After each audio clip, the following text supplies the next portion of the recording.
Ladies and gentlemen, His Excellency the Prime Minister of Bhutan, a very happy man from the world's happiest country.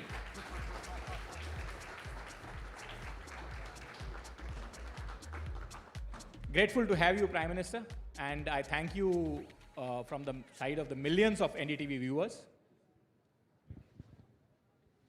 Grateful to have you, Prime Minister. Thank you, Nikunji. As I said, it's not every day that a leader with your kind of background, both educational and experience. His Excellency has actually been a civil servant. He is one of the few first civil servants in the Bhutanese society who crossed over to the political side, had a very successful run, has been the Prime Minister of the country before as well, and this is his second stint as the Prime Minister of Bhutan. Prime Minister, you have a very interesting educational background too. You have studied at Pittsburgh, 4 years at Pittsburgh, and then you have a master's from Harvard. A thought came to my mind that how have you used that education, that American exposure, that education at your very young age to help transform the society here or add value to the society here in this country, in Bhutan and otherwise? Thank you, Nikunji. Delighted to be here.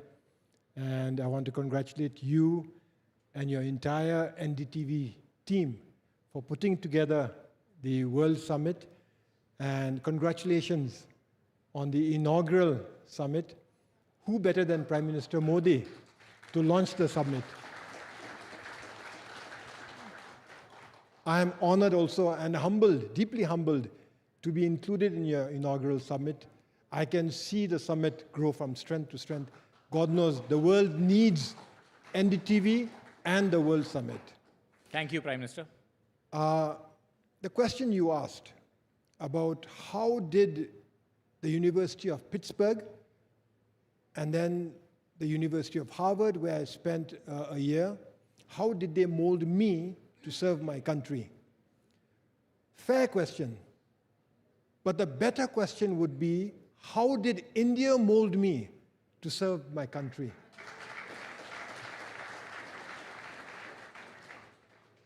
I'll tell you a secret. In fact, my Bhutanese colleagues here also don't know. I was born in India. That's a secret you didn't share with many. 1965, I was born in Kalimpong. My father was serving in Kalimpong when my parents were serving because I was born there, right? And what molded me to serve my king, my country, and my people would have been not necessarily Pittsburgh and Harvard, but Dr. Graham's homes in Kalimpong, in West Bengal. I studied 11 years in India. And you ask me how 4 years in America has molded me. You should be asking how. Well, that's a secret you are revealing now, Prime Minister. No. Okay, fair. I'm not a celebrity, so you wouldn't know where I studied. But the fact of the matter is my formative years, not just my birth, but my formative years was in India. From kindergarten school, from baby class till class 10, I studied in India, as indeed many other Bhutanese studied in India those days because we did not have enough schools in Bhutan. But when we did establish schools, we did not have enough teachers, and those teachers came from India. And so we grew up under the tutelage, under the guardianship, and in my case, especially so because it was a boarding school, almost under the parentage of Indian teachers. And I do believe they have taught us well because we have been able to go back home and serve our king, our country, and our people, and continue to do so. Prime Minister, you also talked about the Indian tutelage and you talked about the summit. So the topic of the summit is India's century. And how do you think, going forward from here, Prime Minister Modi's historic third innings, how do you think, we take off from here, and how do we shape or influence the events that are happening world over? Not only as our own footprint of India's century, but as the Prime Minister said, that world's progressive, peaceful century. The world needs India. And I'm very happy that you've identified this century as India's century. You asked me about Prime Minister Modi and his historic third term. Why do you call it India's century? For many reasons. India has the largest population now in the world, 1.45 billion. It's growing. It's projected to reach something like 1.6 billion. That's right. India has a booming economy. It's crossed $3 trillion US. It should have crossed $5 trillion US had it not been for COVID. India has the biggest consumer base. India has almost 35 million successful people in the diaspora throughout the world, particularly in the advanced countries. By every measure, yes, this is India's century. But by one measure, you stand out, and that is leadership. India's leadership. And trust in that leadership. Not just Indians trusting India's leadership, but the global South especially trusting India's leadership. You choose the team, the India century, because of Prime Minister Modi's third term, historic win. Now you know that the last 10 years, the previous 2 terms, will be leveraged as a springboard to take India forward into her century. But the rest of the world too. The global South looks to India for leadership, trusts in India's leadership. As a matter of fact, if there's anybody, any country that can sort out today's problems, it is India. Economic problems. The world looks to India as a market. The COVID pandemic, the world looked to India for vaccines and medicine. Even Russia and Ukraine. If there's any person who can sort it out, I do believe it is Prime Minister Modi. And therefore, India's century. And the main ingredient of your team, I do believe, is leadership across the board, including your diaspora, but especially that of Prime Minister Modi. And when you talk about the leadership of the Prime Minister, and Prime Minister, of course, has very assiduously championed the causes of Global South on various multilateral platforms, and he has been trying to build that consensus. The world, in a way, also looks towards India to solve some of the very vexed issues right now, some of the vexed issues like wars that the world is facing. You think that India can bring in its diplomatic, cultural heft into play to find solutions to them? Like I mentioned, the Global South looks to India's leadership because they trust India's leadership. I mentioned about geopolitics and problems the world is facing, particularly in terms of war, and the effect that has throughout the world. If any country can sort it out, it is India. If any person that can sort out the problems between Russia and Ukraine, it is Prime Minister Modi. So whether it is economic growth, and what? medicine, the world's production house, IT, PM Modi mentioned double AI this morning. Aspirational India, artificial intelligence, even climate change. India is exercising leadership, being a role model for the world. 1.5 billion people in a growing economy. You need energy to fuel that growth. There is going to be pollution. But India is also not shirking her responsibility to fight climate change. Prime Minister Modi has launched a solar alliance. That shows his emphasis for renewable energy, not just in India, but getting like-minded countries throughout the world to join an alliance to produce renewable energy. And we are a part of that alliance. So yes, even with climate change. Now, coming back to your home turf, you have just now recently launched the Global Happiness Index 2. How does it differ from the Global Happiness Index 1? And what does this gross happiness index actually mean for people? So very quickly, gross national happiness is a development philosophy. And it was a development philosophy that was envisioned by His Majesty the Fourth King. It is a development philosophy that emphasizes the happiness and well-being of our people as the core purpose for growth. And so gross national happiness recognizes that economic growth is important. There's no doubt about that. But that economic growth must be balanced with social progress, with environmental sustainability, cultural preservation, and good governance. So that is gross national happiness. Even today, many economists, public service leaders, scholars, they are fascinated by the idea. Even today, they feel that it is relevant to them. And so we have measured gross national happiness. That is the GNH index. Yes. So over every 5 years, we measure it.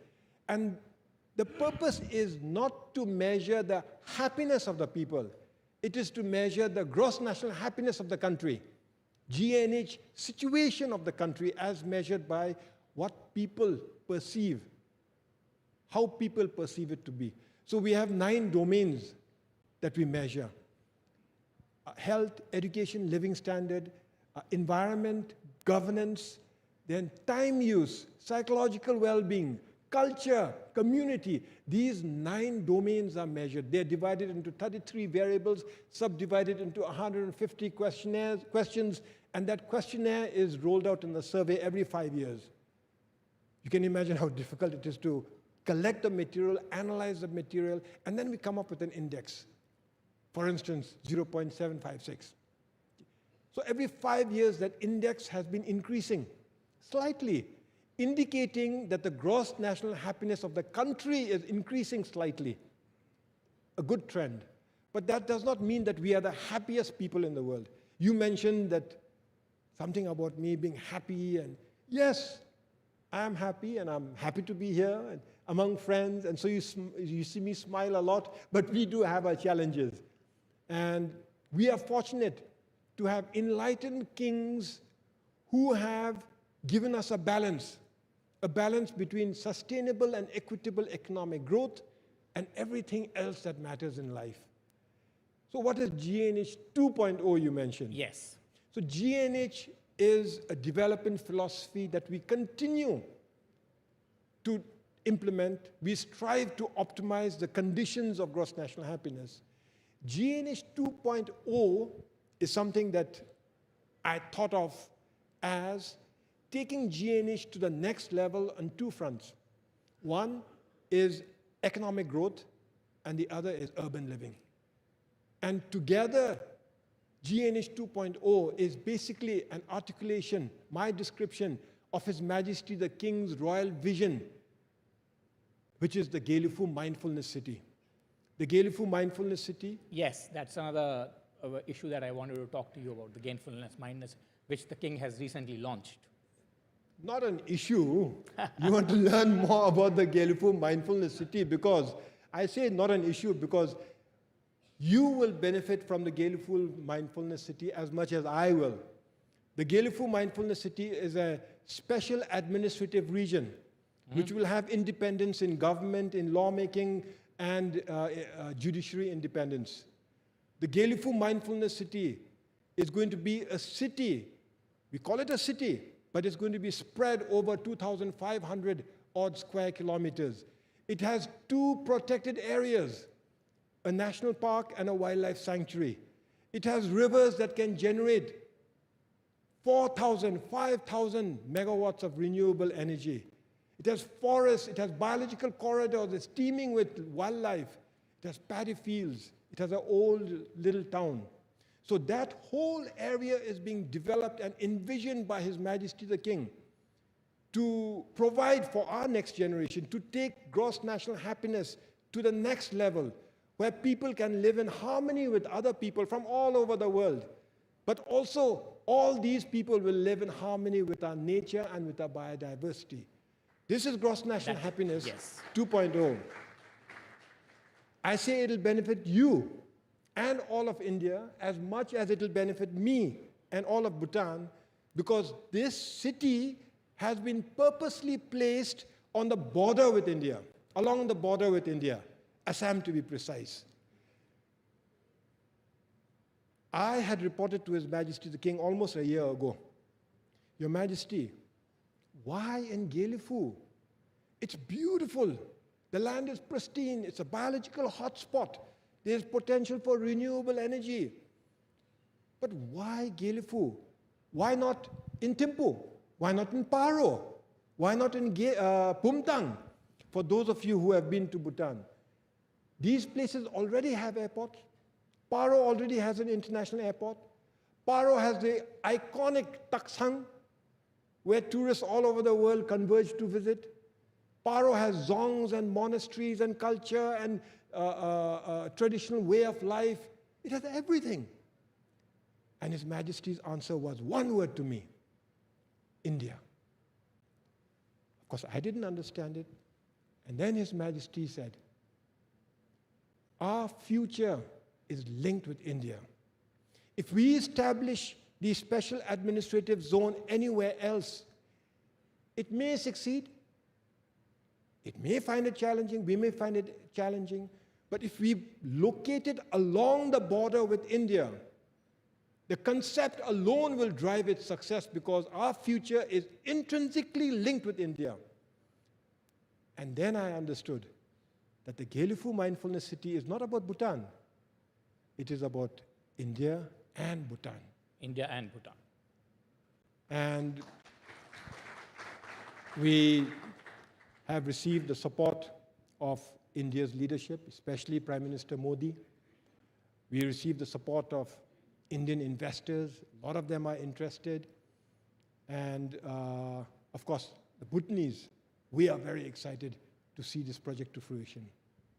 Prime Minister, I'll come back to this issue of the development partnership.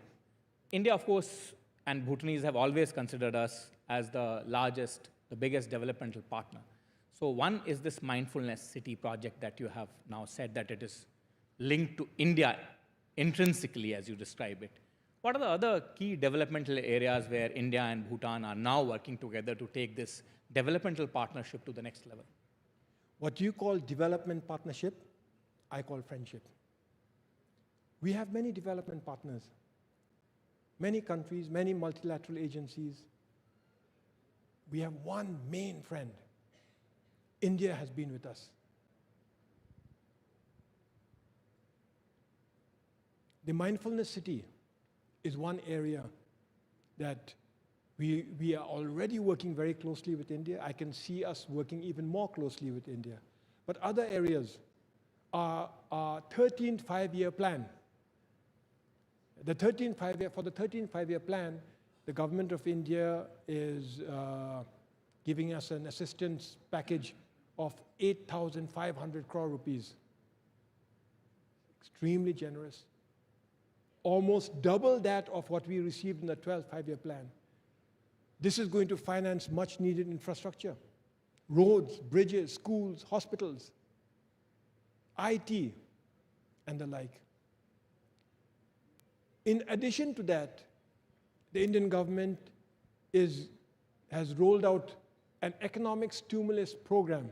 Well, you talk of development partnership, what I call friendship. Yes. Yeah. So you think of this friendship. Friendship is a better word. When I visited India after our elections, I told the Indian leadership, and in particular I told my brother, Yes. Prime Minister Modi. I said, our economy is not growing after the COVID.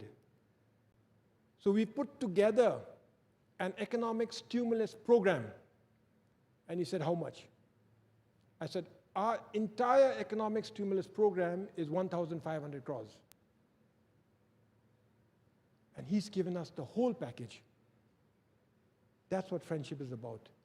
And so that's the other partnership, what you mentioned. The 12th five-year plan, in addition to the Gelifu Mindfulness City, the 12th five-year plan, the economic stimulus program, and then even bigger than that is our partnership in the area of renewable energy. We have about 30,000 megawatts, 30 gigawatts of hydroelectric potential. Of that, we've already tapped about 2,500 megawatts. Literally all of them with partnership with India, in partnership with India. This year, we're going to inaugurate another 1,020 megawatts, again in partnership with India. In the next 5 years, we're looking forward to launching almost 2,000 megawatts of new projects, all with the partnership of India. And then going forward, we have many more projects in the pipeline, in partnership with the government of India, but also now in partnership with the private sector of India, which leads me to the next area of partnership, which is partnership between people to people, business to business, and our partnership with the Indian business sector. The final partnership area, you can't call it final, but final big important partnership area is climate change. So from Solar Alliance to protecting our forests and biodiversity, to even looking after the big cats, an alliance of big cats, we work closely with the government of India. And Prime Minister, when you talk of the people-to-people alliance, for any relationship to blossom, flourish, that is probably the most important alliance that finally should take it to the level that a relationship needs to achieve. Yes, I agree. And you think that there's enough people-to-people contact, or there is scope for further bolstering that? Well, we enjoy some of the best people-to-people contact. Like I said, I was born in India. I spent my first 11 years studying in India. And I've been to India many times. And I am not an outlier. There are many Bhutanese, especially even those among my friends who have joined me in Delhi today, who studied in India, who grew up in India, who have many friends in India. When we travel across Bhutan, we don't hesitate to visit neighboring India, the neighboring towns. We don't hesitate to do a little bit of shopping there. So my wife right now is building a home.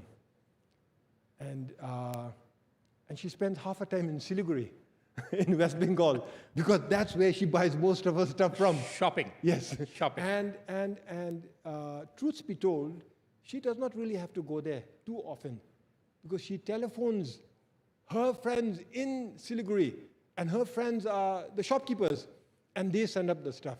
So you talk of people-to-people contact. I mean, it is very, very strong. And India is a country of 140 crores. Can't expect every Indian to know about Bhutan. Bhutan is a country of only 750,000 people.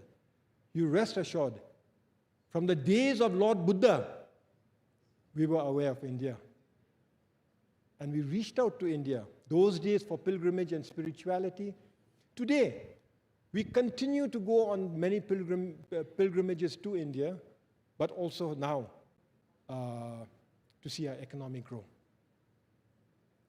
And my final question to you, Prime Minister, is that after this, I'm told you are city hopping and you're going to visit various places. What is it that you have in your mind that you wish to probably focus on, see, watch, the way the city is evolving, the national capital? Well, I looked out from my room and I see this park. It's like a forest.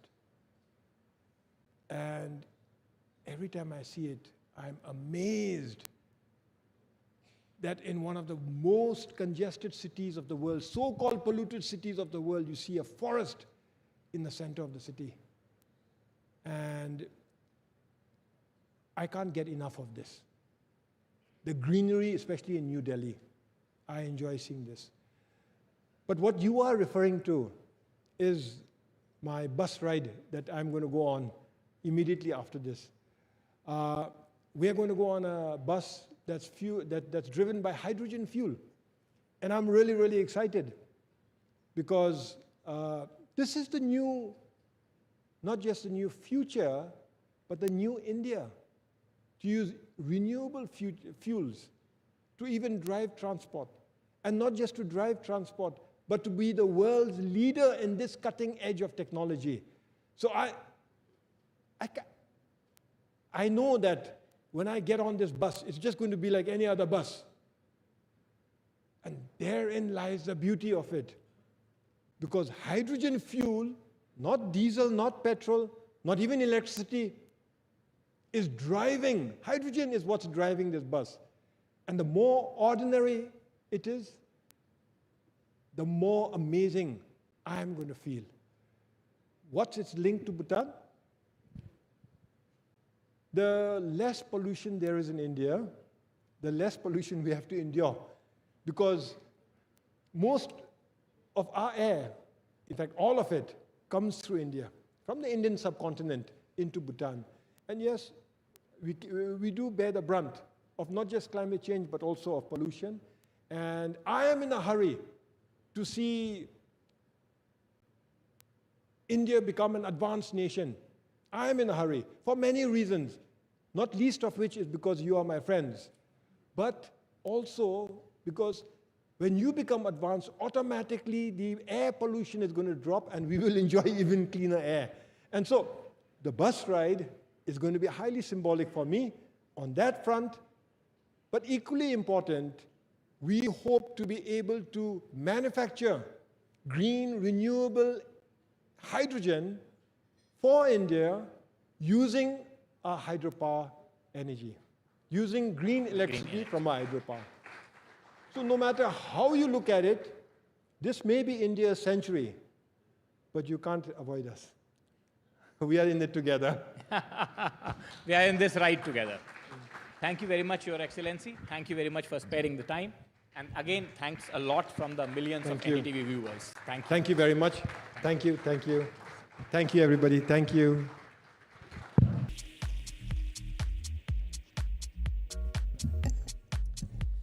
Well, that was a truly riveting conversation and the biggest testimony to the fact that this is indeed the India century with our valuable neighbors placing the trust in India's leadership. But let's also look at, Parmeshwar, the challenges. Well, let's delve deeper into the challenges of disruptions to geopolitical power balances or global political systems. Well, to discuss the potential for the greater collaboration, whereas emerging existing powers are concerned, we would like to now invite on stage His Excellency Dr. Philip Ackerman, His Excellency Kenneth H. Nobrega, Ashok Malik, and Said Akrubuddin, and NDTV's Veera Raghav. Well, an aspirational India does mean a reset of the global power equations, and we have a very, very special panel on stage here with me, Ambassador Ackerman of Germany, German ambassador to India. We have Mr. Syed Akbaruddin, one of the finest foreign policy voices, India's former permanent representative to the United Nations. Mr. Ashok Malik, partner and chair of the India practice at the Asia Group, a fascinating foreign policy observer, and Ambassador Kenneth Nobrega from Brazil. Thank you all for being here on stage with us. And I would like to start with you, Ambassador Ackerman. When the Prime Minister emphasizes on aspirational India, we talk of a recognition of equal status in the international high table. Is there, from a European point of view, is there a genuine appreciation that the old global power equations perhaps have to change? And number two, that possibly the old systems haven't been equitable to emerging economies? Thank you very much for having me. And let me say the answer to your question is a clear yes. I think Europe and Germany in particular recognize, that India has to step up on the international stage. India has to become one of the main actors internationally, and that has to be reflected also in the international system. As you might know, Germany, Brazil, India, and Japan are the so-called G4, and we are fighting for a seat at the Security Council, the UN Security Council table, and I think India, like no other country, deserves to sit there, and we also hope that there is a reform coming up of these international formats, the international organization, its institutions. At the same time, what you see is that many countries, including mine, come to India and pay respect to this aspirational country, as you call it yourself, and want to hear what India has to say, want to involve India in a discussion on various matters, be that Ukraine and Russia, be that the Middle East, West Asia situation. So I can say that in a couple of days my government will come and take it up with Prime Minister Modi and the ministers of the Indian cabinet to discuss these actions, because we feel that India is a very important part of the world equation, so to speak, and should be recognized for it. And India's role under the leadership of Prime Minister Modi, I'd like to put that to both you and to Ambassador Nobrega. Quickly, if you can weigh in on that before I get to the Indian voices. I think India has proven in the last 10 years, and before even, but also in the last 10 years, that it is a very important actor on the international stage.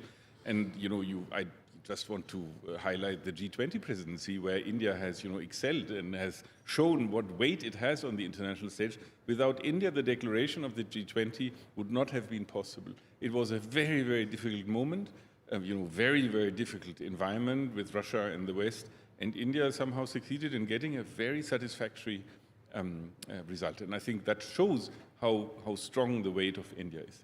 And Ambassador Nobrega, how would you see India's leadership under Prime Minister Narendra Modi of the Global South itself in terms of emphasizing and articulating the issues of the South and emerging economies?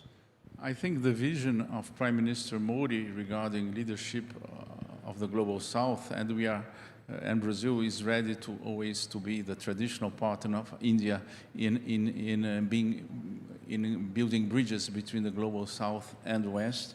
But turning specifically to your question, I think that India has all the preconditions to assume this, to have this leadership, because it's a vision anchored deeply in reality, in the sense of the economic preconditions are there, the technological preconditions are there, the civilizational preconditions are there, because also we have a country which has a heritage, a cultural heritage on which it's building also thinking, focusing on the 21st century challenges. And let me come to a more current issue from West Asia and what's happening in West Asia.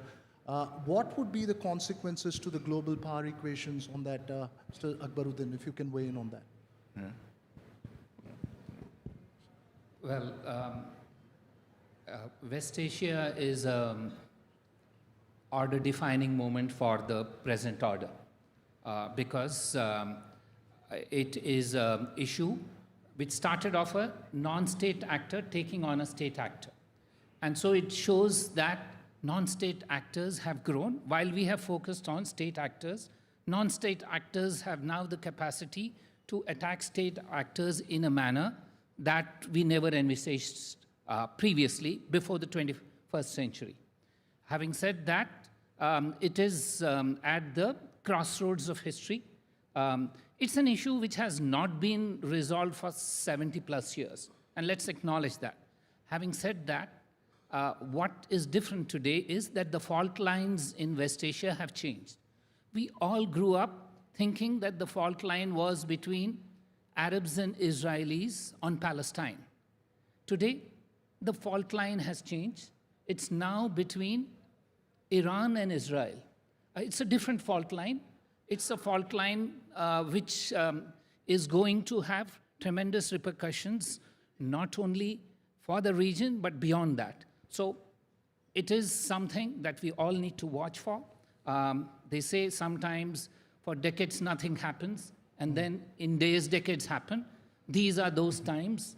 clearly for West Asia and for the world. In days, decades happened. Ashok Malik, what would be the learnings for an emerging power from the current events that's playing out? You know, the principal learning is that if you are an emerging economy and a fast globalizing economy, like India is, no problem is a distant problem. In 1991, when we began to open up our economy, our foreign trade was, what, $40 billion, which is very little. Today, it's close to $2 trillion. And there is a consequence to that, which means a problem in West Asia is our problem. A problem even in South America is our problem, because we have economic interest, we have political interest, we have a diaspora, we have energy prices to worry about.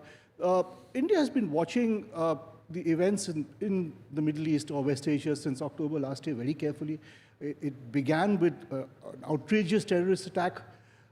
There was expected to be a strong Israeli response. There has been one. It's probably gone on longer than a lot of people anticipated. And there doesn't look to be an end date in sight, because the focus has expanded. I would only add to what Ambassador Akbaruddin said, in that spaces are opening up as Iranian proxies get pushed back, whether in Gaza, maybe even in Lebanon. Okay? We should be planning for the day after. Israel should be, the Arab world should be, frankly, India as a stakeholder should also be, because India has interest in that part of the world. In a post-conflict Gaza, a post-conflict Lebanon, India could play a role. And in terms of crucial factors in preparing for that day after, what would you believe are the crucial, most important factors as India prepares for the day after? You know, the fact is, what happened on October 7th last year was, as I said, a terrible terrorist attack, but it also brought back the Palestinian question to the front burner, and it had disappeared for some years, okay, for many reasons. We need to acknowledge that it's back, and we need to address it in some sort of manner. We cannot simply forget about it for the next 20 years, because there are underlying issues there that have been neglected, and we need to work on those, while being completely alive and sympathetic to Israel's legitimate security interest. And you know, when you talk about DPI, you talk about UPI, you talk about India possibly gaining its soft power through digital public infrastructure, some would argue, or at least propose.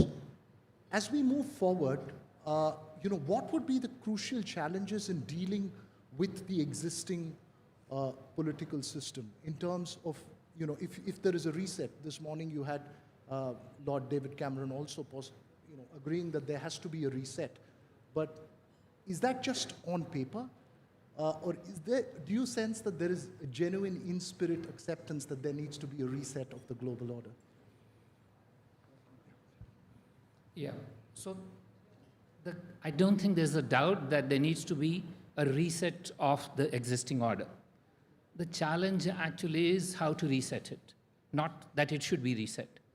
I don't see challenges of a state-centric nature. The challenges are of a transboundary nature. So, for example, the challenges that we will face is that how do we, I started by saying non-state actors of the unsavory kind in West Asia, but there are non-state actors of who we all think are doing well, but they pose challenges to states. So let me give you an example. During the last 2 years, Elon Musk and StarX have launched more satellites than every country together, and more than that. So before you know, you're going to have perhaps what some people euphemistically call the sovereign republic of Elon Musk in space. We need to look at how we will address those sort of challenges. Similarly, artificial intelligence, again, is what is right now in the sphere of non-state actors. You can name the companies, but they're all non-state in nature. There is no regulation of that sort. So the challenges that we will face are not only from states. I think from an Indian perspective, India is sui generis. it is unique for many reasons. We heard the Bhutanese Prime Minister just speak of them. But another reason could be that in the history of mankind, or in the history of humanity, there's never been a case where a country of 1 billion plus has pursued a democratic process. It's never happened before. It's a pioneering effort. So I think the world acknowledges that, and we see that there is an understanding of it. Having said that, the challenges will be in climate, in artificial intelligence, in space, etc., which are by definition transboundary, and states will have to work towards finding solutions from that, finding solutions for that, and those solutions will come only through partnerships. They will not come through lone rangers. We have seen lone rangers do well sometimes, but the big issues of the time require partnerships and not lone rangers venturing by themselves. It's a very important point that you make. On climate change, when you talk about space, well, the immediate challenge is climate change. And in that, the role that India needs to play, or what is expected of it, and what it wants without disrupting its economic process is extremely important. Is there a recognition of that from a European standpoint? Of course there is. Without India, any fight against climate change is useless. It's senseless. This is the most populous country in the world. It is, without India, this equation will not work. So Germany has now, together with India, we have set up this partnership for green and sustainable development, where we join hands through common projects to fight climate change. And I must say that India is always extremely interesting in many, many levels. But one of the most interesting facts in India is that when it comes to climate change, outside the government is happening a lot. When you look at what Indian private sector does in renewables, for renewables, with renewables, is remarkable. So when we have visitors coming, I make a point of exposing them, letting them meet private sector people from India, because they can basically show us the way in many ways for the private business to invest more in renewables. I would not be surprised to see India getting a power exporter once hydrogen is really flowing, and we are looking with great interest to that. So I think India, when it comes to climate change, when it comes to adaptation and mitigation of climate change, adaptation to climate change, is an indispensable partner. Without India, nothing will work. As you say that, is there a recognition of the economic compulsions in the process of adapting to climate change? There are specific domestic compulsions that India faces. There's no doubt. This is an emerging market in many ways. Your energy market is not saturated yet. You need more energy, that's very clear. But when you look at the private sector in India, I think you can see how you can satisfy the need for more energy also through renewables. So it's possible, and I think the businesses that are really involved in that can show how even a non-saturated market can increase the amount of renewables in short time into a very, very satisfactory way.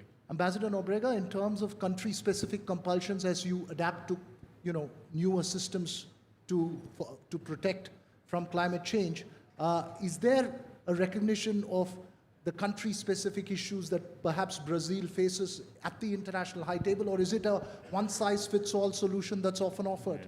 No, I don't think that one-size-fits-all solutions really will do the trick. For example, in the area of renewable energy, Brazil defends the principle of technological neutrality in the sense that, specifically in this transition era we are going through from a brown economy to green economy, we need all sources of energy which we can harness in order to protect in the short term, not only in the long term, the short term, the environment in terms of less emissions. So one example is the example of biofuel. Brazil has a success story of biofuel and has been cooperating more and more in the last years with India in order to share its experience. And I think India is moving very fast because it had set for itself a goal of reaching 20% mix of ethanol in gasoline. I think the original goal was to 2030. Now you have anticipated, if I'm not mistaken, 2025 or 26. So I see Brazil and India cooperating in order to address these challenges which are common to us. Brazil has a cleaner energy matrix, but has really a challenge in greening its mobility, in addition to passenger mobility, truck transportation mobility to move goods around the country, because we don't have really a framework of railways. So, for example, biodiesel, it's the next thing in Brazil in terms of biofuel, and we are looking forward to having also this cooperation with India in terms of biofuel and also biomethane and so on and so forth. So I could speak hours here about this, but this is one aspect of our burgeoning cooperation in terms of energy. It's fascinating. One of you want to weigh in on that? So, look, the climate transition is a difficult transition. It's incredibly complex. So what we would expect is that those of our partners, primarily Europe and the US and others, look at this world in a very differentiated manner. We all agreed at Paris that there must be common but differentiated responsibilities. Having said that, we now have a European Union approach called the Carbon Border Adjustment Mechanism, which doesn't differentiate. It puts everybody on the same plane. So here's the challenge, that transition for countries like India is more difficult than for Brazil, for example, because they, in their energy mix, hydrogen is, they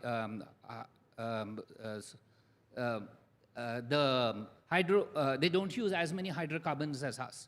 But let's take another case, anti-forestry legislation, which Brazil has a challenge with in terms of exports of forest produce.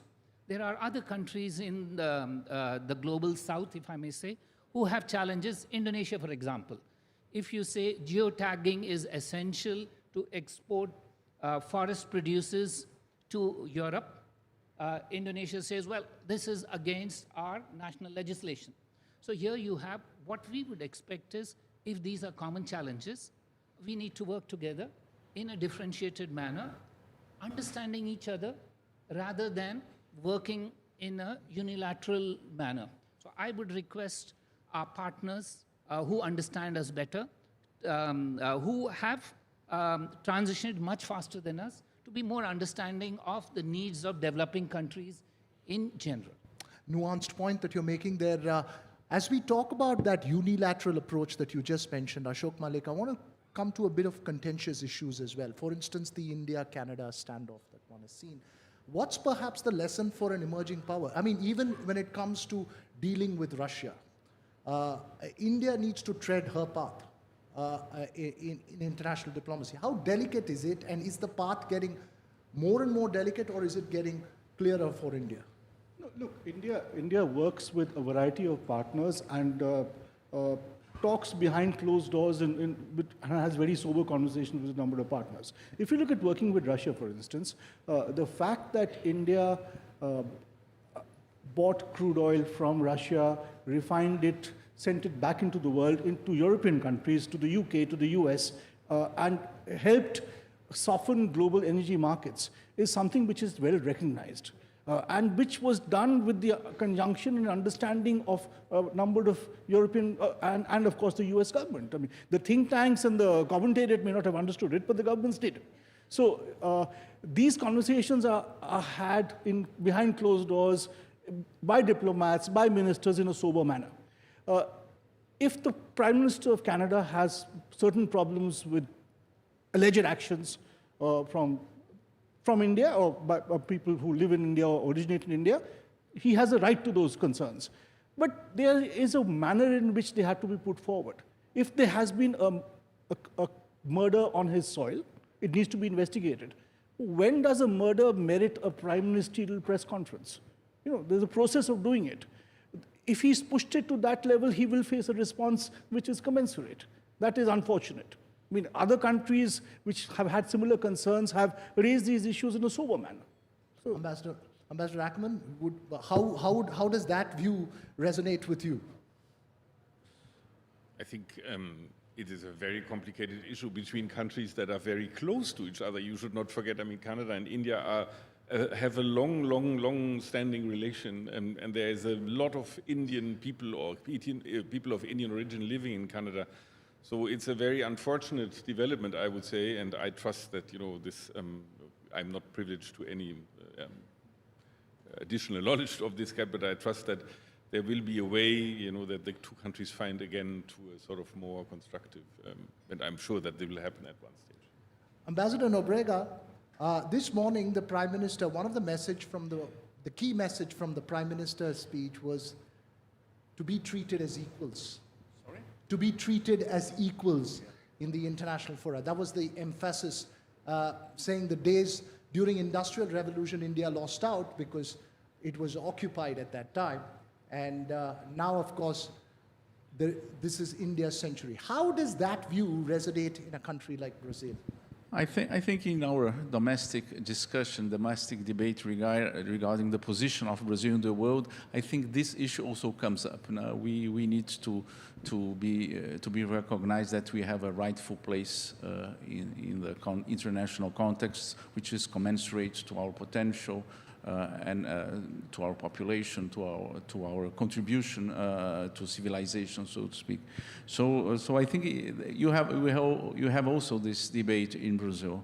But as I think Ambassador Ackerman mentioned, for example, G4 as a group of 4 countries from the West, 2 countries from the West and 2 countries from the emerging world, aspiring together to a permanent seat in the Security Council, I think is a proof that there is more and more recognition of the position, the rightful place that the big emerging countries should have in the world. Do you want to add on to that? Yes. So, you see, this aspiration for being treated equally in a changing world is just an extension of our independence movement. Because we gained political independence, we are economically self-sufficient now, and we hope that we are treated equally on a table where our voice is not heard. For example, the world system today, there are some system-defining powers. India and Brazil at best, or even Germany, are maybe system-influencing powers or system-affecting powers. So, with 75 years gone, I think there is a belief that it's time to reset the game.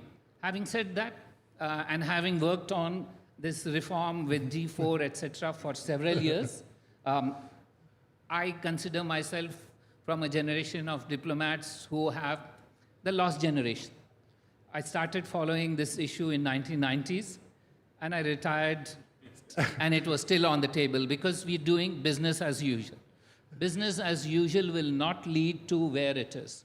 So we will have to change the format of engagement and move. We are in a digital age where all of us take our phone, we update, press it, and it's updated within no time. Of course, we're not saying that the international system should be that fast, but it's time for the international system to change, and I hope the next generation of Indian diplomats will benefit from the efforts of all of us. You've sown the seeds, yes? Can I say something? Because I think never give up hope, this is very important. It's maybe not in our lifetime, but it will come at some stage. But you have to admit that the P5, the ones who run the Security Council, everybody says it should be bigger and it should be enlarged, but frankly, it's all lip service. They don't have any intention to do so. I mean, very frankly, maybe the European countries more than the others, but there is no really willingness, no preparedness to open up. And I think mainly with China and Russia, they might openly say that they are for enlargement of the Security Council, the fact is that they are basically not, because they are very comfortable in their little club of 5, you know. And I think India and Brazil and Germany and Japan belong to this table. So I think we have to keep on fighting. But my point is here, it is certainly true that India has not the role it should have in the international fora, but bilaterally, when you see what happens in India, who comes to India, and who basically reaches out to India, India has gained a level on the international stage that is so high that you should not, ask the question of equal footing or being treated as equal. That's happening for a long time. It is true that it is not happening in New York, but the American president comes, the German chancellor comes. They seek the prime minister's wisdom and they seek the prime minister's ideas, and they feel that India is a very important partner of the international stage. So I think basically it is treated as an equal partner since a long time already. Well, equal is subjective, so perhaps more equal than what was equal. But as we speak of geopolitics and diplomacy, I'm going to sidestep a bit. You've got a German and a Brazilian sitting here, on either side of two Indians here. We in India follow German football and Brazilian football quite a bit, from Pelé to Beckenbauer, we've followed. Have you picked up any of Indian cricket's legendary names? Can you tell me who your favorite cricketer is? So I have to admit that my cricket is not a game I understand. Let's be very honest. I've been trying. Yeah, let me be honest with you. But secret is, football is way easier to understand than cricket. But okay, you can see Kohli is a very famous cricketer. Yeah, Virat Kohli, a very famous cricketer. But I want to say that everybody is so excited about cricket. There is one other Indian sport which is very, very strong, and where India is one of the leading powers, which is hockey. Yeah. And I'm very happy to say that next Thursday, India and Germany are playing hockey against each other here in Delhi, a friendships game. And India, the World Cup in Odisha was good for us because we won the World Cup in Odisha. So let's hope that this luck will pertain also. Ambassador Nobrega, any cricket for you? Well, I'm also in a learning process when it comes to cricket, I would say. But I think I can recall Sachin Tendulkar. Yeah. Fantastic. Yes. And anyone else? Dhoni. Oh, well done. Yeah, yes. Well done. It doesn't. I think we should moot for a cricket match between the Brazilian mission here and the German mission here. That would be fun. We are better playing football against each other. Yes. I know. No. We have some trauma when it comes to German soccer, as you know. 2014. That's all time we have for sport. Requires a level playing field, so does diplomacy and geopolitics. Hopefully that's what we will aim and aspire towards. Thank you all for joining us here on stage this evening. Well, yet another riveting discussion, Vedant. I think it's fair to say that it's been established by all the esteemed dignitaries here that India is on the high stakes table, on the global high stakes table. But what exactly makes India so attractive? Many say it's our indomitable spirit, our delicious food, our enthusiasm, our capabilities, and what many call on home turf, the innate ability for jugaad. Well, Parmeshwar, you missed out the most important thing, and that is hospitality, or khatirdari as it were. And well, how can hospitality really be tapped into as a soft power? Well, to talk more about that, we have with us Prasanna Mohile from Pernod Ricard India to talk about building a global brand, but with Indian roots. Our senior managing editor, Nikunj Garg, will take forward this conversation.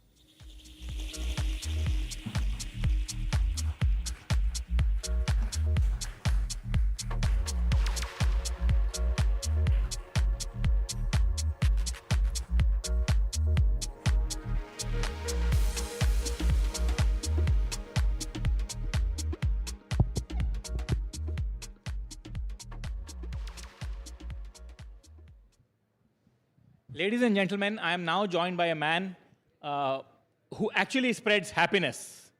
And he represents in India a global giant about which we know the presence. However, the detail of that presence, many are not aware of. My own sense is that once you get to know the details of this company's, this global giant's presence in India, you would be far happier. Mr. Prasanna Mohile, member of the executive board of Pernod Ricard in India, and also the head of the corporate division of their policy. Mr. Mohile, welcome to NDTV. Thank you very much for joining us. Thank you so much. Thank you for inviting me to this NDTV World Summit.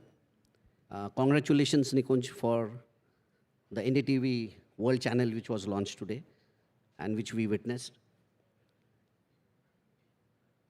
Pernod Ricard, as you are aware, many of them, they don't know, people know it as Seagrams. People know it as Seagrams. So, Seagrams. ladies and gentlemen, that's the entry point for the happiness, Seagrams. So, Pernod Ricard has been in India for last 3 decades. So, we have partnered with the Indian growth story for last 3 decades here, and we have grown right after the liberalization era began, and we started our journey, and today we are here in last 30 years, a very successful operations which we have had here. Out of this 30 years, Pernod Ricard has seen in last 10 years also, we've seen a quite stable policies of the government.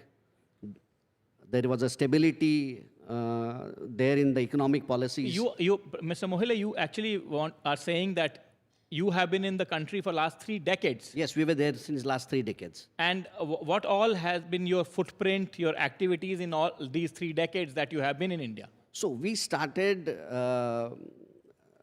3 decades back, but today, as you see, we have almost 25 manufacturing facilities all over India. We've been exporting to almost 50 plus countries.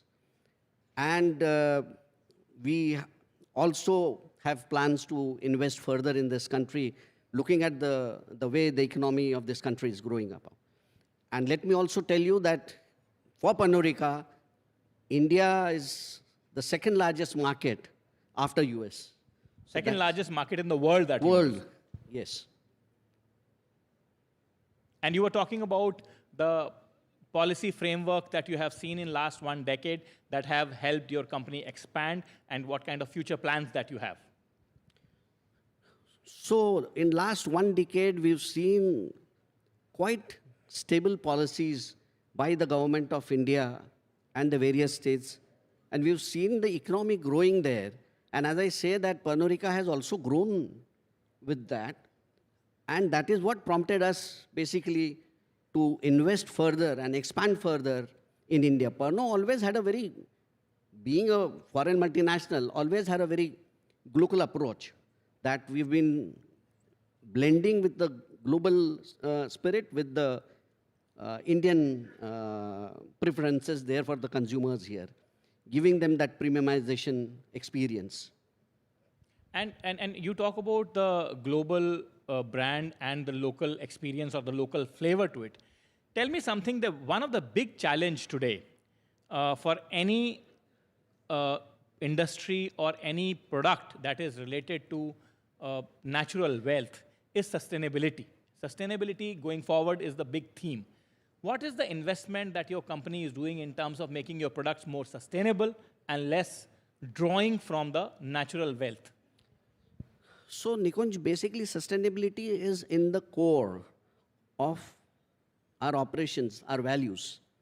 Sustainability, you see, starts with, we've given away with the monocartons now. After we've given away with the monocartons, that has basically reduced our carbon emission by 7,310 tons annually. Which and this is India operations you're talking about? Yes. So in India operations, you have reduced close to 10,000 tons of carbon footprint. Yeah, almost 7,310 tons annually. And we aim to go till 30,000 tons by 2030. So that is what basically the sustainability for us means. That we care for our planet Earth, we care for the environment where we are. And this company is extremely sensitive towards the climate change, the global climate change which is happening. And as the the Prime Minister also said today we basically focus on 3 T's, that is talent, training, and transformation. So this company also believes in talent, training, that. and transformation is a mantra that the Prime Minister has been giving Yes. for some time. Yes, and this company also believes in that. And going further, as you talked about the investments, we are now also coming up with an investment, basically of a 200 million euros malt maturation plant, which will be the largest. 200 million euros. Euros. And where is this investment of yours? So this investment will be coming in Nagpur, in Maharashtra. This will be the largest malt maturation facility of Asia and one of the biggest in country and one of the biggest in Asia. One of the biggest in Asia. Yeah, and this basically the main reason is that while we have this in the remotest places, we are able to contribute to the rural development of that place. So this plant, which will basically change even the crop pattern of that place, because the kind of grain consumption which will be needing barley, every month, there will be almost 5,000 tons of barley consumption which will be there. So it should benefit around 80 to 90,000 farmers in and around that region. So I think when we talk about Vikasit Bharat, unless we don't touch the roots of the rural area and the corporates doesn't take this responsibility, the real Vikasit Bharat dream will not come true. So that is also one of the initiatives of Pernodrika, who decided that we go to the remotest area. We basically teach them the sustainable farming. We upskill them with the required skills. And my plan is that we might tomorrow think of having a farmers federation there from where we can, the entire supply chain value, we can source them directly. Source the product. So that can help the farmers. So when you talk about taking this, your manufacturing facility or this kind of a plant, this 200 million euro kind of investment is quite unheard of, particularly when you talk of hinterland areas, the areas which are deep inside. How do you think, that you have been able to zero in while other companies, other corporates, maybe they have different products to deal with, but still to take that kind of investment to the hinterland areas has not been very successful with other companies. What's the difference here? So that is why I said that sustainability is in the core value of our entire operations. And that is the reason when we were zeroing in on different areas on where to do that, we had a couple of them in mind, but then we thought that no, this is the area where today the need of the farmer is there, where we can invest, make them also, sustainable there for the years to come. And that is what Pernodrika is all about. I mean, it is not just selling spirits. We sell spirits, but we also make you the sell lives spirits of and you shape the last man happy. We try and bring smiles to the last man also. I mean, we try and make them happy. So that is what this company is all about, the conviviality factor. the conviviality factor. That's a very important Yes. term that you bring in. But, Mr. Mohile, let me ask you one thing. That your company is a multinational. It has presence, it's a French giant. You have your roots in various countries. Challenge for such a corporation will always be, and people will always view you from that prism. And that prism will be, how much of the local produce can you source and integrate into your supply chains, integrate into your top-of-the-line brands, like some of the brands which are actually iconic? Yeah, so you're right, Nikunj. And that is what, I mean, today, if you see, we've been known by some very iconic brands like Blender's Pride, our largest selling scotch, 100 Pipers, Royal Stag, most of the people they know who watch cricket because it's associated with sports. Blender's Pride is there with the fashion. So we've always had this approach of local, wherein we basically try and blend the whole thing with the local resources there. We do the local sourcing so that, we give them the premiumization flavor by How do you do the local sourcing? You say that you are doing the local sourcing. Now, let's say you are setting up this massive mega plant of some 200 million euros. Now, your supply chains have to be spread. The farmer has to change his produce according to you. So you think, all of this can be a successful experience and you can take it forward? Yeah, obviously we can take it forward because ultimately, see, this is the organization when we say locally sourcing, we take it from grain to glass. It is all locally sourced here. And that is how today, if I speak about the employability, 9 lakh jobs, many of them would not know, 9 lakh jobs. 9 lakh jobs. 9 lakh jobs. That is the contribution basically of Pernod Ricard That is almost today. close to 1 million jobs. Yes, 9 lakh jobs are basically created. That is the kind of contribution Pernod Ricard has. Out of which 6 lakh jobs are into the agriculture sector because grain is my main raw material from where the spirit comes. So 6 lakh farmers is what you are directly touching the lives of. Exactly. So that is a kind of contribution which we have. And Pernod Ricard today, if you see in terms of economics also, the kind of contribution Pernod Ricard does, Pernod Ricard has almost direct 21,000 crores direct by way of direct taxes, which we contribute to the Indian economy. That is a kind of tax contribution that you people Yes, it's a direct tax. Around 40,000 crores is the contribution to the GDP through the value chain.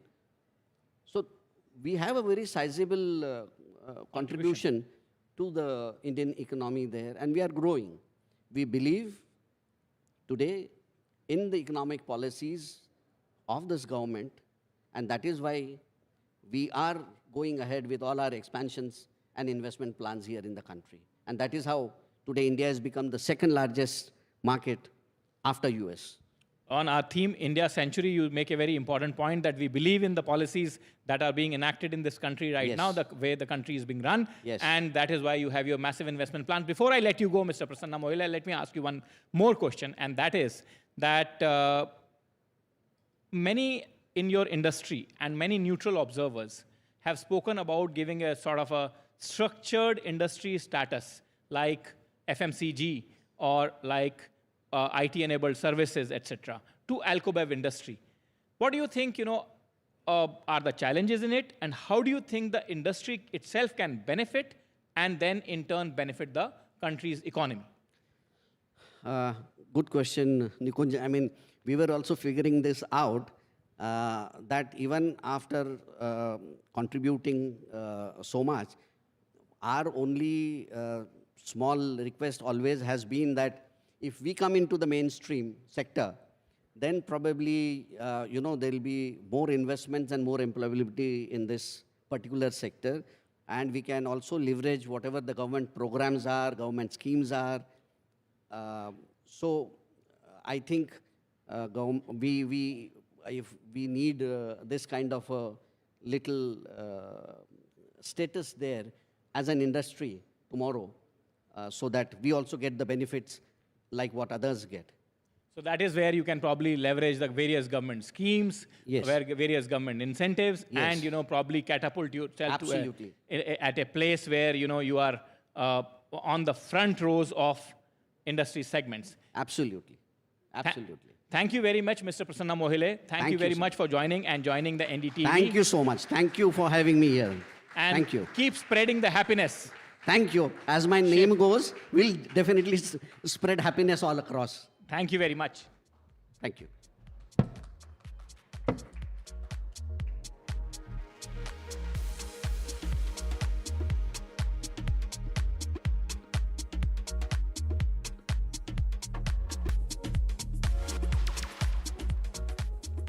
Well, it's close to 4 p.m. and here's hoping the spirits are indeed high. But do you lately sit and wonder or analyze whether India's robust bull market is likely to continue for the foreseeable future? If you do, then this next conversation is the one for you. Absolutely. We are delighted to now invite on stage Mr. Mark Mobius, who will be in conversation with market veteran Ramesh Damani to take us through what are going to be some of the key growth drivers as far as India is concerned. Please, sir.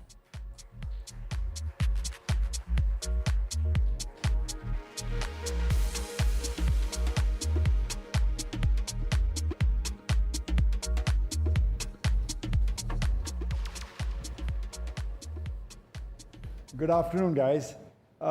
We've heard a lot of catchphrases today, the Indian century, Viksit Bharat, DPI, but the phrase that resonates most with market men is what his boss used to say, that the four most dangerous words in the English language, or the four most expensive words in the English language are, this time it's different. Is it different? To cut through the cacophony of clutch phrases that we've heard today, I'm joined by Mark Mobius. Just to introduce him, he is considered the Indiana Jones of emerging markets. He lives in Dubai, but he travels every other day.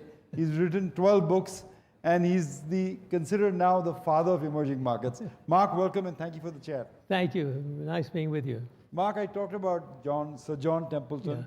And he was your first boss almost. Exactly. What did you learn from him about emerging markets that still resonates with you?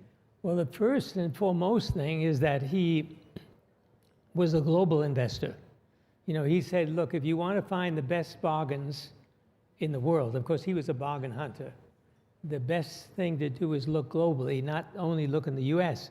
And you must remember when he started, that was in the late 30s, 40s, Americans thinking of investing overseas was a very strange thing. And he was the guy that really started it all. And then in 1987, he started the very first emerging markets fund listed in New York and asked me to head that up. So it was really an incredible beginning for me because in 1987, things were not too developed in emerging countries in terms of stock markets. Think global is what he taught you, right? And exactly. He thought Japan global. was his first global market that he kind of saw as opportunity? No, he was investing globally before that. He was one of the first investors to go into Japan from the US. But emerging countries was a new field. And at that time, I was living in Taiwan. And I had been working for a broker in Hong Kong. And I'd gone to Nassau, Bahamas to present to him. And he probably thought of me as probably a good sacrificial lamb to go into emerging countries. Because we raised $100 million. In those days, it was a heck of a lot of money because there were only 5 markets we could invest in. India was closed. China was closed. All of Latin America was closed. It was only a few countries in Asia. Philippines, Indonesia. Philippines, Hong Kong, Malaysia, Singapore, and Mexico. That was it. Which leads me to my next point, Mark. Why do you think some countries become rich and some countries remain poor? Why do some countries become rich and why do some countries remain poor? Well, it's really, this is one of the reasons why emerging countries and emerging market concept was so important, because the World Bank and the IFC, these international organizations, began to finally realize that if you want to create wealth, you've got to create a market economy. In other words, you've got to have free enterprise. You've got to have entrepreneurs, free of government interference. That was a critical decision by these organizations because, I studied economics at MIT. Yes. And all the economists were racking their brains. How do you make countries rich? In those days, they were called the third world, the poor, the underdeveloped, and so forth and so on. And after all this research, they finally came to the realization that, yes, you had to have good regulation by the government as sort of an umpire, but you had to have a market economy. And with a market economy, you need stock markets to raise capital. So that was really a big turning point for me and I think for the rest of the world. So China became rich or richer despite having a political system that wasn't free, but a market economy that was free? Exactly. If you remember Deng Xiaoping, what he said, He said, I don't care if the cat is black or white, as long as he catches the mice. And another quote that he made was that to become rich is glorious. I mean, that was a revolutionary statement for a communist to make. And that's, I think that's the reason why China has become what it is today. But you follow companies and you follow countries for a living. When you follow companies, Mark, give me a financial metric that you look at. Is it P ratio the most important thing you look at, or the other financial metrics you look at? I don't look at PE the way I used to. In the past, everybody was looking at PE. And I found that this was not a very good metric because the E of the P, the E was always backward looking. You know, they of course, they tried to make projections of the E, but they really didn't do it very well, and it was not very accurate. So the metric that I look at now is return on capital, return on equity. This metric is very, very important. Because interestingly enough, the other metric we look at is debt equity. And if you have a high return on capital, you usually have a very low return on equity. Because you're generating cash. So I look at that, and I also look, of course, at earnings growth. But probably the most important element in all this is the quality of the management. What kind of people are you dealing with? Which is why I travel a lot, and to meet managements, to see who they are, what they look like. Of course, you can be misled, but I have to ask you this. You're 88, you look 68, and while you find long-term stocks, what is the key to your long-term health? By the way, I love being 88. You know why? No, why? I can go to a ticket counter and say, I'm 88, give me a discount. Senior citizens so, discount. So, every place I go, I'm getting discounts. It's wonderful. And the other wonderful thing is, at least in the Middle East, and also here in India, very often I'm on a train standing up and people give me their seat. Seat, yes. Which is kind of embarrassing for me to say, do I look that old? I mean, come on. But anyway, it's nice to be 88. Well, I'm constantly learning. One of the things that I found out was that in order to remain healthy, you have to exercise every day. So every morning I'll get up. This morning I got up at 7 o'clock. I went down to the gym, got on the bicycle for a half hour. So that's the first thing. The second thing is, as I say, I'm constantly learning. And I recently read a book called Grain Brain, which I recommend to everyone here. The brain drain. Grain Brain. Grain Okay. Brain. Grain brain, okay. And basically, the author says, look, get rid of bread. Get rid of grains, because it's not good for the brain. Right. But the other interesting thing he mentions is that curcumin. Say that again, please. Curcumin. Curcumin, okay. That you have in Indian food is very good for the brain, which is why I think there's so many intelligent Indians. I think it's your diet. All your spices are helping your brain. And curcumin is one of the top ones. But there are a lot of things that I'm learning as I read health books. One other very interesting thing about this book is he said, don't worry about high cholesterol. You know, everybody worries about high cholesterol. I've had high cholesterol all my life. I had very high cholesterol. Every time I go to the doctor for a checkup, he said, okay, you got to take statins. And I was always suspicious. And I said, I don't like the idea of statins, the side effects and so forth. Sure enough, this book says statins are no good for you, and don't worry about high cholesterol. What you should worry about is what's the general health of your body, because cholesterol is essential for your brain. Your brain is made up of cholesterol. So I'm constantly learning these things, and of course every day I take vitamins. And another thing I've been taking recently, which I recommend to everyone, I'm not a doctor, I better not make a recommendation, but one of them is metformin.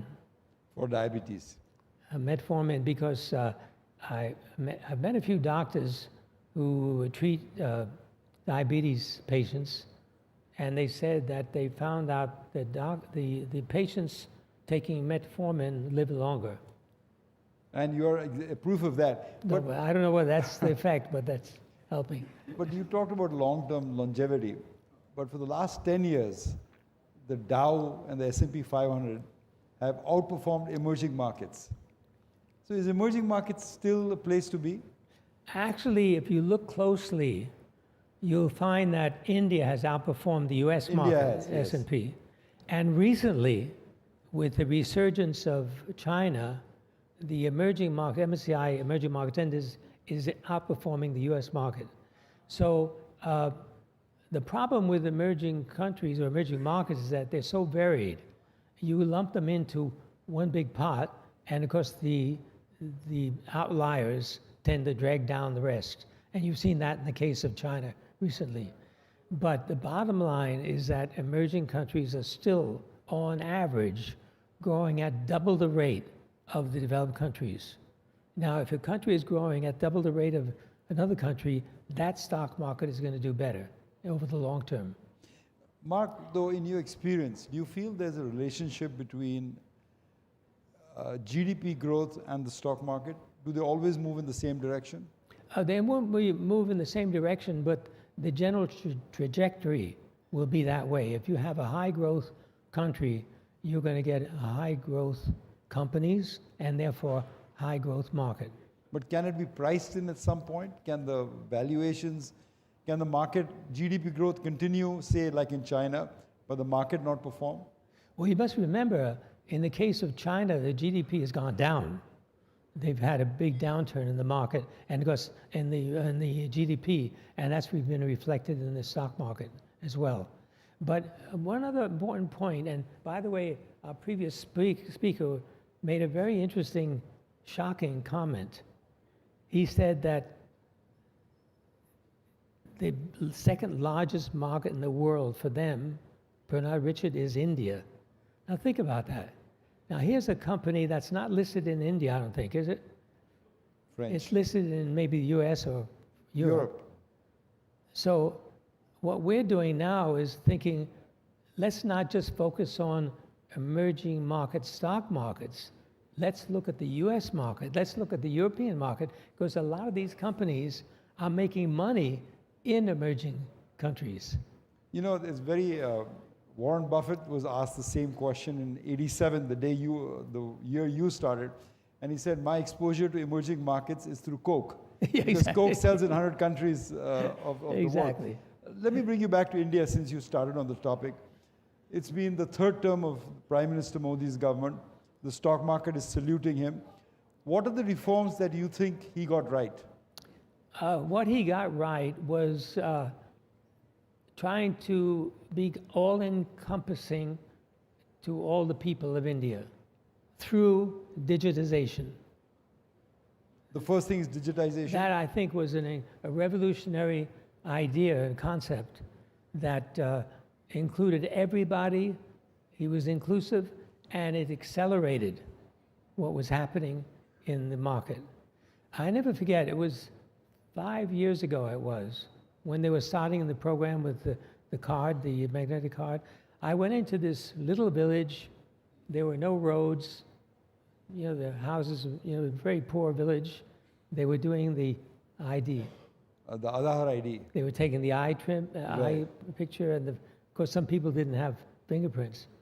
So to me, I thought to myself, this is revolutionary.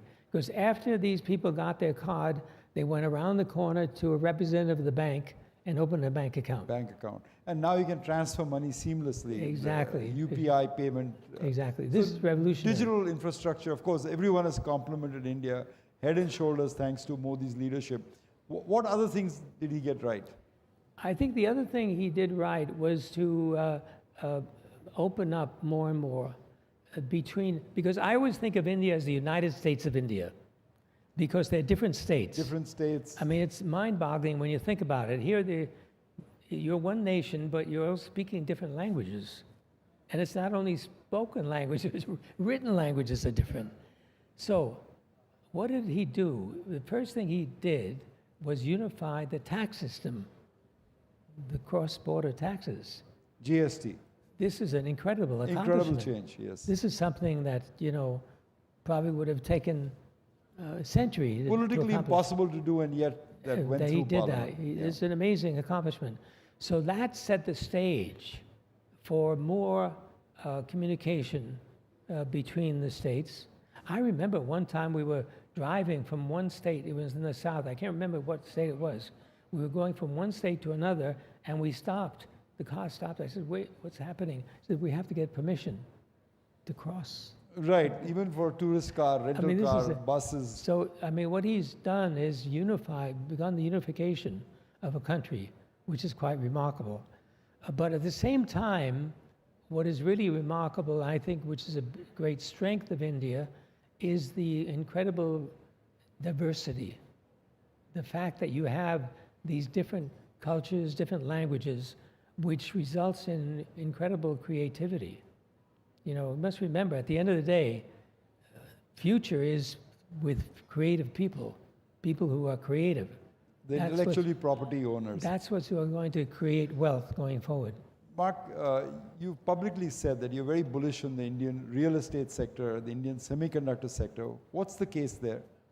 I think in the case of real estate is that standard of living is going up and people want homes, and you got to meet the supply. And you can't manufacture land. And you got to go for it. You got to either build up, or you've got to go into other remote areas. So I think this is going to be a very, very big growth area. And don't forget, you've got a young population, and they're going to want more and more. More nuclear families happening. Yeah. But I have a quibble about the semiconductor sector. India is not going to be a fab power. I just can't see India, maybe design, maybe usage, but fab power, you think India will do well in fab? I definitely think India is going to become a leader or the leader in semiconductor production in the future. And the reason why I say that is, first of all, the demand. You've got a market here that's one of the biggest in the world, number one. Secondly, it's a relatively open economy. So you're going to be able to take technology from China, from Taiwan, from the US, wherever. Thirdly, you've got an incredible software industry already. You're the largest exporter of software in the world. And if you look closely, you'll find that many of the very large IT or tech companies, particularly semiconductor companies, are already doing software in India. The software, yeah. But Intel, with all its manufacturing prowess, is at a 20-year low. Intel, what gives you the faith in the Indian fab business? The fabs will come here. Why? Because you've got the population, you've got the labor force. And I remember a few years ago, I was meeting an Indian friend of mine, and we were talking about this. And I said, I think India's going to become a big semiconductor manufacturer. And he said, oh no, Indians are not as patient and not so good with their small things like the Chinese are. I said, have you ever visited the places where they're polishing these tiny diamonds in India? Come on. Yeah.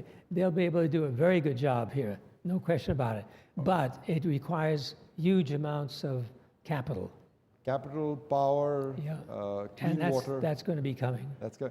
Okay, Mark, you interviewed Barron's a few years ago, maybe during COVID time, the newspaper Barron's, in which you actually recommended 3 Indian stocks. You recommended Apollo, APL Apollo Tubes, Persistence Systems, and Metropolis Labs. Yes.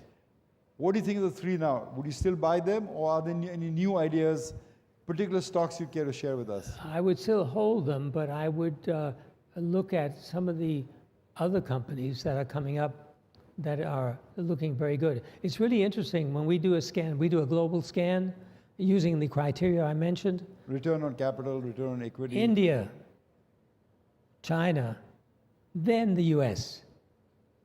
So you can see where the value is. Even now, with a lot of people say, oh, the stock prices have gone too high.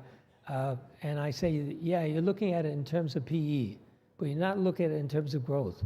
So I think there are still plenty of opportunities. Great. The last bit of advice before I get a rapid fire round with you. What is the investment advice you'd give to your younger self? What I would say is don't be in a rush. Take your time, study carefully, and listen to the market. Because at the end of the day, yes, we have to be logical. We have to look at the facts. We have to talk to the management. We have to make a decision on numbers. But I have this saying, emotion is the potion. Emotion is the potion. The market is built on emotion. So you have to pay attention to the emotion of the market. The psychology of the The market. psychology of the market and the way, what people are thinking and acting upon. It's very important. All right. Let's do a rapid fire with Mark. Mark, an Indian promoter who you've always admired. Tata. The Tata Group, of course. Yeah, I mean, I remember meeting him many years ago, and he was a guy who was a titan of Indian industry, but he was the most humble and the most honest guy. He was terrific, very nice guy. And the legacy still shines through. Mark, you wrote your PhD thesis on communication satellites, Yes, I believe. yeah. What do you think of Elon Musk? Well, it's really interesting. Now, here's the idea and the reason why creativity is so important. Because a lot of people don't remember that a communication satellite, the simultaneous satellite, with 3 satellites, 26,000 miles in the air, it looks like it's moving at the same rotation of the Earth. So they appear stationary. Who thought of the idea? Arthur Clarke, a science fiction writer. He included this concept in one of his science fiction stories. And Hughes Corporation caught up on this. And at that time, President Kennedy, when I was doing my thesis, was trying to break up AT&T, which was a telephone monopoly in America. And there were 2 competing ideas, a simultaneous satellite like Hughes, and the satellites that were low altitude that had to be tracked. And of course, AT&T, they were the only ones that could do that. Right. And thankfully, Kennedy and the Congress decided on the simultaneous and that was my first stock idea. I bought Comsat Corporation. Yes, I remember hearing that. Okay, from satellites to cartoons. You're very fond of Charles M. Schulz. Why? Snoopy. No, I got involved with Snoopy and the Peanuts business because I had a consulting company in Hong Kong. And of course, I was doing all kinds of consulting. In fact, I came to India once to do a project on the leather industry for the UNDP. But anyway, one day a lady from California arrived in my office and said, we're looking for manufacturers of toys. And I said, well, what kind of toys are you doing? She said, we got the rights for all of the Peanuts characters, Snoopy, Charlie Brown, all the rest of it. So we found manufacturers in different parts of Asia. Then I said, why don't you start selling this here? She said, you think people would like it? I said, children around the world love toys. So we started selling, and that became a bigger business than my consulting business. Okay. So it was interesting. I'll ask the audience, how many countries do you think Mark has visited?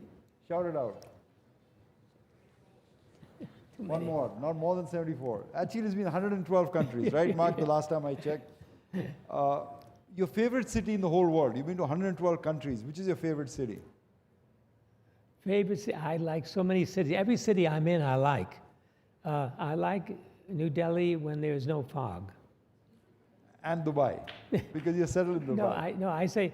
I would say for fun, Rio in Brazil, Rio de Janeiro. Rio, yeah. The Brazilian ambassador would have been happy to hear that. The Brazilian ambassador was here, would have been happy to hear that. I noticed that, yeah. Blame it on Rio, anyway. Yeah. Last rapid fire question for you. Do you have a favorite Bollywood film and a favorite Bollywood actress? Bahubali. Bahubali, okay. both the first and second. I like them both. That's a surprising choice. Any Bollywood actress you can think of? Well, the star, I can't remember the name, the star of Bahubali was very good. Okay, great. Very excellent. You know, And the other one, the other character I loved in that film was the bad guy, the evil guy. So when I was in Hyderabad last year, I had to go to the Ramali theme park, and I had a picture taken with a statue With of him. this bad guy. and you saw this on video? You saw this on video, Bahubali, or on the No, theater? I saw it in the films here. I saw Oh, it in here a film. first, Okay, yeah. great. You know what they say about traveling, Mark? That traveling leaves you speechless and then makes you a storyteller. But what traveling has done is made you a great stock picker and what we call the Indiana Jones of emerging markets. Thank you so much for joining us. Thank you very much. Thank you. Thank you. Thank you for the lovely chat. Thank you. Well, thank you.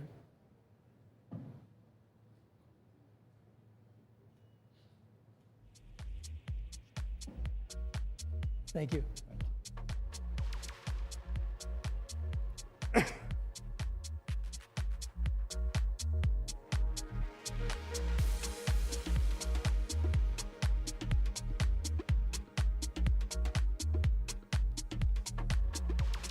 Well, don't rush and take it slow. These are words we rarely get to hear in a newsroom. But as you are all aware, New Delhi has seen a series of diplomatic victories.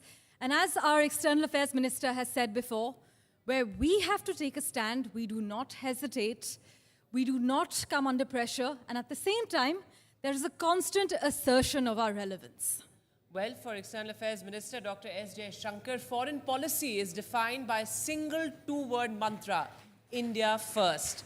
And that has really become something that has been echoed and reiterated by global leaders. To talk about the India century, diplomacy redefined, it's our honor to invite on stage Dr. S. Jaishankar and NDTV's Editor-in-Chief, Mr. Sanjay Pugalia.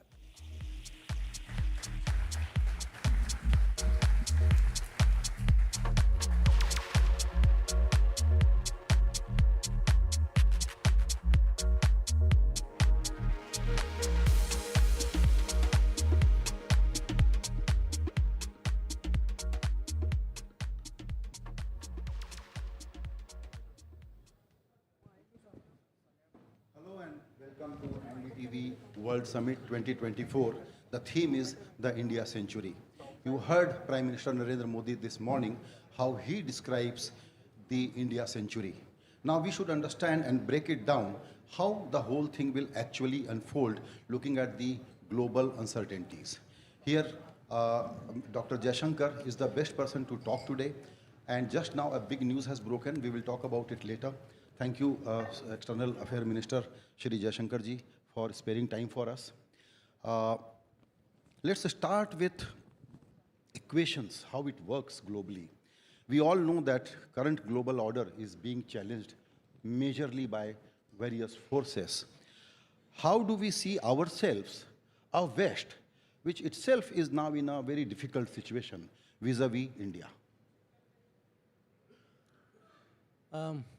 First of all, let me say what a great pleasure it is to be with you and with at this NDTV platform.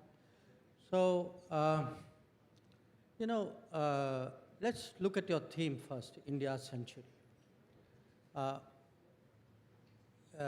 If one were to predict ahead, and there are people who have done this, I think I saw some time ago a Goldman Sachs study which said that by 2075, I think it said we'd be 52.5 trillion economy, we'd be the second largest probably at that point of world. But I think a much nearer short-term prediction is that by 2030, we would probably be the third largest economy. So that's one way of measuring it. But I think there are other ways which may be more effective.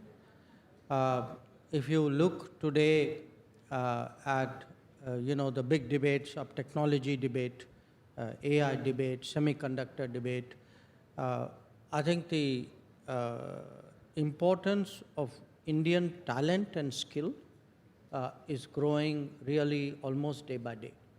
In fact, when I go, especially when I go to Europe, to some extent to North America as well, there's a lot of interest really in how can we get this smooth movement of talent and skills out of India, because the fact is that within certain demographics, we are actually disproportionately large. I would also say if we look beyond numbers, beyond growth rates, beyond markets, supply chains, there's also one very I would say intangible quality, and that is leadership and attitude. That who will step forward? That if you have today a war going on in Ukraine, who is prepared to step forward? If you have a natural disaster in the Indian Ocean, who is prepared to step forward? So sometimes there may be countries who have capabilities, but they don't have the desire or the appetite or the mindset to do that anymore.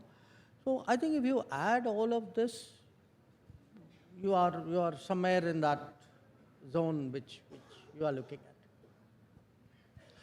at. Since US and Canada are main players in the western part of the world, US we will deal a little later, but what about Canada's situation? How are we dealing with it?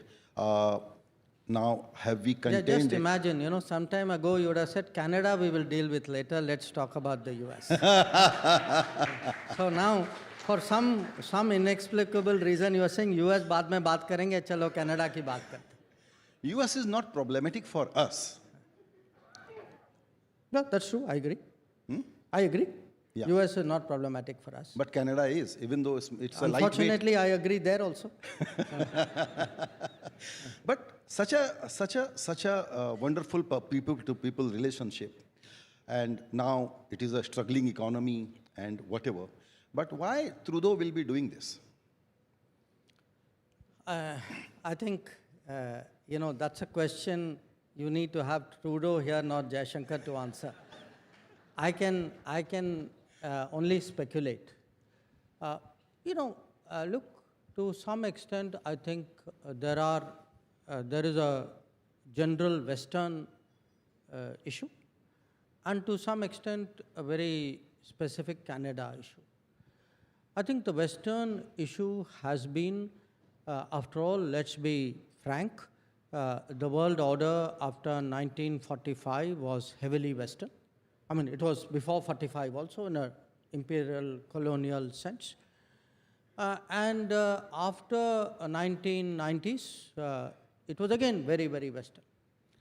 So what has happened, you can say in the last 20, 25 years, is that there is what you can call a rebalancing, a multipolarity. Many non-Western countries have a bigger share, a bigger contribution, a bigger role, if you would, and a bigger influence which will naturally come. So the equations, in a way, between the West and the non-West, I think is changing. And it's not easy to adjust to that. If you've been dominant and you are less dominant, if there was a time when, in the conversation you were looking up and I was looking down, and now the conversation is no longer like that. It takes a little bit of getting used to. So I would say, in a broad way, on multiple subjects. Today, when the natural diversity of the world has started to express itself, when many more countries, and particularly many more large countries like India or China, have points of view and positions to take, there will be contestations, there will be frictions, there will be arguments. So it won't be so smooth. That's a larger picture. Where Canada is concerned, I think there are some very specific issues. I think a lot of people know that. You are right. If you look at the people to people, if you look at the business relationship, it's very, very strong. And for a lot of people, it is very difficult to imagine that we could reach the state of relations that we have today. So why has this happened? I would say definitely there is some history, for the non-Indians in the room, I should remind you that in the 1980s, Indian Air India plane was blown up flying out of Canada, and in many ways that's a kind of a overhang, because it wasn't just an incident, it was a reflection of something which was going on there. But at a time when many people felt that, look, that's all behind us, I think developments in the politics went in a different direction. And we are seeing to some degree the consequences of that. So again, I give you the first observation that, the broad attitude versus the specific. And I'll give you 2-3 examples of it. Canada has just, they asked us to subject our High Commissioner to a police inquiry, you can say, and we chose to withdraw the High Commissioner and diplomats. Now, look at it. They seem to have a problem if Indian diplomats are even trying to make efforts to find out what is happening in Canada on matters which directly pertain to their welfare and security. But look what happens in India. Canadian diplomats have no problem going around collecting information on our military, on our police, profiling people, targeting people to be stopped in Canada. So apparently the license that they give themselves is totally different from the kind of restrictions that they impose on diplomats in Canada. Or even take the press. I'm at a press event. Now, when we tell them, saying, look, you have people openly threatening leaders of India, diplomats of India. Sometimes the threat is not just verbal, it's physical. So their answer is freedom of speech. Okay? Now, when Indian journalists make social media comments, if you threaten the Indian High Commissioner, he is supposed to accept it as freedom of speech. But if an Indian journalist says the Canadian High Commissioner walked out of South Block looking very grumpy, it is apparently foreign interference. Now, how, look at the, this is not even, double standards is a very mild word for it. So, look, there is this thing that we will do it differently at home, we will do it differently abroad, we will do it our way, but that doesn't apply to you. So I think these are the larger, I would say, adjustments which have to happen in this changing world. West को थोड़ा सा ये समझने की ज़रूरत है कि क्या चेंज हुआ है. अगर वो एक्नॉलेजमेंट नहीं आएगा तो वो प्रॉब्लम सॉल्व नहीं होगी. तो जो अमेरिका या वेस्ट लेड ग्लोबल ऑर्डर चल रहा था, now it is collapsing. There is a major challenge to that मैं उतना तो नहीं कहूँगा कि it is collapsing, but challenges are there. Look at the biggest or best democracy and institutions in America are in difficult situation. Let's not go into that. But the question is, अगर America ये realise नहीं करेगा कि India या वो देश जो बहुत कल्चरल कॉन्फिडेंस के साथ आते हैं, उनको इक्वल पार्टनर के रूप में और कहीं कहीं उनको प्राइमेसी देते हुए वो दुनिया में अपना कोई रोल प्ले करने की कोशिश करे और सोचे कि नहीं अभी भी दुनिया हम चला रहे हैं, तो ये एक बहुत बड़ी गलती होगी, लेट होगा और दुनिया उतना अच्छा नहीं बन पाएगी जितना अच्छा हम बनाना चाहते हैं. नहीं, देखिए ऐसा है, मैं पूरे वेस्ट की मैं बात तो करूँगा क्योंकि सिविलाइजेशनली आप कह सकते हैं, कल्चरली वो जुड़े हुए, बट मैं ये नहीं कहूँगा कि all of them are on the same page या सब लोगों को वो समझ नहीं है. इनफैक्ट आपने अमेरिका का जिक्र किया, मैं तो उल्टा कहूँगा कि अमेरिका में वो समझ है। इसीलिए अगर आप ये क्वाड जो 2017 में जो बनी थी क्वाड, आप ये क्वाड देखिए, तब तक अमेरिका कहता था कि अगर आप ट्रीटी अलाइन नहीं हैं तो मैं आपके साथ beyond a point I am not prepare to work with you, उसकी लिमिटेशंस होंगे। Now they've evolved, they have changed. Today आप पिछले 7 साल में देखेंगे how much quad has actually grown.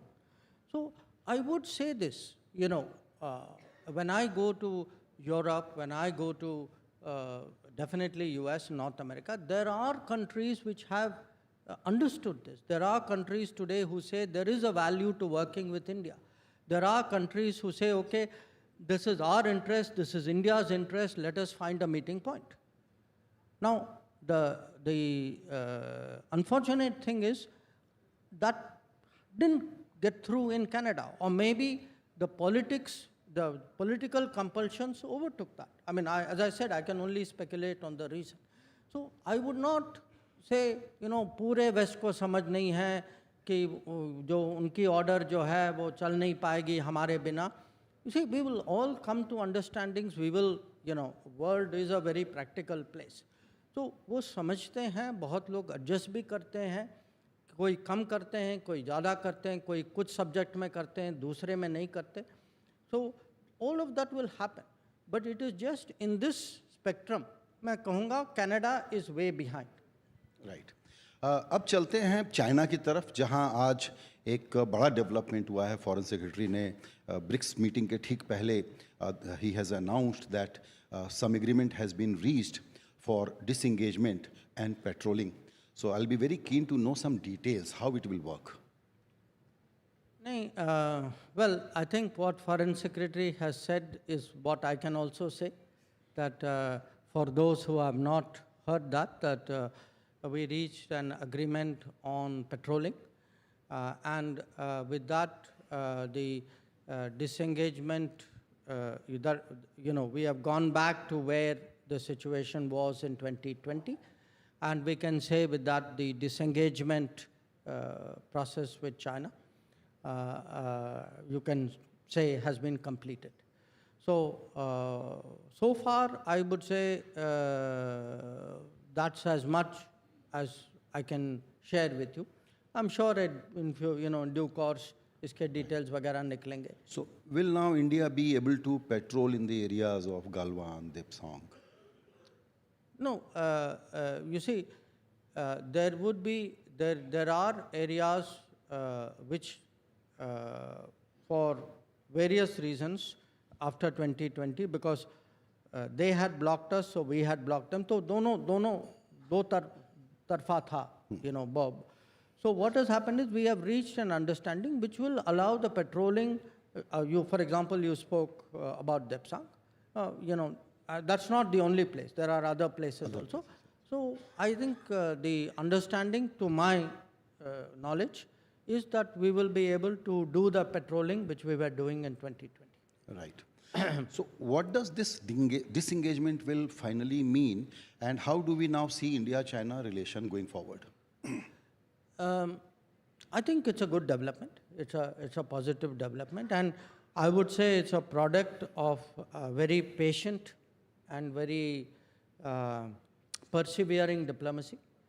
That at various points of time, people almost gave up. You can say, this has happened. So we have always maintained that, on the one hand, we had to obviously do the counter deployments, but side by side, we have been negotiating. We've been negotiating in fact, since September of 2020, when I met my counterpart, Mr. Wangi, in Moscow at that time. So it has been a very patient process, maybe more complicated than it could and should have been, but whatever it is, the fact is, if we are able, as we now have, to reach an understanding regarding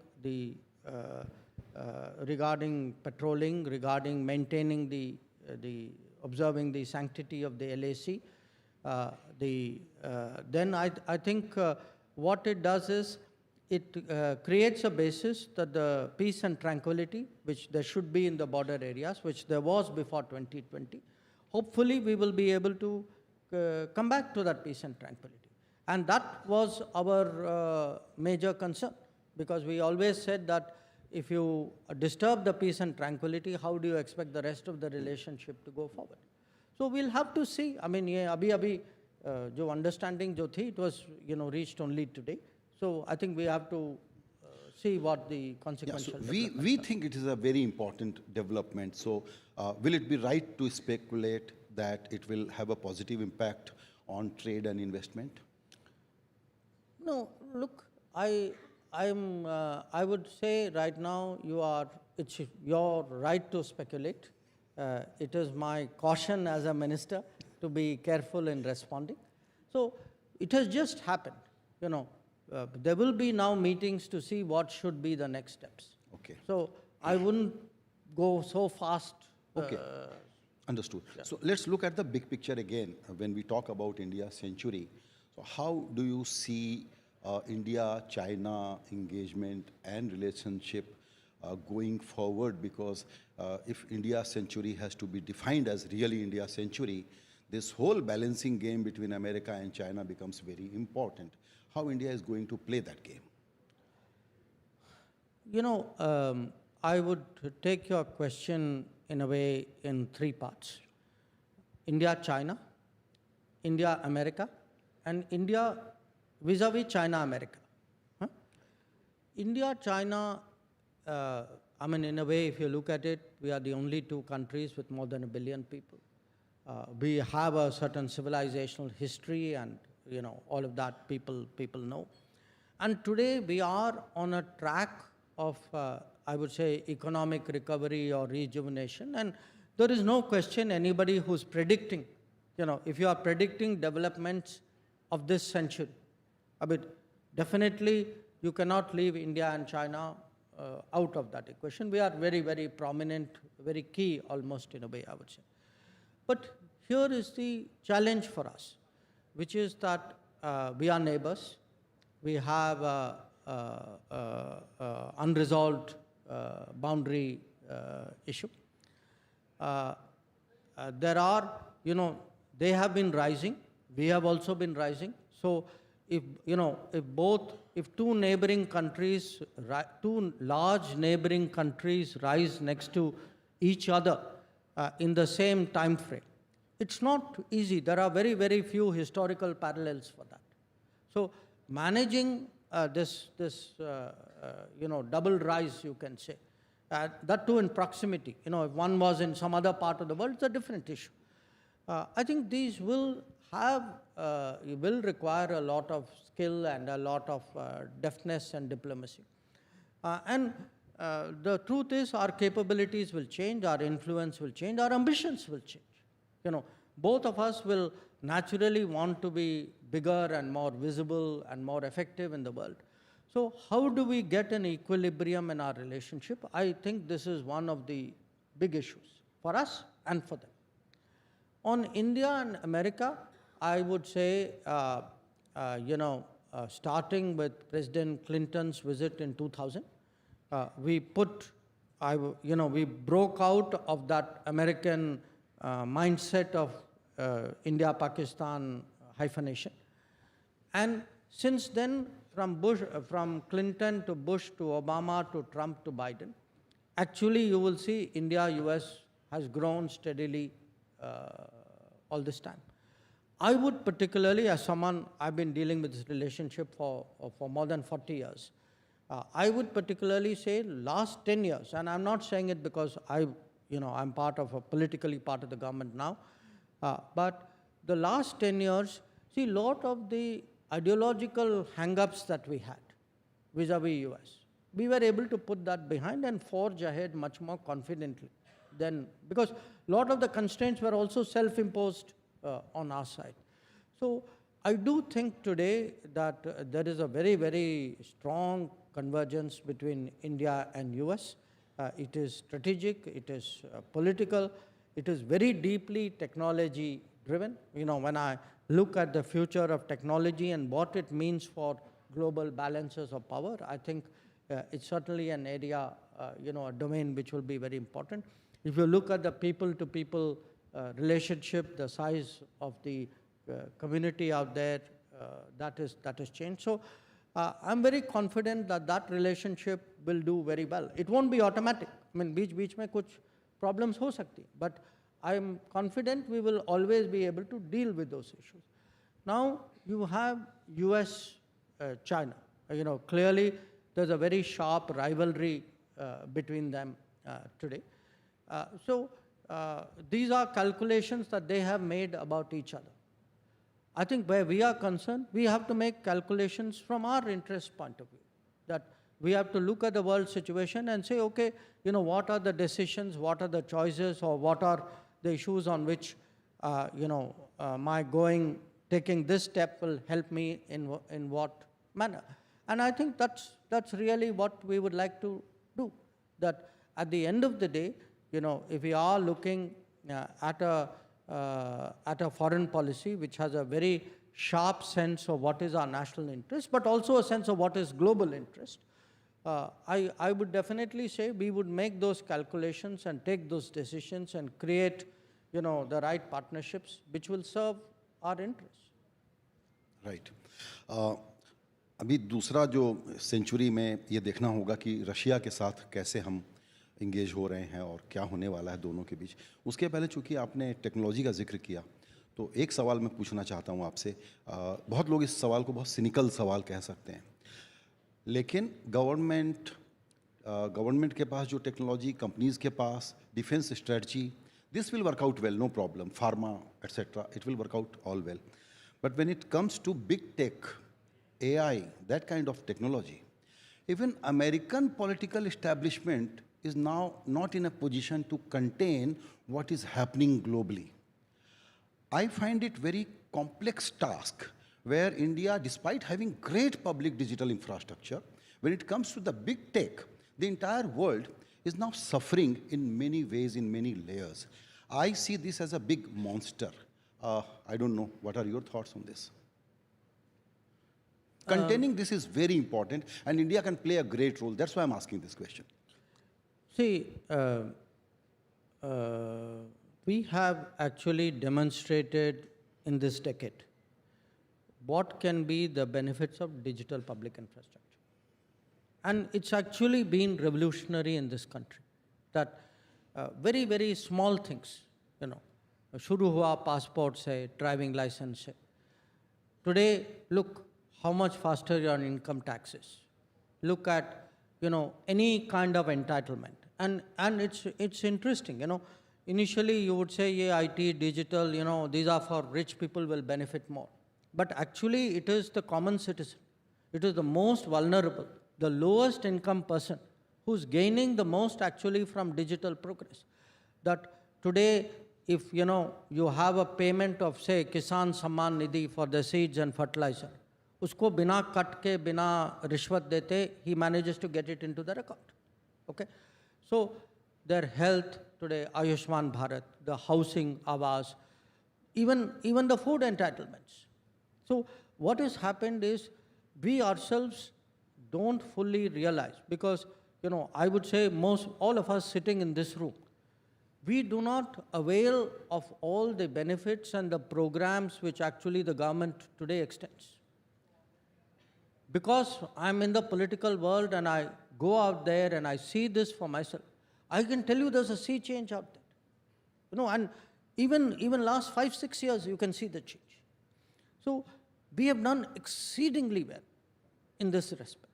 And I think we'll keep growing. And I actually, in a way, I'm seeing, when I speak to counterparts in Europe or even in US, I mean, take something like election, Look how smoothly our election moves.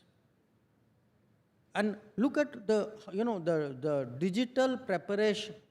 Ki sabko pata hai, your voting, your entitlements, your counting, I mean the whole system. Now, at that delivery, service, governance level, we've done phenomenally well. At the same time, have we produced those large corporates, what you call big tech? No, I would say most of the large big tech corporates are largely American and perhaps to some degree now Chinese. So America, I think, clearly dominates that field. We'll have to see in the, we are now moving to an era of artificial intelligence. Look, the tech world has a relatively short shelf life. They have to keep reinventing themselves. I'm sure somebody having a conversation 5 years from now, sitting here, would have a very, very different landscape that they would be looking at. But I definitely see these as opportunities, and they come as a package. Again, I give you an example. You should, it's really worth looking at today how many global capability centers have come up in India. Yeah. And how much work they're actually generating.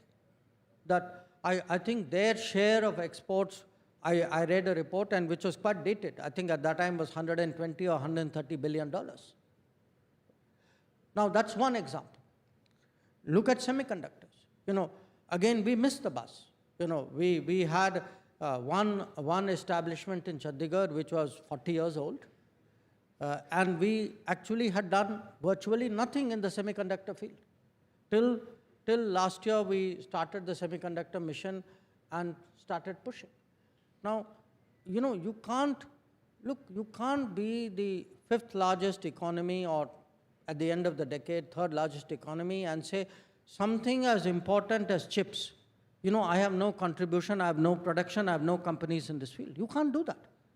I mean, you will simply end up then as a user of other people's products, technologies with all the vulnerabilities that come. So I think you have today a government which is thinking ahead, which is planned. As you grow, your planning, your strategizing has to grow along with that. So if you look today at semiconductor technology, or you look today at railway technology, you look today at the fact that we are trying to make an airplane in this country. I mean, we have made a fighter, we are now making a transport aircraft.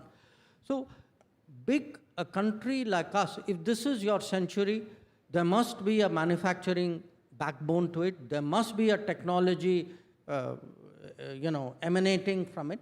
All this comes as part of its being your century.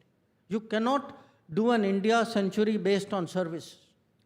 You cannot end up as a good market for other people's products. That cannot be our fate. Sir, you have some time constraints, so we have to wrap up and take some questions before we let you go. But I wanted to talk about Russia and then the neighborhood, because neighborhood situation is a sort of mixed bag. So let's first deal with Russia, how India-Russia relationship is going to evolve in this century. By the way, we're going to Russia. Prime Minister is going to Russia tomorrow. So timely question, thank you. Look, I put it to you very simply. If you look at our history with Russia after independence, I can say, and with fear of contradiction from anybody in this room, that Russia has never done anything to impact our interests negatively. Okay? It's a big statement to make, because there are, among the major countries, there are not many countries about whom you can say this.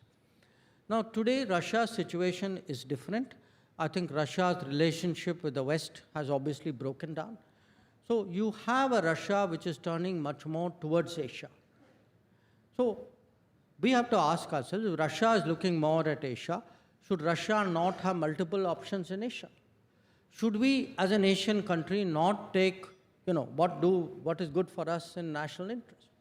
And clearly, Russia, as a major natural resources power, has a complementarity with India at this stage of development when we are big resource consumers. So, people talk about Russian oil, but it isn't just Russian oil. It could be oil, it could be fertilizers, it could be metals, it could be coal. So there is a whole economic logic to it. There is also a basic strategic logic, that if you look at the Eurasian landmass, there are 3 big countries. It's like 101 in international relations. You always keep your you always keep a balance. You will always keep a relationship with the further away country in very, very good state. So there is a logic, strategic logic, there is an economic fit, and I think the relationship, the history is a positive asset in that relationship, and that's how I see it. और neighbourhood के बारे में थोड़ा बताइए, एक एक देश को अगर आप स्पेसिफिक बताना चाहें। मालदीव्स के प्रेसिडेंट अभी आके गए, लेकिन बांग्लादेश के साथ एक नई सिचुएशन है, श्रीलंका में पॉलिटिकल चेंज है, भूटान के हमारे दोस्त यहाँ पर मौजूद हैं, तो नेबरहुड को आप कैसे डील करते हुए देखते हैं आने वाले दिनों में?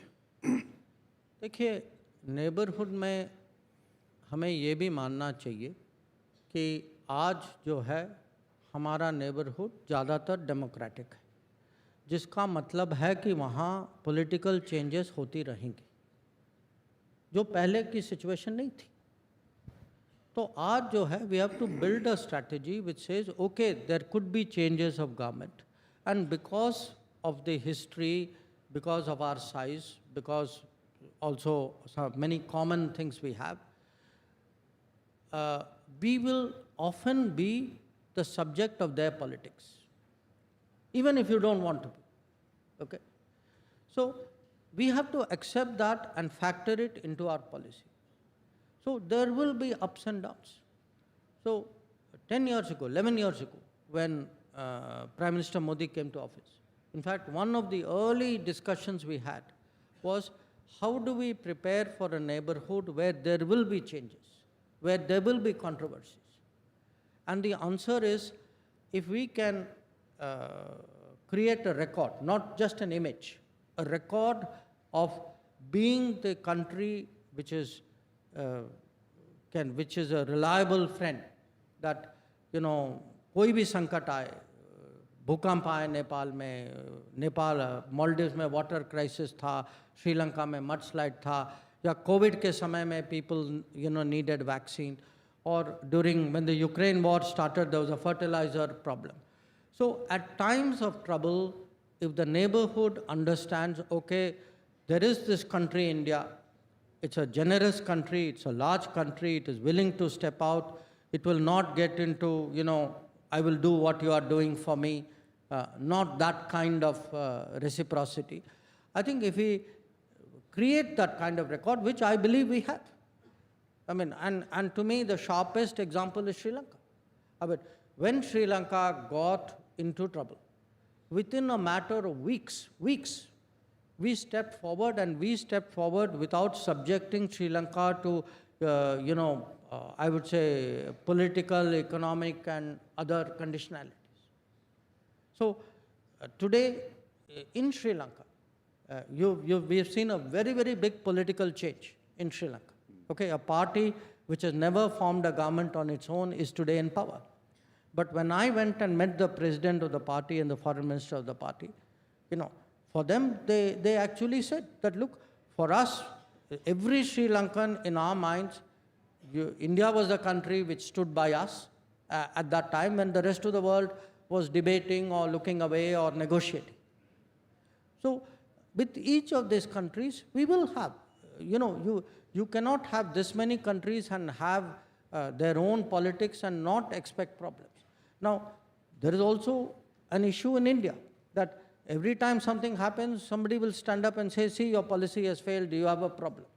So that is the time for me to keep my mouth shut and wait for the cycle to turn, and then, look very pleased with myself when things go our way. So, it's part of our debate. I know right now people are saying many things about Bangladesh, but I urge you to look at the reality of our relationship with Bangladesh. Look at the economic relationship, look at the trade relationship. We issue 1.6 million visas a year in Bangladesh, of which I think 30% is for medical purposes.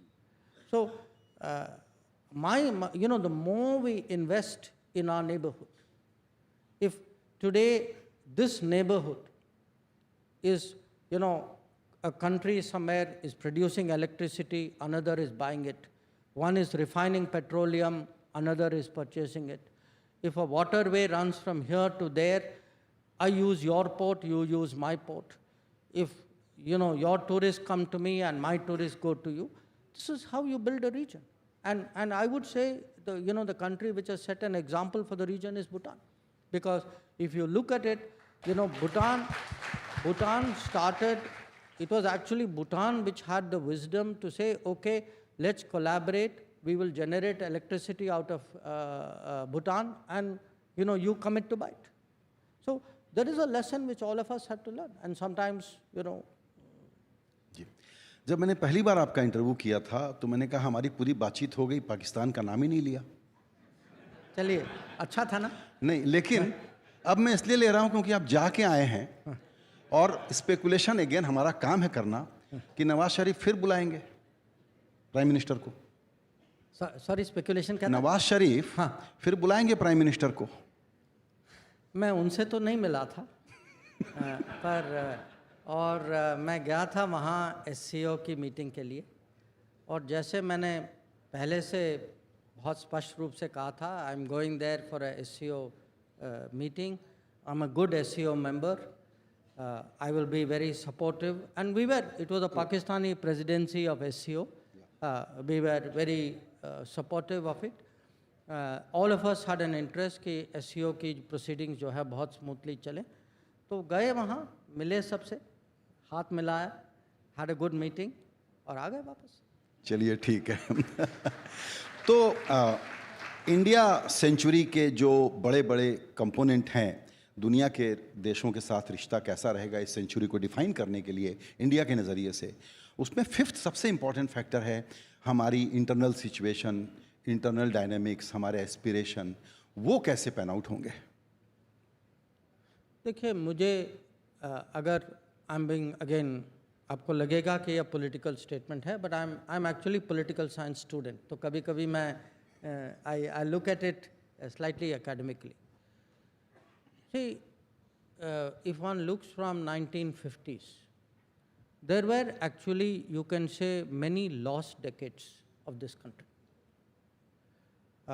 If you look, maybe 1960s and 70s, हम लोग जो हैं socialism की दिशा में ज़्यादा गए, बहुत ज़्यादा state control कर लिया, we killed business entrepreneurship in this country. 80s में अगर आप देखें, instability, the lot of the opportunities. So, today we are talking manufacturing. Manufacturing globalization started in the 80s. Manufacturing globalization started in 80s and 90s. We missed the bus.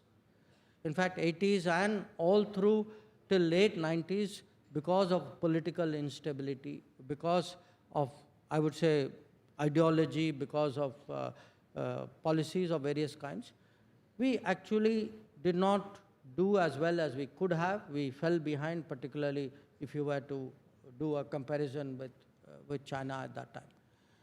So for me, when I look ahead, I would say political stability is absolutely crucial. That just look, अब 100 दिन हुए, 100 से थोड़ा ज़्यादा हुआ है, maybe now 130 days, 140 days. But you look today at even in this short period, the decisions which have come out, 12 industrial zones in the country, new infrastructure projects in this country, big skilling internship issues in this country, support for our agriculture in this country. अगर मान लीजिए तीसरे कार्यकाल की सरकार नहीं होती, you could not have got after this faster. True. So to me, political stability, political continuity is very crucial, number one. Number two, you need leadership. You need people who can look ahead and take big decisions confidently. If you say, if you have a leader who says, look, in this decade, chips will be very important. My country cannot be left out. Or if you say, rail is the backbone of transportation of this country, I cannot continue with a 1950s, 60s railway technology. I have to upgrade it to something else. So if you say, an Indian citizen must find air travel affordable. It should not be a privilege of a few people in metropolitan cities. True. So then you have, saying double the number of airports, which is what we have done in the last decade. So I would say we need vision, we need leadership, we need political stability. We need to motivate young people, give them that kind of opportunities. And that, in a sense, today in the government, when we look, in the cabinet, when we look, in groups of ministers, that's the kind of vision and motivation with which we are working. We are not working for a 5-year term. We also in the government, in the cabinet, we have Indian century in mind. That is what is driving us today. Right. आपने अभी vision और leadership की बात कही और आपने ये भी कहा कि ऑफ कोर्स इंडिया अपना इंटरेस्ट पहले देखेगा, वो तो गिवन है, और फिर आपने ये भी कहा कि ग्लोबल इंटरेस्ट के लिए भी काम गिवन नहीं है, एक समय था हम दूसरों का देखते थे। राइट, और ग्लोबल इंटरेस्ट तो देखना ही चाहिए। मेरा एक सवाल आपसे ये है कि जो प्राइम मिनिस्टर मोदी का डिप्लोमेटिक स्किल, जो डेफ्टनेस हमने देखा है, अब ग्लोबली बहुत सारे पॉलिसी एलिट्स ये कहने लग गए हैं कि एक्चुअली मोदी लेड इंडिया के लिए एक बड़ी अपॉर्चुनिटी है नए ग्लोबल ऑर्डर को शेप करने की। उस रोल को आप लोग कितना अंडरस्टेटेड ढंग से प्ले कर रहे हैं या कितना फ्रंट फुट पर खेलने वाले हैं? देखिए, हम दोनों कर रहे हैं क्योंकि कभी कभी समय, अवसर, मौका ऐसा होता है, you have to be front foot. जैसे हमें लगा कि ग्लोबल साउथ की आवाज़ जो है बिल्कुल दब गई है। सो लीडिंग इनटू G20, हमें लगा we have to get the Global South together, we have to get back to their concerns which had got sidelined. That's occasion where you are, as you say, on front foot. But there are occasions where you have to be more deft. अब जैसे अब प्रधानमंत्री जी, he went to Russia, he met President Putin, then he went to Kiev. Okay. So now certain things, अब इसको आप public में broadcast, मैं तो आपको तो नहीं बताऊंगा what is happening. So some things you have to do from little bit more discreetly, deftly. But I would say this, just look over the last 10 years. Right now, there is a war going on in Ukraine. How many countries, how many prime ministers, how many leaders have the ability to go to Moscow, talk frankly, go to Kiev, talk frankly, go back to Moscow and go back to Kiev? Similarly, there's another war going on in the Middle East. Now, not many people know that even in the last year, the number of times where actually we've had conversations with Iran and conversation with Israel, that's also there. True. We are today in the global south seen very much, okay, people trust us to stand for their interests. But please also see, at the same time, G7 is very keen ki bhai aap aiye, please join our conference. You are a big democratic market economy and influential player. So how to in a sense make yourself relevant across multiple forums and multiple interests? I think this is something which, if you, as I said, if you have a confident leadership and if you are performing, look, at the end of the day, why are they all doing it? Because they're also looking at your performance. When you tell people, look, I'm a 7-8% growth economy today, and if you tell politically people that I am a third-term government, believe me, there's a lot of respect for that. So it's partly respect is earned. Right. Sir, my time is up, as producer tells me, but if you have another 5-7 minutes, we can take some questions. I will go by your... All right, very good. Okay, fine. Okay, quickly. Yeah, some audience questions, actually limited to 2 or 3. Mike? Can I? Hello? Hello. Hello? Yeah, this. Yeah. Yes? No? Can you hear me, sir? Is it working? Yeah. Sir, hi. Today, there was a threat issued on the Air India by the terrorist group and the Canadian Mr. Pannu or whatever he's called. What is our take on that, and what is the government's plan? Because we see a lot of issues with Canada, and this morning, this guy has typically asked all people to refrain from flying Air India. So I see, what is your take on that, sir? एक साथ अच्छा. Next question. Yeah, here. This side, sir. Yeah. So good evening. We are talking a lot about technology, everything. But at the same time, there are people who are smarter than us, that is scammers, or the people who are cyber frauds. What is our take on that, and how soon are we resolving it? Because I have been hit recently with a huge amount of scam, and now I'm really feeling that cybersecurity is the biggest concern. Right. Right, so this is my question. Okay.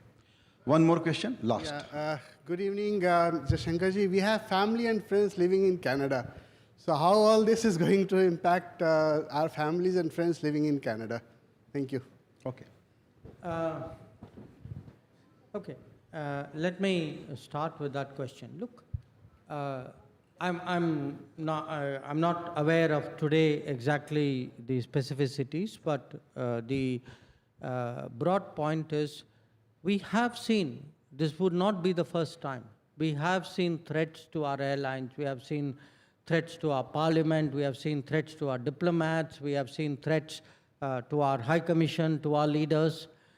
And that is a source of concern to us, because if these threats, because they are cleverly worded, are then said, they are okay with freedom of speech, I think there are very serious issues. And the point which we make to the country concerned, let us reverse roles. Suppose you were at the receiving end of this threat. Suppose it was your airline, your leaders, your diplomats, your parliament. Would you take it as lightly as that? So, no, you don't get a second chance. I get to answer. So, look, my point is, these are exactly the kind of problems with which we started this conversation. That there are countries which feel that, your concerns don't matter, that's okay, that's part of our politics. But if the slightest thing happens to them, even if it is legitimate, they have they start jumping up and down.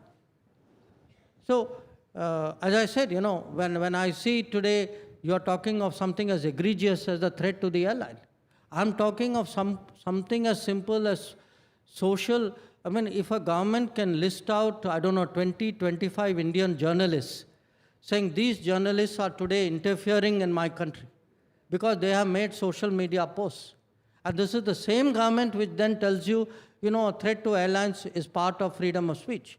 I think you ask yourself, whose credibility is taking a hit out here. On your question regarding, cybersecurity, absolutely. The more digital we become, the more cyber we become, it's a great enabler, it's a great efficiency. But with every change also comes the risk. Because, your data is on something. There are things you tell your phone, which you will not tell any living person. So what happens is that every part of that progress also has a parallel danger or vulnerability which comes along. So that is why today actually governments invest so much on cyber security. So you're worried about your telecom, you're worried about your apps, you tell people, computer do this. Well, if you look even at TV, why does, say, Reserve Bank of India or other banks put out these ads saying, please don't give your PIN number to somebody, don't do this, don't do that? Because it's in human nature to fall for some of this. So I think people need to develop that cybersecurity mindset also along with that. The third question the gentleman asked, look, I think we are having a problem with a segment of politics in Canada.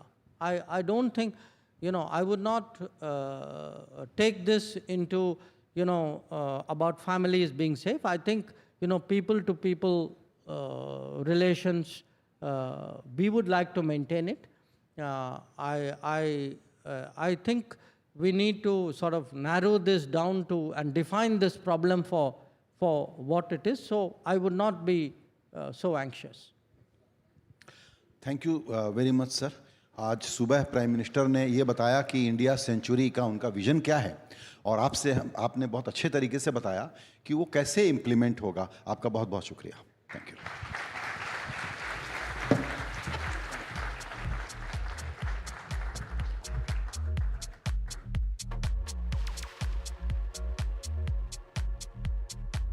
Well, a riveting discussion with Dr. Jayashankar. We are so grateful for his presence here. But on to one of the most compelling explorers of India's past and present. Well, the city of Jinns is a familiar place for our next speaker, who also has the pleasure of calling New Delhi home. Absolutely. We'd like to invite up on stage author and historian William Dalrymple to talk to us on how ancient India transformed the world.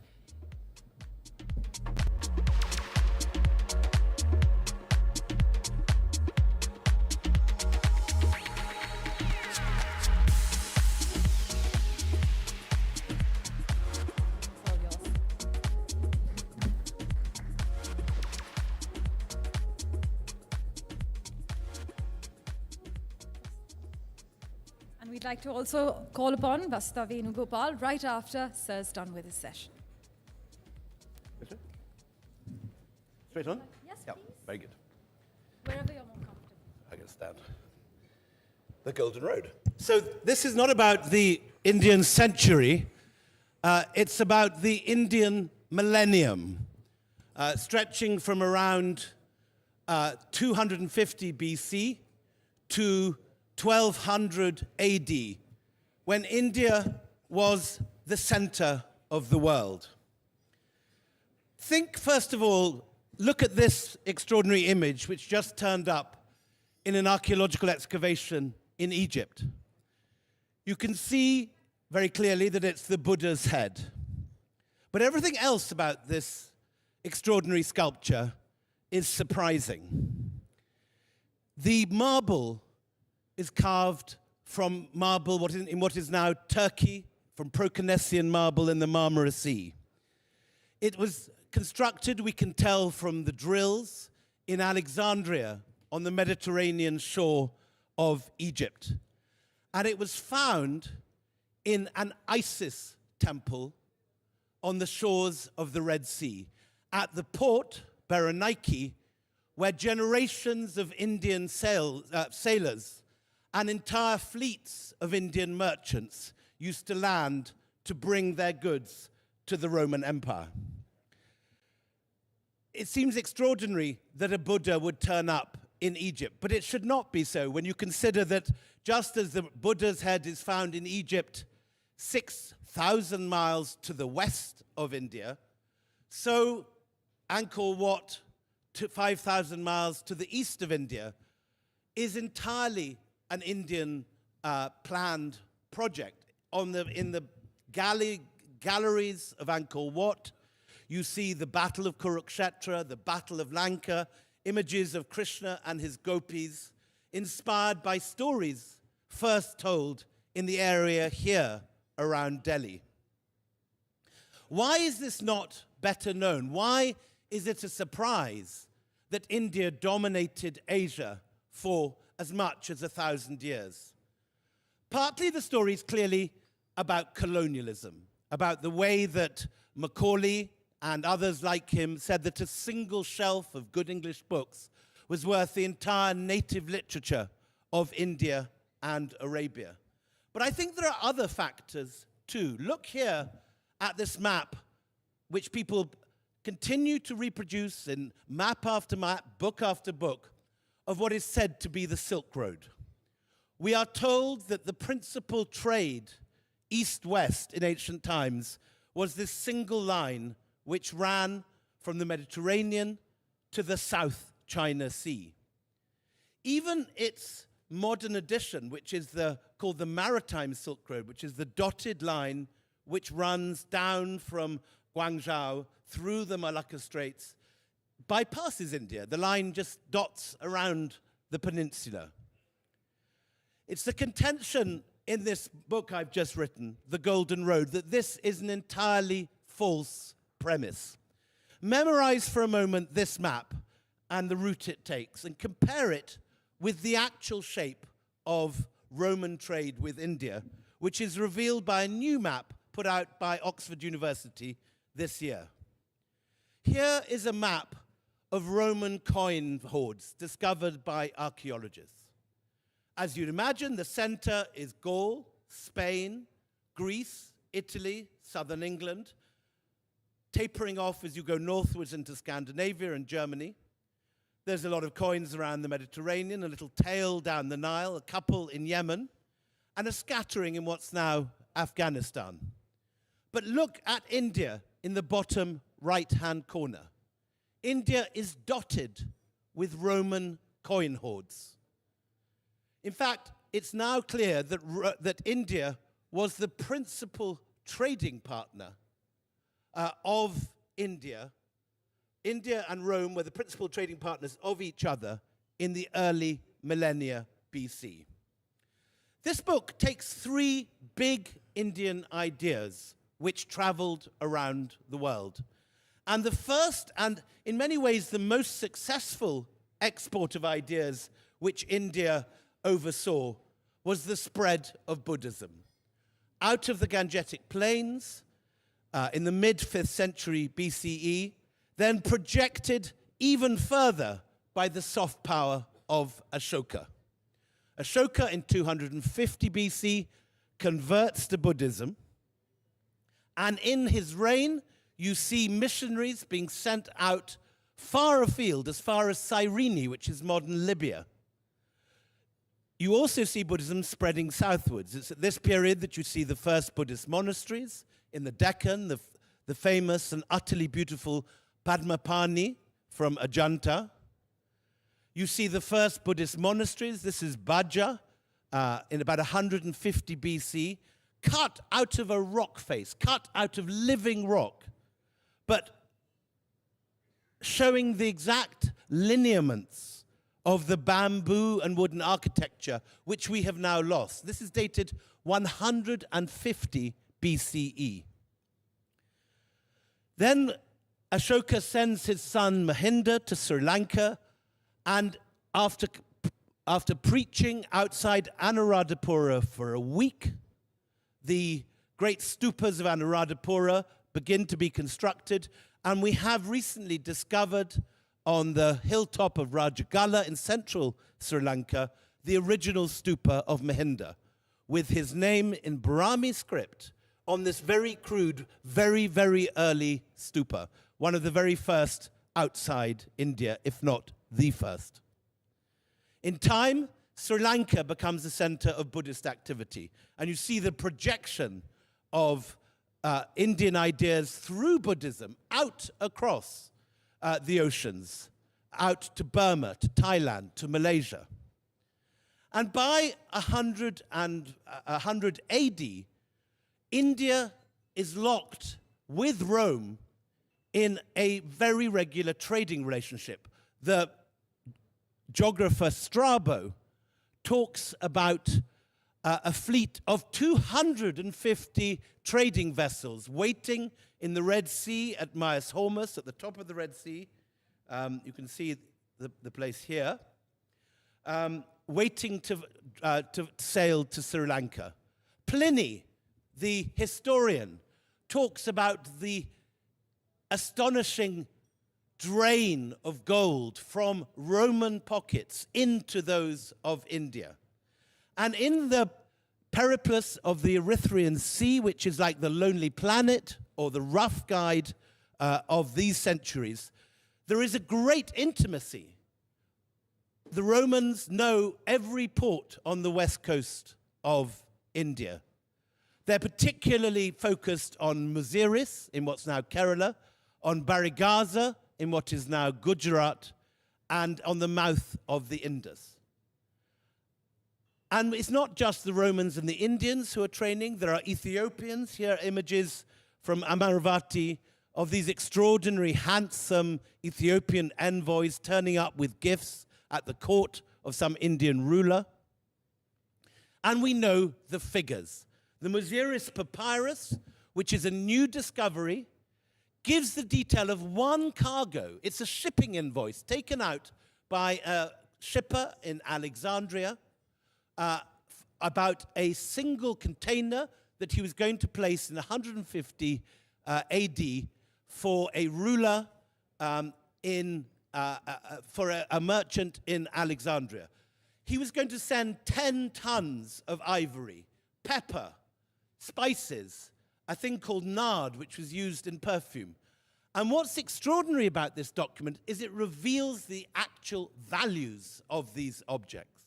It shows that how much the Romans were prepared to pay for ivory and for pepper and for the other great exports of India. In fact, the figures are so enormous that scholars now believe that maybe as much as 1/3 of the total Roman imperial budget was paid for by the customs take at Berenike when these goods entered the Roman Empire. And so you have this figure of India being the principal trading partner of the Roman Empire, not China. And these are the goods that were traded from India. This mosaic is probably from the villa of a merchant who engaged in trade with India. And he has this figure, this personification of India in the center, taken from an image of a yakshi. She's got expensive silk around her knees. She's got pepper on a tree behind her. She's holding ivory, which is probably the single most lucrative export to Rome. Circus animals, tigers and elephants, rather like the rhinoceros we're apparently going to see in Gladiator 2 next month. And behind the tiger is something called malabathrum, which is used in perfumery. So these were expensive luxury items, and the Romans couldn't get enough of these Indian products. And this is what the sort of figure we're talking about. The yakshi holding onto a tree. This is the same figure that we get in that wonderful mosaic in Sicily. And if you look in excavations now, you're finding increasing numbers of expensive luxury Indian goods, such as this ivory yakshi, turning up in excavations in Europe. This is a yakshi from Pompeii, but you also find Roman objects shipping to India. So these are Egyptian glass beakers, the Pharos lighthouse in the center, the grape harvest, the Gladiator. This was found under the American Air Force base in Bagram, brought by a Roman Egyptian ship to the mouth of the Indus, punted up the Indus and the Kabul River. And so that's why you see amazing parallels between the art of Central Asia and the art of Egypt. An image of the Buddha and his disciples at the top from Miran, now in the National Museum here, and a Coptic papyrus below. And it is from the Roman world that we get the figure of the Buddha, first changing from a symbol, like a pair of feet or an empty turban, into this figure on the Bimaran reliquary. And it is these very Roman faces that owe so much to the art of Rome that we see the drapery of the bodhisattvas in Gandharan art. So India was not in any way peripheral to the made trade networks in ancient Asia. This myth of the Silk Road has made India seem more peripheral than it actually was. In reality, we now know from solid scholarship and from archaeology that India lay at the heart of the ancient world. And Indian ideas were soon being transmitted through Afghanistan, through Bamiyan, to China, where by the 2nd and 3rd century we find the Buddha taking on the physiognomy of China. Originally, Buddhism is just a religion brought by traders into China. But by the 5th and 6th century, you find Gupta sculptures being copied by the Chinese all over Gansu and beginning to head further eastwards into the heartlands of China. These extraordinary, very Indian-looking deities and apsaras and Gandharvas floating over the Buddhist temples of China tell a story of Indian art having more and more influence, Indian ideas heading closer and closer to the Chinese court until it actually reaches Chang'an, and Buddhism becomes a minority religion alongside Taoism and alongside Confucianism. But the big breakthrough happens when this man on the right, Xuanzang, the Chinese traveling monk, leaves his monastery in eastern China, travels the length of the deserts of the Gobi and the Taklamakan, crosses the Pamirs, and comes to Nalanda University. Nalanda, which was then the Oxbridge, the Ivy League, the NASA of ancient Asia, visited not just by monks from China, but monks from Nepal, from Korea, and Japan. Xuanzang particularly came for the library in Nalanda. He says that the library is this extraordinary resource, 9 stories high, full not just of Buddhist texts, but the Vedas, science, mathematics, the works of Aryabhatta and Brahmagupta, the works of astronomy. Everything was gathered in this extraordinary space. And in particular, look on the left at the plan of the different monasteries and university buildings in Nalanda. It's the same as we find in Oxbridge: a courtyard, a cloister walk, and then the rooms of scholars leading off in 4 sides.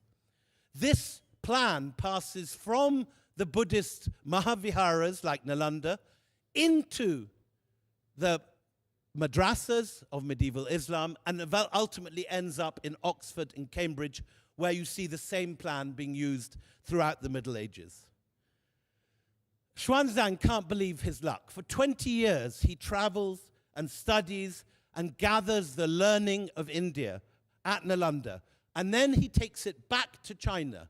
11 camel caravans full of manuscripts pass from Nalanda all the way back to Chang'an, where an entire pagoda, the Wild Goose Pagoda, is built to house them. We have still the copper plate that shows the founding of an expatriate monastery at Nalanda by the king of Srivijaya, the king of Sumatra. So we've got this huge international flow of students from the rest of Asia to India, recognizing India as the center not only of trade and the economy, but of learning, science, and philosophy. But the person who makes the difference in China is this extraordinary woman, Wu Zetian. She's only 15 years old when Xuanzang comes back with all his manuscripts, and she's part of the harem of Taizong on the left there. But she eventually marries Gaizong on the right, and this woman, who's the subject of a 250-part Chinese soap opera, eventually becomes the only woman emperor in 3,000 years of Chinese dynastic history. And she pulls this off with a Mahayana Buddhist coup d'etat led by intellectuals from Nalanda. For one reign, Nalanda-trained Buddhists take over the court in China, and Wu Zetian makes Buddhism the court religion. In the undercarriage, if you like, of Buddhism comes all the learning of India, the astronomy, the mathematics, the technology for sugarcane, and so on. Meanwhile, in Southeast Asia, Indian trading guilds have moved now eastwards. Rome has fallen in the 5th century. There is no more gold coming in from Rome, and the Tamil trading guilds pivot towards what they call Savarna Bhumi, the lands of gold. And it's in the 5th, 6th, and 7th centuries that you begin to see first wooden images of the Buddha, then small handheld images of Vishnu, and then finally vast Shiva lingams appearing all over Southeast Asia, and with it the Sanskrit language. Ships like this sail across the Bay of Bengal and arrive in the Mekong Delta, where Indic-style cities using Sanskrit from the 6th and 7th centuries begin to be built. Along the canals of the Mekong, you follow them and you end up at Angkor Baray, where there's the first Hindu temple in Southeast Asia at a place called Ashram Rosé on the hill of Angkor Baray. Inside that are these extraordinary Krishna statues. But what's interesting is that from the beginning, these statues have the physiognomy of Khmers. They're wearing Khmer clothes. So it's not a copy of what's going on in India. People in Southeast Asia take what they admire of Indian culture. It's not a conquest by the sword. It's an attraction of soft power. Indian soft power is so powerful that everyone wants a bit of it. And just as China takes on Buddhism, so you find Hindu kingship spreading throughout Southeast Asia, in Thailand, in particularly Cambodia, in Java and the rest of Indonesia. And by the 7th or 8th centuries, you have Sanskrit as the language of both diplomacy and culture, all the way from Kandahar to Bali. But again, it's slightly different from India. This is a picture of Jayavarman II, the founder of the Angkor dynasty, and he is depicting himself as Lord Vishnu. All over Southeast Asia, Brahmins are turning up, performing Abhisheka ceremonies, and renaming the rulers of Southeast Asia with Sanskrit titles. Suddenly, they are Suryavarman, Mahendravarman. The Pallava Grantha script of South India is now the basis for every single Southeast Asian script, Khmer, Pew, Mon, Thai, and so on. You even find the sacralization of the rivers and the landscape of Southeast Asia. Shiva lingams and yonis are sculpted into the riverbed, turning the main river of Southeast Asia into the Mekong, which is merely the Khmer pronunciation of Ma Ganga. So a new Kurukshetra rises in Laos, a new Ayodhya rises outside Bangkok, and a new Ganges flows through the center of it. India is expanding itself into Southeast Asia.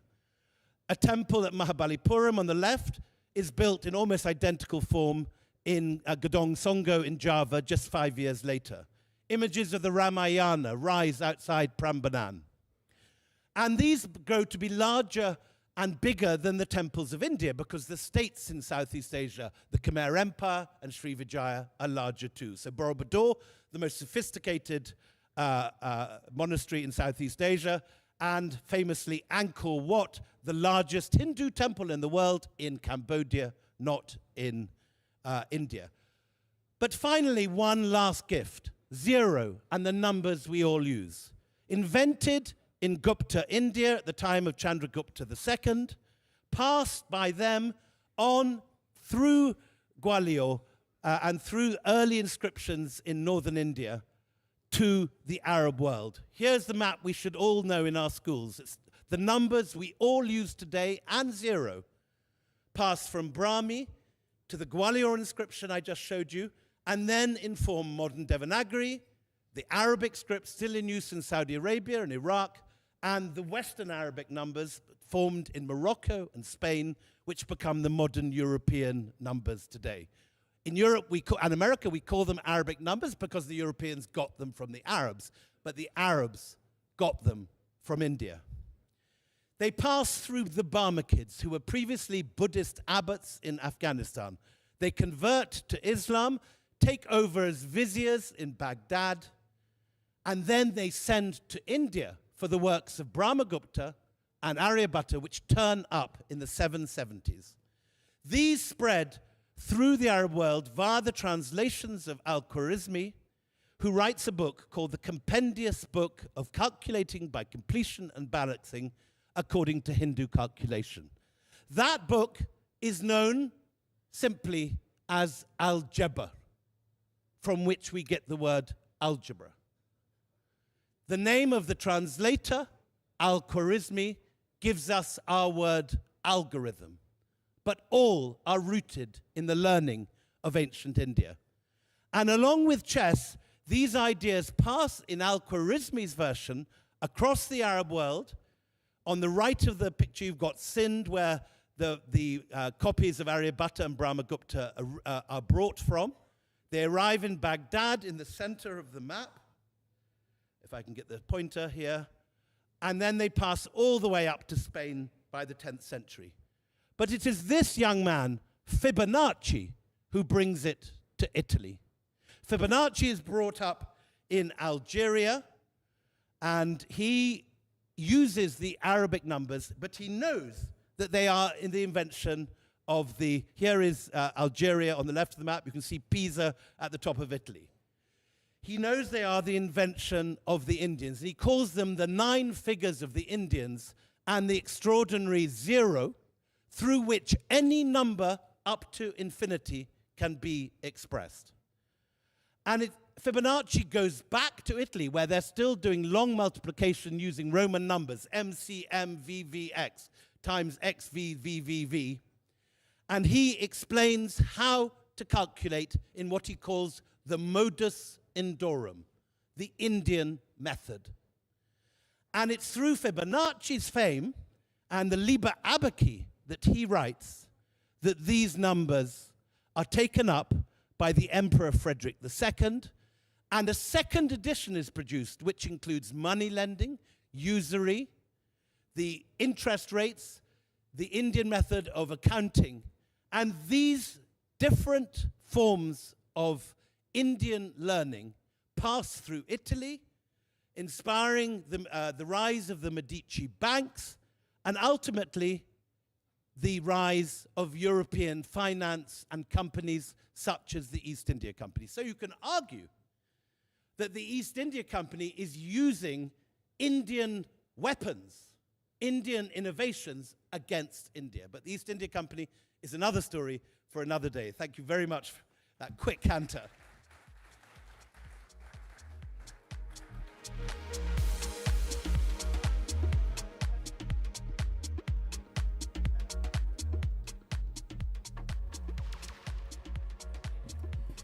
Thank you so much, Mr. Hon'ble. What absolutely fascinating to listen to every time, and it's so incredible the soft power that our cultural heritage is. But from soft power, Parmeshwar, moving now to the quiet power of a fan favorite. In fact, our next guest, she sings, she mimics. Lots of people argue that her talent knows no bounds. But before we let the cat out of the bag, we're going to let our colleague Arun Singh do the rest. Can we please invite on stage Arun Singh, please?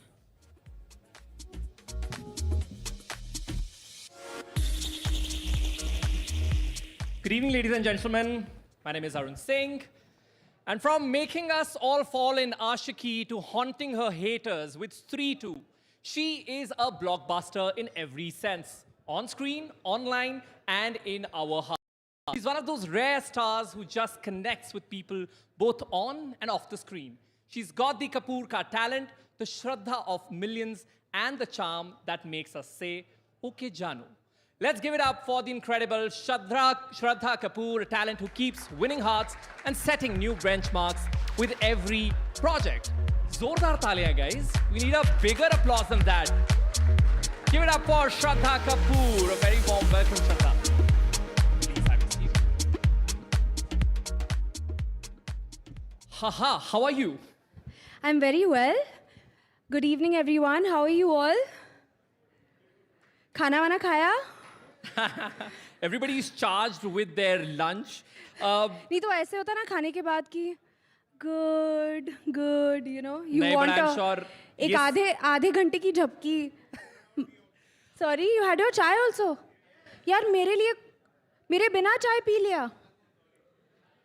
We'll get her elaichi wali chai, Delhi special. Shraddha? हाँ जी.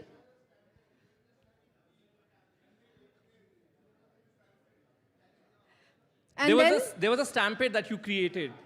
I would have come with a stampede myself if I knew you all were having chai without me. Okay, guys, we have a Q&A session after we have this conversation, so you will be given an opportunity to talk to Shraddha Kapoor. Of course, there are a lot of people already waving at you, Shraddha, so we'll have that thing.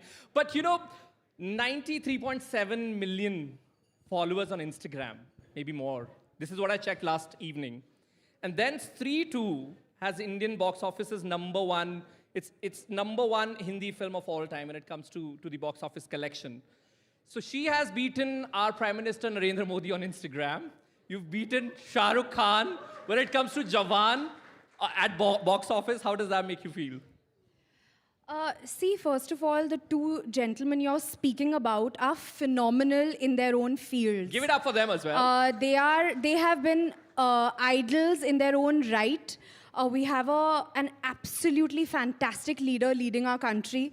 We have an absolutely fantastic leading man of our Indian film industry, who I have grown up being a fan of. So, we'll keep that where it belongs. But to be very, very honest, I am very thrilled, very excited, overjoyed to be a part of a film that has gotten so much love. यहाँ पे किसने देखी है Stree 2? They're missing your choti also, your jadui choti. Everybody was expecting you to be coming with it. No, I have it in my pocket. Aha. It's always with me. But it's so nice to see everyone, mostly everyone's hands went up. So this is what I mean. I feel like to be a part of something, to be a part of a film where people have made that effort to go and watch it in theaters, and hopefully all of you got entertained. I'm guessing you all did. And it feels great. It's been my childhood dream. So for me to get to do what I've been wanting to do as a child and be a part of really good films with fabulous filmmakers. Our director of Stree is amazing. He is, he has consistently proved his craft. So for me to be a part of a film like this with fabulous actors, the first part was, it paved the way for horror comedy in Bollywood. So to be a part of something that's a first as well is fabulous. Yeah, it's an absolutely new niche that you guys have created. So kudos to that. You said बचपन से you've been aspiring to be an actress, और ऐसी projects का, ऐसी films का हिस्सा बनने का आपका हमेशा से ख्वाब रहा है. क्या आपकी conversations होती थी with your parents, because they are from the industry, your dad has ruled it for several decades. So किस तरह की conversation होती थी? Did you ever confront, Shakti Kapoor ji कि मैं ये बनना चाहती हूँ? And what was that conversation like? I'm sure there are a lot of Shakti Kapoor fans also over here. Please raise your hands, Shakti Kapoor fans. And because I have to tell you the kind of feeling that I get when people come up to me and say that, we're a big fan of your father. It's another feeling altogether. So, and my father was not from a film family. He has come from Delhi. This is his home. मैंने बहुत ज़्यादा वक्त यहाँ पे बिताया है in my childhood. And, he had no background. He studied in acting school after he told his parents कि, मुझे actor बनना है. And मेरे दादाजी की एक clothing की दुकान थी. And my Dadaji had also told him कि, you work in a travel agency or something. And my dad was like, मुझे वो नहीं करना. And he pursued his dream. So he really, from time to time, he is sitting me down and inquiring, asking me, how are things going, how was shoot? Even when I'm thinking about signing a film, I go to him, I speak to him. I have tremendous respect for him because he is someone who has really, really made it from scratch. And his stories are very, very inspiring. So yes, I always turn to him. My Masi also, Padmini Kulhapure, she's been a fabulous actor herself. So of course, I mean, whenever I get that chance to sit and talk to them, turn to them for advice, they always give it to me. Yeah, give it up for Shakti Kapoor sir as well. And imagine him saying, "Aankhein nikal ke gotiya khelunga" as a travel agent. I would have been intimidated for sure. So thank God he didn't choose that path. But Stree too. I have to, if I have to add, because his stories are so inspiring, genuinely so inspiring. He would talk about how if he really wanted to work with a specific director, he would land up at that director's house, even though the security guard would not let him go up. He used to be like, मुझे उस director के साथ काम करना ही था. So he would reach that director's house in the get-up of the role that he wants to play and try and convince that director to cast him. And that's how he has also been cast. So to hear these kind of stories in my own house, really, really motivates me to keep my head down and really be very grateful for the opportunities that I get. Right अब sequels के साथ ये भी होता है कि risk थोड़ा ज़्यादा बढ़ जाता है, लेकिन आपके साथ वो केस नहीं हुआ. स्त्री बहुत बड़ी हिट थी, स्त्री 2 उससे भी बड़ी हिट हुई. देन आशिकी के साथ ऑफ कोर्स कितने लोगों की कई यादें जुड़ी हैं. अगर उसके सीक्वल की बात करें, lot of fans are also waiting for Aashiqui 3. Do you think that's around the corner? Not that I know of, but because, I mean, I'm sure if the makers thought of a sequel, they would think of something very, very interesting. And of course, Ashiki 2 garnered so much love, so much appreciation. The story, that's why that's the film where everything changed for me. But you'll have to ask the makers that, if they have that in their minds. Okay, but if they give you an opportunity, you'll take it up. I mean, very honestly, I'm sure that if they do come up with something, it would be really, really awesome. And, you know, if I feel like it is something challenging for me as an actor, something different for me to do, I would be open to it. Right. You're good at so many things, you know, acting, dancing, singing. Tell us one thing you're bad at. Is there anything? Or let's say not bad, but you're like, you think, okay, I need improvement there. Because I was just thinking about all the things that you do. And I was like, oh, she does it does everything. See, now, if you're going to tell me something that I haven't learned, obviously, if I try it, I'll be really bad at it. One thing that I am really, really bad at would probably be coming up with an answer to that question. For starters. But what am I really bad at? It's fine if no, you're no, not no, bad no, at now anything. I have to You think should be really proud about it. No, I have to think about it. I have to think about it. See, I will not be able to cook anybody a 7-course meal or something like that. If somebody tells me to do that, वो नहीं हो पाएगा मुझसे. But if you tell me to eat a 7-course meal, I will ace that. What's one thing which you love the most? Sorry? What one thing which you love the most? खाने में? हाँ. Diet पे भी होगे और वो चीज सामने आ जाए, you'll have it. यार खाने में एक चीज चूज करना तो बड़ा मुश्किल है. मतलब दिल्ली का कुछ स्पेशल? दिल्ली में तो बहुत ज़्यादा चीज़ें हैं जो बहुत स्पेशल है. The food in Delhi, Delhi is known to have fabulous food. Of course chole bhature, of course aloo parathe, और क्या, and what else would I say, kali dal, paneer makhani. All of that. Now we are at the NDTV Global Summit. Let's talk about Indian entertainment industry's global scene as well. We've had amazing past few years at global platforms, RRR in Oscars, Payal Kapadia winning Grand Prix at the Cannes, then Diljit in Coachella. These are projects and these are people, you know, who were working towards this global goal. Will that be on your list? How do you think the entertainment industry is really putting us on the global map? Is that on your wish list? You know, I feel like the kind of journey that I have had as well, it's been very, it's been full of surprises, very, very honestly. So I don't specifically have a wish list. I also like to evaluate each opportunity for what it is. But of course, it's such a proud feeling to, you know, see our Indian film industry, our Indian films making an impact at a global level. You have, you know, all these festivals in which our films are showcasing. You have films like Lapata Ladies, which is a film that I really loved this year. I thought that it was a really lovely film.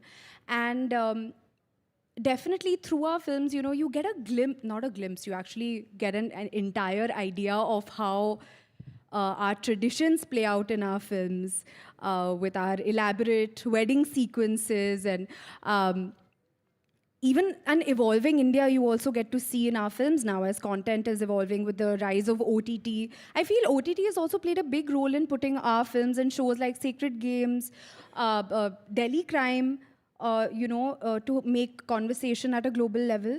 So I feel that it's a good time for India. It's a very exciting time for India, Indian cinema as well at a global level.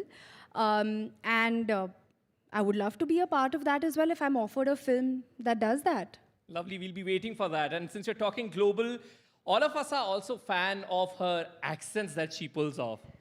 Amazing. How many times have you been asked to do those accents? Because I'm going to ask you after this. I'm very surprised. Actually, a lot of people are very interested and they think I'm doing a great job with my accents. But I'm sure that if you get an American, someone from the UK and someone from France to assess my accents, they'll just be like, गलत है ये. But मतलब बचपन में time pass करती थी in front of the mirror. हम तो मजे में कर रहे हैं. So please, if you can demonstrate like 2 or 3 for us. What would you like me to say? You want to start with British or American accent? और English में कुछ बोलूँ? हाँ. We just want to have like 2-3 accents. 2-3 accents. Acha. Okay. So, everyone's had a really good lunch today, it seems. I think all of you have had a good time, isn't it? Okay. They're like, yeah, we even had some chai without you, Shraddha. Chai tea, is it? Chai tea. Okay, well, what's next? What after this? Any other accent? I think you do French really well. French also, Asha.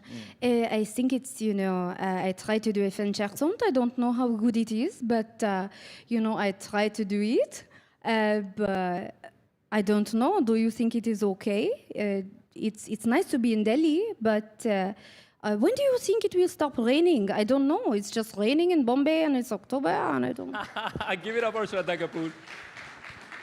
Before I ask my next question, I'll quickly have one question from the audience, and there are so many hands, and I am not going to choose it. Show your best smile, and Shraddha Kapoor will choose you. Raise your hand. Everyone is smiling, which is such a nice feeling. Display best of your smile. I don't know what that really means, though.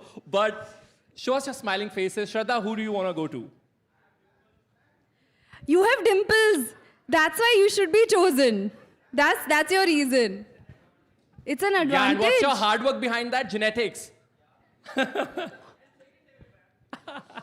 And second what? You're 2nd November born, that's why. What? Okay, guys. You're 7th March. Let's quickly choose one, Shraddha. And because you're in the same birthday month. That's why you're saying. You didn't know my birthday was in March. Huh? Why don't we get both of them to ask? Sure. Guys, if you can get them the mic. Go Hello, ahead. ma'am. First of all मैं ये कहना चाहूँगा कि आपकी ASCII to आने से पहले उस टाइम आई थिंक 15 साल का था. रोमांटिक गाने 1% पसंद नहीं थे. लेकिन जब से आपकी आस्की टू आई ना, I am a big fan of romantic song. मैंने सुनना बहुत पसंद किया. तो सबसे पहले थैंक्स आपको इस चीज़ के लिए कि आपने वो मूवी लाई. और ये ड्रीम था मैम. फर्स्ट बॉलीवुड क्रश आप ही हो. How sweet. Thank you so much. अच्छा तो कोई सवाल नहीं है. सवाल है. बस इन्हें यही कहना था, ये फर्स्ट क्रश है. अरे अच्छा, मतलब इन्हें बस he just wanted to make me feel nice. So that's also पहले ये sweet. बताइए फर्स्ट है, but अभी भी है, right? No. Why did you say first crush? To be honest, I'm saying that I don't have any crush in now. ये कह रहे कि first और forever crush, है ना? Yeah. Thank you. Okay, ma'am.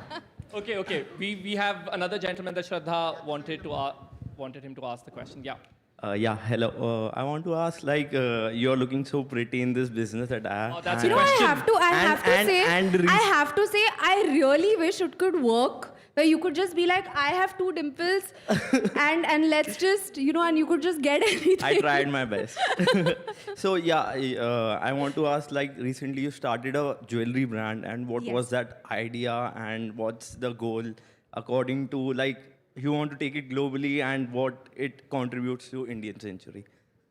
Oh, I mean, absolutely. If I can take my jewelry brand Palmonas to a global level, I will try my best to. And that is, the endeavor. It's demi-fine jewelry. बहुत ही interesting category है, which, since he's asked this question, I will answer it. क्या है ना कि all of us, I mean, I don't know if all of you relate, but a lot of people find it very difficult to buy real gold jewelry because, of course, it's very, very expensive. And, of course, we all don't like our jewelry to sit in the lockers for most of the times. So we want to wear something that is, has quality finish to it. At the same time, it doesn't pinch your pockets. But we don't want to wear imitation jewelry, जो मतलब 1-2 बारी आप पहन लेते हो तो वो खराब हो जाता है, टूट जाता है, आपको शायद rashes आ जाते हैं. So my jewelry brand is in the category of demi-fine jewelry, which is right in the middle, which is 18 karat thick gold plating on premium base metals. It's hypoallergenic.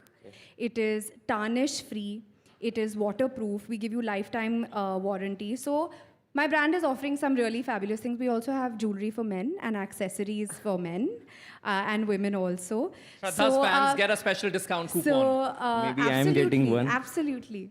Yes. And what do you say? So my vision and my co-founder Pallavi's vision is that, we wanted to solve this issue where all these, Gen Zs and millennials and all of you over here are like, we don't want to pay so much for jewelry, but हमें एक अच्छी quality की jewelry piece चाहिए या many jewelry pieces.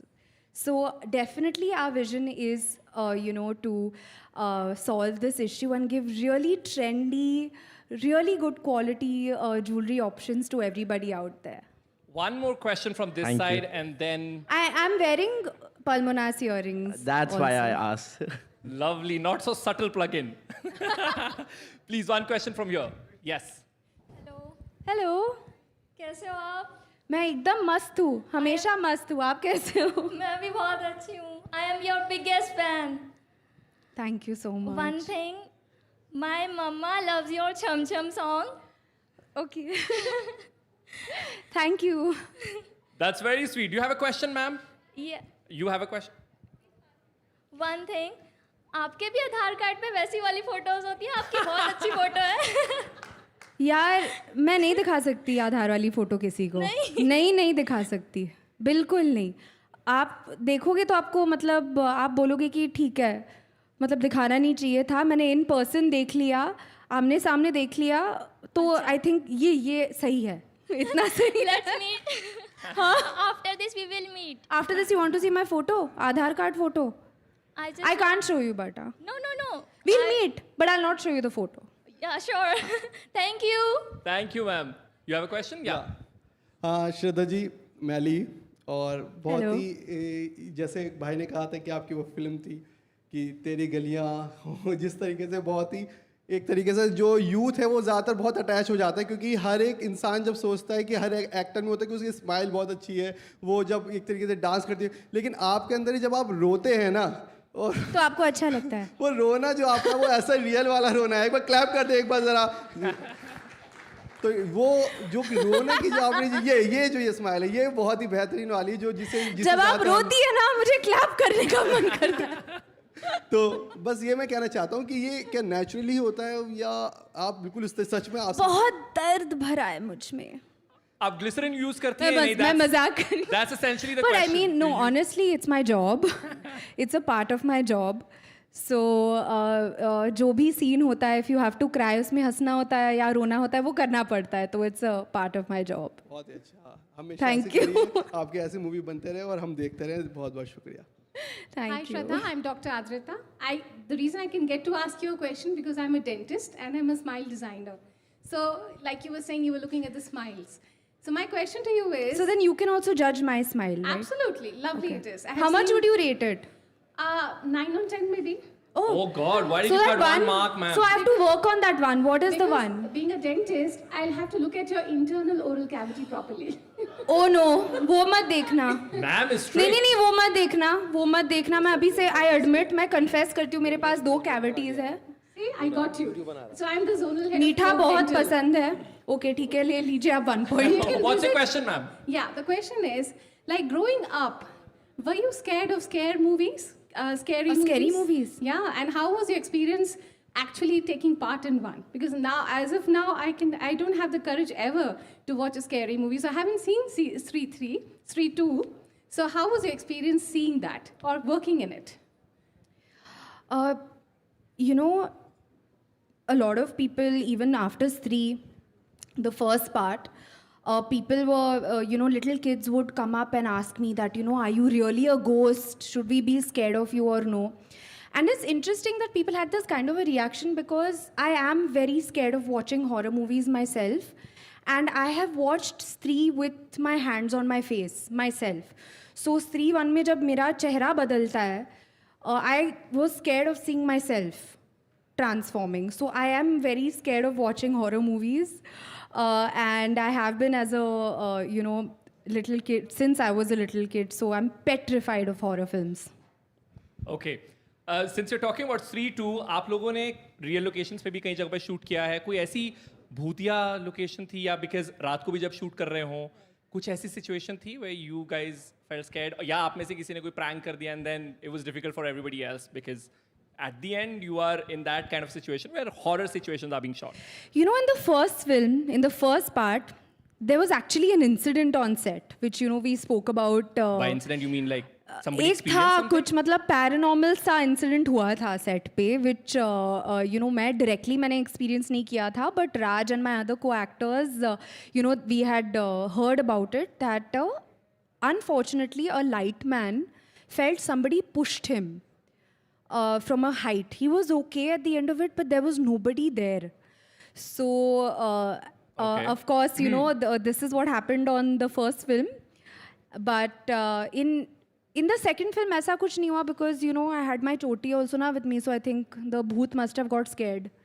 लेकिन अभी इसके पास ये चोटी है तो पंगा नहीं लेते हम. मतलब चोटी ने तो ऐसा कमाल किया जैसे चोटी बढ़ती जाती है वैसे ही अब earnings जो है वो भी बढ़ती जाती हैं. Did you expect that kind of earnings? I mean, beating Jawan at the box office?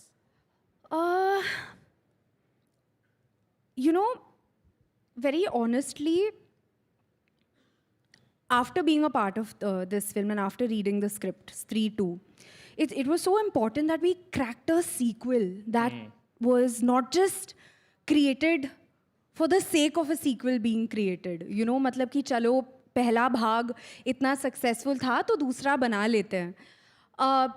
What Maddock did, what Dinesh Vijayan did, Amar Kaushik, my director, Narendra Bhatt, our writer, and I have to give credit to Stree 1's writers as well, Raj and DK, who, you know, are responsible for the inception of Stree, which got so much love. All of us, when we heard the film, we were excited. We felt that, okay, this is a sequel that is justified to the story of the first part. Sure. And when we were filming for it also, I did get that feeling, even before I started filming it, just when I heard the story that, yaar, mujhe lagta hai ki audiences will go to the theaters and watch it. But when it comes down to box office numbers, I have never really been able to guess or think ki yaar, you know, it'll earn this much at the box office or anything. My wish is always that it'll be nice if it does really well. It'll be great if, you know, it does as well or better than the first part. Got it. But that positivity was there. That feeling was there So because you had that conviction.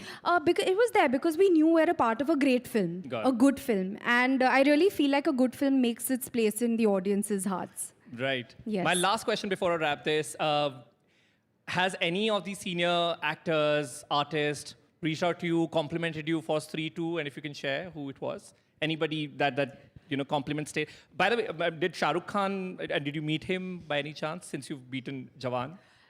Did you get a chance to meet him? No, first of all, I don't, I know you're saying this again and again that our film has done this and our film has done that. Our film has beat this film and our film has beat that film. Very honestly, the way that I see it, I see that any Hindi film doing well is great for the industry. You know, I feel like I have long-term vision.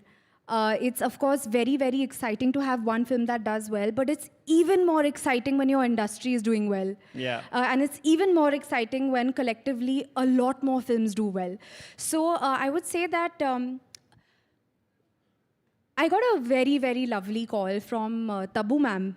Oh. A very, very, very special and lovely conversation we had. She even sent me a personalized perfume with Stree written on it. Oh. And that's a very, very precious gift to me. And she had the most amazing things to say to me on the phone.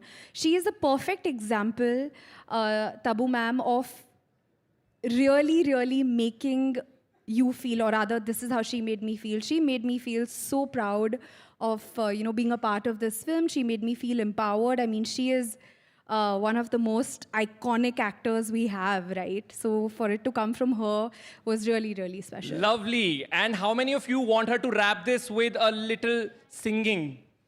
How many of you? We wanna hear Shraddha sing, right? We'll close it with a few lines, Shraddha, whatever you want.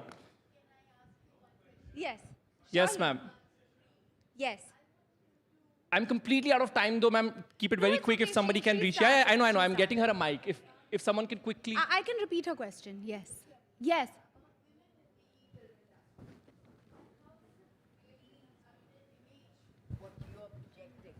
Because you talked about Sri, it came to me. Thank you. I think we need to know what's happening because we need to not modify, but really, there has to be an upheaval of women's role in the Indian industry. That means the... So, ma'am, what's your, if I may know your question?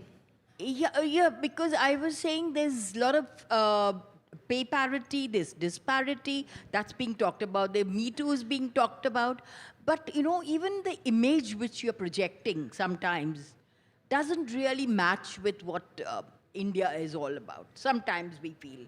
Sometimes you do powerful roles, not you, but the heroines in the industry, but sometimes they're very demeaning. So how would you, relate with that?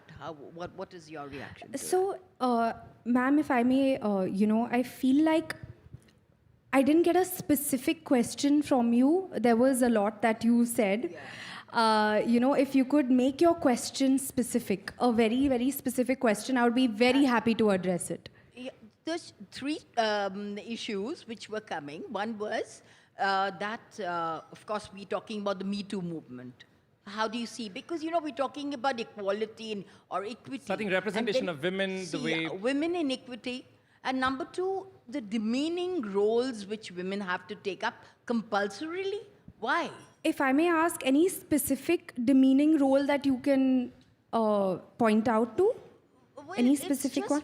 Can we take this conversation off stage? No. We're completely out of time. I would want to answer this. I don't know if this will answer your question because I am someone who will ask, specifically any specific demeaning role that you felt any specific actor has played or anything. I do want to say, definitely, from what I've gathered from what you've asked, because there were quite a few things that you've said, I do believe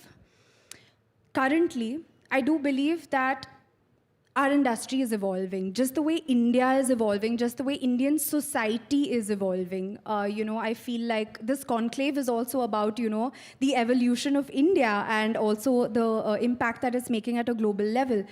I feel it's a fabulous time for India.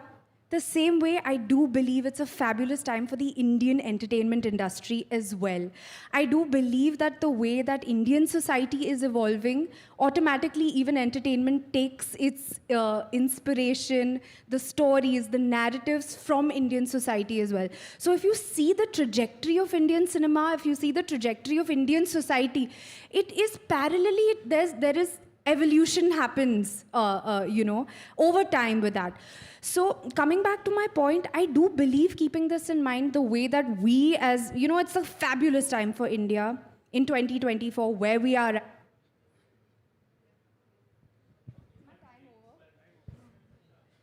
Is it getting too intense for everybody? Wasn't intense. Because I think someone from sound feels like it's a little too intense. But if I may come back to my point, I do believe that it's a very promising time, just the way it is in India, for different kinds of opportunities and evolution in Indian society. It's a very promising time for Indian actresses as well to get opportunities with OTT platforms, to be able to be a part of experimental cinema, and also audiences are being more open to that as well. So I think if you ask most of Indian actresses today, they will say that, okay, we have exciting opportunities to choose from. We have exciting scripts to be a part of, be it on OTT where, there are so many opportunities, or be it in a theatrical film. I think, I'm giving a very long answer, but I really wanted to address. So I believe that there is a positive change happening. Thank you. Thank you for the positive note. Thank you. Quickly close it with some lines, if you can. Your fans want it. Do we want her to sing? Yes? Give a louder yes, please. Kaun sa gana gaun? I'm just trying to... Galiyan? I mean, I can think of that. Or is there anything else? I feel like I've sung Galiya so many times. That... guys, koi suggestions? Sorry अरे यार उसके lyrics मुझे याद नहीं है half girlfriend का आई नहीं there are many recommendations झूठी खाई थी कसम जो निभाई नहीं कौन गाएगा मेरे साथ आप गाओगे आइए please come we'll have to keep it very quick sir please run sir what's your name हाँ जी पिंटू सिंह यादव quickly के लिए तालियां please go ahead this is your moment Pintu ji झूठी खाई थी कसम वो निभाई नहीं झूठी खाई थी कसम जो निभाई नहीं काटी रात मैंने खेतों में तू आई नहीं काटी रात मैंने खेतों में तू आई नहीं नहीं आई आई आई तू आई नहीं Thank you so much. Thank you very much. Thank you so much. Thank you for having me. Thanks a lot, Shraddha. Thank you. Thank you, Ji.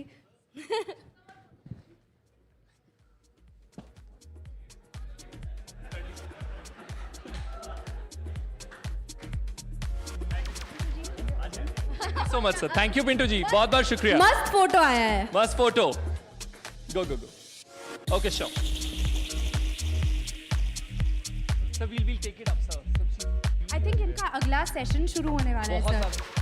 We'll take it up, sir. We'll take it up. I promise, sir. We'll take it up, sir. You've got any pictures?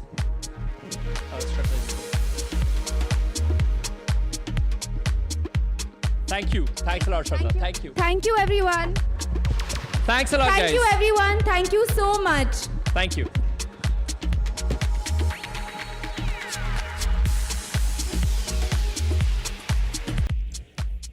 Well, Shraddha Kapoor's put us in a tough spot because how do you match that act? Absolutely. But let's move on now to a session that's extremely important as we discuss this new geopolitical reality and India's role as a peace mediator.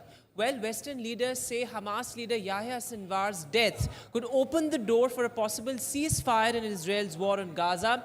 But of course, Israeli Prime Minister Benjamin Netanyahu has said that the war is not over yet. And Hamas has ruled out the release of Israeli captives until the war ends.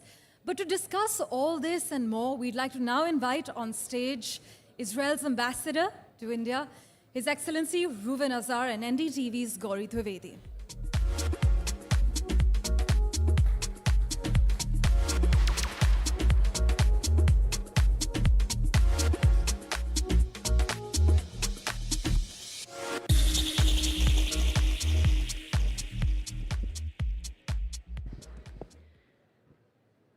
Good evening, everyone. And I think this is going to be a challenging session simply because after that session where you had a very popular Bollywood actress, we are now talking some very serious stuff about very serious challenges that the world is facing. We'll try and make it pacey. And thank you so much, Excellency, for patiently waiting. I won't be singing the answers. Okay. As we start this, these are questions, Ambassador, that I had sent you about a week back. And how fluid the situation is, that none of them seem relevant now. They look dated. That's how fluid the situation is in West Asia right now. But let me start by asking, the attack that took place on Prime Minister Netanyahu's residence, how do you think that has altered the course of an ongoing conflict where the world is seeking a solution? Is it becoming even more evasive and far-fetched now? Well, I'm not sure it became more evasive. I think that the fact that we have begun to do the job in terms of neutralizing the threats, first of all in the south and now in the north, is going to take us sooner than later to the de-escalation of the conflict. We have to remember that this is not a regular conflict. This is a conflict not about territory. It's a conflict about the existence of Israel. Because what Iran and their proxies are trying to do, basically, is to eradicate our country. So this is what we are fighting for, and when you are fighting for a thing like that, it's very difficult to change the ideology of the other side. So what we want to do is create a situation in which we can deter those people that want to eradicate us from continuing their violence. We have very defined goals. The cabinet of Israel has defined very specific goals to eradicate the military capabilities of Hamas in Gaza, to bring back the hostages, and to make sure that Hamas doesn't rearm and regroup. And in the north, what we want to achieve is a situation in which our communities, 60,000 people, up to 70,000, can go safely back to their homes. So it's not something that is far-fetched. We need 1701 resolution of the UN Security Council implemented, and the problem was that in the past, it wasn't implemented. So we have to find a mechanism. Today, the envoy of President Biden, Amos Hochstein, is in Beirut, and we want to achieve a situation in which we can actually reach a ceasefire, but under conditions that will be safe for our population. On all your three conditions, what many are saying, whether it's the experts or the West, they are saying that it's now becoming a case of shifting goalposts, whether it is about the hostages release, whether it's about the war which started in Gaza and has now expanded to Lebanon, and also about the fact that a ceasefire, it was on the table but wasn't considered by Israel. How do you respond to all those three charges? Well, first of all, as I said, the defined goals were defined by the cabinet. They didn't change. We aspired to get into a situation in which we can only concentrate in neutralizing the Hamas threat in the south. What happened was that on the 8th of October, in completely unprovoked way, Hezbollah started shooting at Israel. So after 11 months of trying to use diplomacy in order to solve the situation and reach the implementation of UN Security Council Resolution 1701, we had basically no choice but to use force in order to convince the other side to start moving in the direction that is desirable. So our goals have stayed completely unchanged. What has happened is that Iran has decided to escalate by expanding this conflict from Gaza to Lebanon, to Yemen, to Syria, to Iraq, and then, of course, by directly attacking Israel with a barrage of ballistic missiles that is unprecedented in the history of warfare. Reports say that Israel hasn't responded to that attack, that 1st of October attack by Iran, those 200 missiles. And some reports seem to suggest that that retaliation may happen soon, and the window that Israel may like to use is now till November 5th, when American leadership is predominantly occupied by an election. Is that a correct assessment? Well, the elections in the United States are not a factor here. What is a factor is that we have not only the right, but also a duty to retaliate, Gori, because actually imagine a situation in which a country like Iran is capable of threatening any country in the region with their military capabilities without any repercussions. This is completely unacceptable. So we have to, if we want to promote stability and prosperity in our region, and we are doing that with a lot of our neighbors. We have peace agreements with Egypt, with Jordan. We have done the Abraham Accords with the UAE, with Bahrain, with Morocco, with Sudan. We have advanced informal dialogue with Saudi Arabia and many other Arab countries. If we want to promote stability, we need to build the building blocks that are necessary. A security building block that is being done with the help of the United States through CENTCOM, and we have proved now, following this attack from Iran, that we are capable of defending the skies of the Middle East from this Iranian threat. But we cannot be in a situation in which the Iranians will feel free to attack us at any point. And that's why that security building block has to be complemented by our retaliation.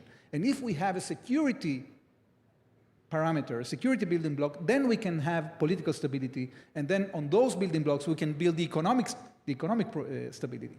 So it depends on whether we succeed in our military operation to deter these aggressors from ever attacking us again.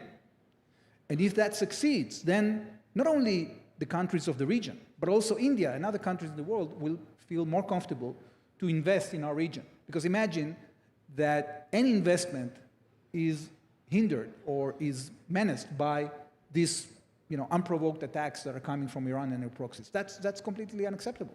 Two questions I want to ask on that. One, you mentioned about neighbors.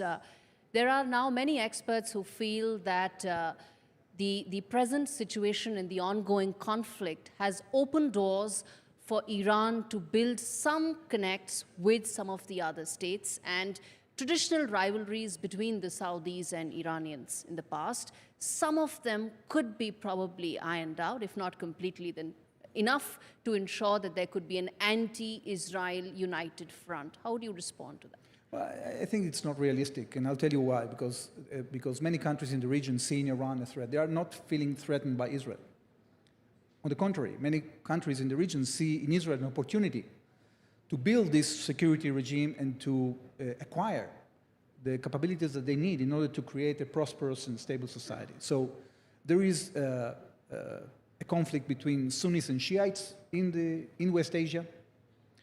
There is a situation that following the Arab Spring, so-called in 2010, the Arab state system collapsed partially, and into that vacuum, all the radical movements, including Iran, have penetrated. And that's how they've been able to control today 4 Arab capitals: Beirut, Damascus, Baghdad, and Sana'a.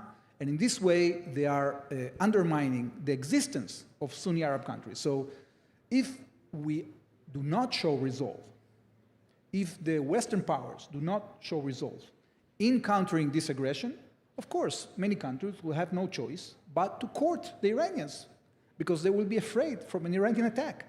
So they will, try to impede that, not because they feel friendship to Iran, but because they are afraid of it. Okay? So do we want such an environment to develop in our region? I think that the answer is no. So the answer is that we need to actually deal with the aggressors if we want to achieve peace and prosperity in our region. The fact that after the elimination of the Hamas leadership, successive leaders have been eliminated by Israeli forces in the last couple of weeks, they've been able to recoup, they've been able to continue attacks, some small, some big, but the fact that they have an ability to recoup, many say that defeats the present form in which Israel is responding to these terror outfits. How do you comment on that? Well, I think that people are forgetting what is happening on the ground. What we have managed to achieve in the Gaza Strip right now is that we have defeated the army, the terrorist army of Hamas, in a way that they cannot pose a threat, a missile threat to Israel. So we have neutralized that threat. We have destroyed their missile factories. We have sealed the border between the Gaza Strip and the Sinai, so it will be much more difficult for them to rearm, okay? And yes, we have a partial result when it comes to 2 issues. First of all, we have only brought back 150 out of the 250 hostages. We still have 101 hostages left.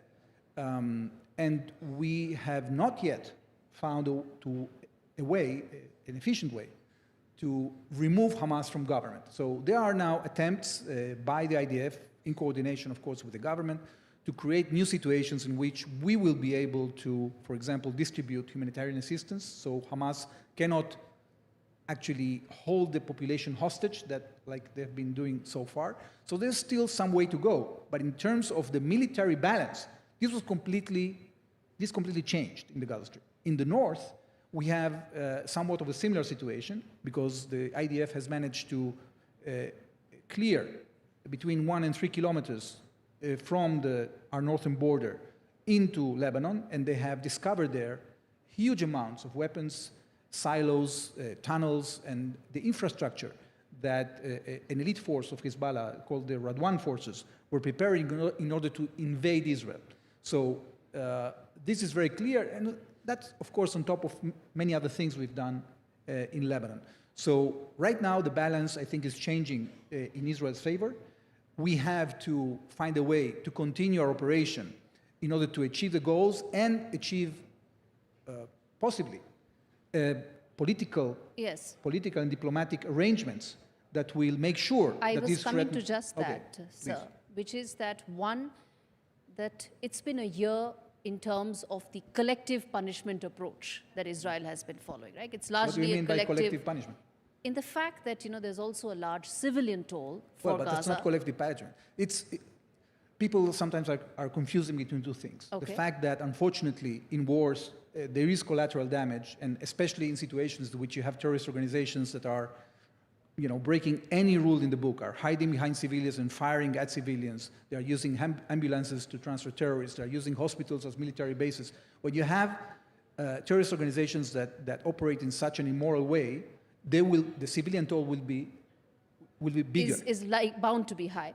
But what I was coming to was that a year after this approach, there have been fantastic military successes, tactical successes that Israel has seen. Whether you take the pagers for the Hezbollah fighters, or whether you take some of the others, they've been, you've been able to eliminate several top leadership of Hamas.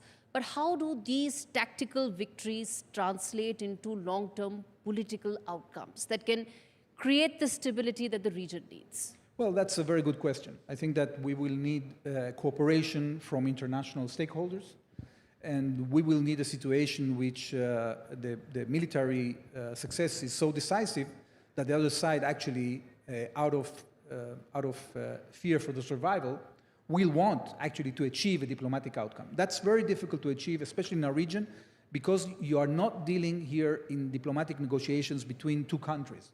Like, for example, Foreign Minister Jaishankar was talking before about an advancement in negotiations between India and China. This is not a regular situation in which you deal in diplomacy between two countries. You are dealing with radical forces, terrorist groups that are led by an agenda of elimination. So it's not that easy. That's why your question is very good and it's very important. This is a question we have to ask ourselves all the time. And we are seeking cooperation from our American friends and from other countries that are willing to step up to the plate in order to help us stabilize the situation for the long term.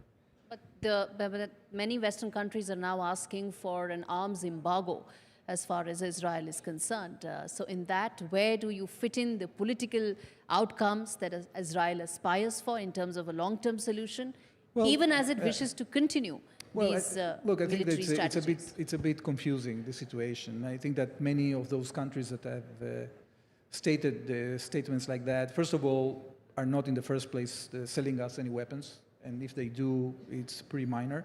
And at the end of the day, they have political constraints within their own countries when it comes to different minorities. But it's not really, at this point, undermining whatsoever our military effort. So I don't think that this is going to be substantive in terms of how this war is conducted or ends. I have two questions to ask, Ambassador, and you've been very candid. And the one question is that everybody's saying that when is that day after going to come? When you talk from a, you talk from a human point of view, when you talk from a, civilian point of view, you talk from the fact that the war expanded. It didn't start with Lebanon, it expanded. So when is that, day after going to come? Or has the Israeli political leadership decided to postpone that decision due to several of its own domestic constraints? That's something that many are asking. I have to revert the question back to you, because the question is what kind of day after you want. If you want a day after that will look like the day before, in which, in a completely unprovoked way, you can be attacked by a genocidal terrorist organization, then the answer is, I don't want that day after. My day after is a day after in which we achieve military and political and diplomatic arrangements that will give us stability for the long term. And unfortunately, because of the decision of Iran to expand this war, this wasn't Israel's decision. As I told you at the beginning, we tried to stay confined to defend ourselves from the terrible attack against our communities on the 7th of October, one of the most savage attacks ever seen since the Holocaust in Israel, okay? So we wanted to stay focused on that. We didn't choose to expand this conflict. There were other parties that chose to do so. So we will have to give a proper answer to that. And if we succeed, then there is a chance that in the long term, these kind of attacks won't repeat themselves, not only against Israel, but also against other countries in the region and in the world at large. There are 7 fronts. You're right about the fact that these terrorist organizations have tentacles and it's a 7-front war. But this session is about Israel's strategy for the region going forward. Yeah.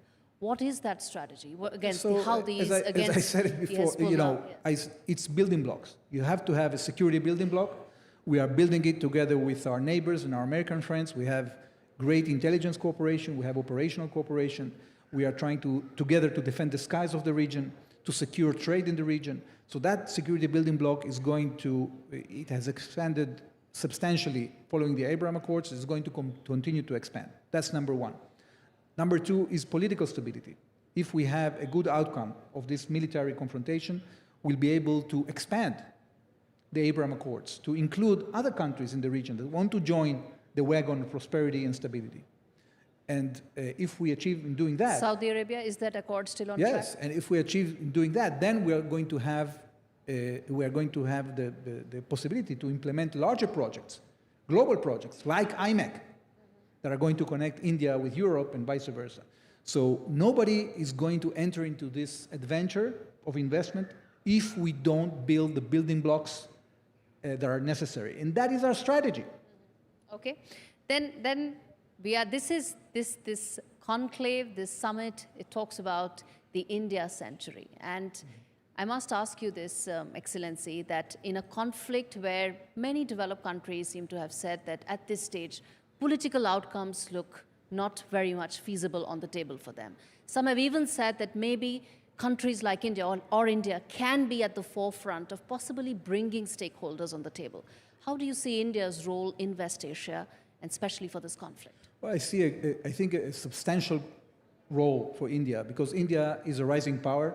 You know, I was looking yesterday at the data. I saw that in the next year, when India grows by 7%, it's going to grow by $260 billion. And then the year after, it's going to grow by $300 billion. And then the year after, it's going to grow by $350 billion. Our economy is $600 billion. Okay? So what India adding half an Israel every year. Yeah. So what India has to contribute to the world is huge. India is going to become a powerhouse, a manufacturing hub, and it needs to be connected to the world. It has a lot to offer to countries in West Asia.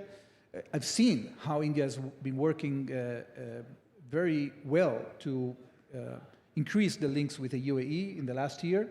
And when all this infrastructure of connectivity is set, then we're going to see an incredible role of India in our region, because it's not going to be just about merchandise. It's going to be about manufacturing together.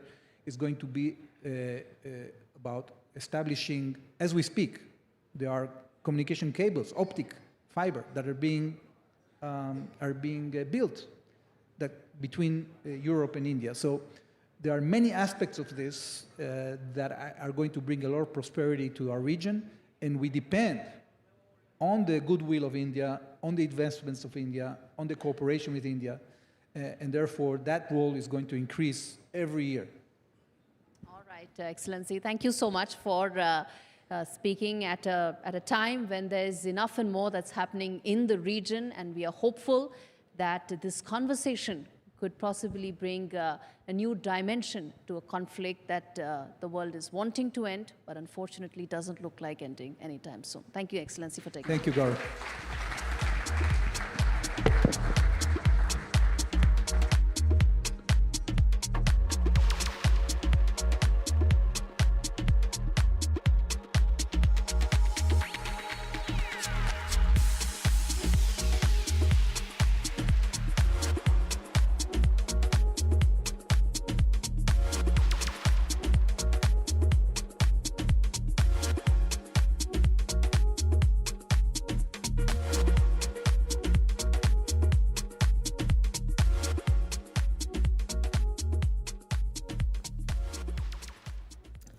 Thanks very much for that very important conversation, of course, highlighting India's role as the mediator in the two raging wars, perhaps. But moving now to a very special session, Parmeshwar. Well, for India to excel as a nation, I think we've all established that every single citizen needs to be empowered to fulfill their potential. But how do you prioritize the needs and voices of the communities you work with?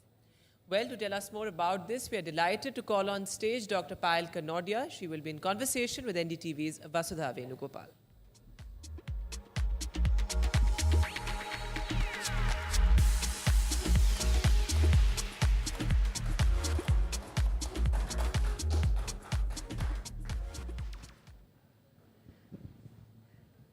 Good evening, ladies and gentlemen. In the last many years, we have heard about individuals with private wealth making a difference in society, actually trying to influence through initiatives various indicators in the social sector. We have one such individual with us, Dr. Payal Kanodia, Chairperson and Trustee, N3M Foundation. Thank you so much, Payal, for joining us. My pleasure.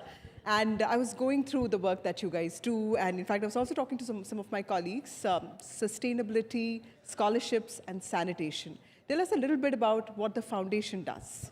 So basically, M3M Foundation, it works on holistic development of the underprivileged children and their families and, their living conditions. So we have multiple projects around different initiatives. Like one of our projects is called Sarvodaya. That project works on integrated village development. So we are working in about 82 villages in New region, where we are doing sustainable development and building smart villages. Also, their people are themselves responsible for developing their villages, starting the initiatives in villages, and also they lead their own initiatives. Similarly, we have programs around education, art, literature, sports, and there's another program where we give scholarships to the children who want to establish enterprises in social sectors. Then we also have a project which we launched this year, which is called One Jeevan, where we started focusing on wildlife. Okay. You said that you also want to create leadership, amongst communities that you work with. That's completely right, because communities also want to take ownership of the initiatives that are sort of like, working for them. How has that work been? In fact, this outreach to communities and giving them a sense of ownership of these welfare activities. So, honestly, when we entered these rural areas of our country, and Nu being one of the aspirational districts of PM Modi, so the best thing that we learned and the learning that came across during doing our ground studies with my team was that when you enter a community, you have to become a part of the community and not impose what you want to do just for your benefits and profits. So we became a part of the community, we became their voice, we understood what they need, and which helped us designing the projects that communities were happy to own, happy to lead.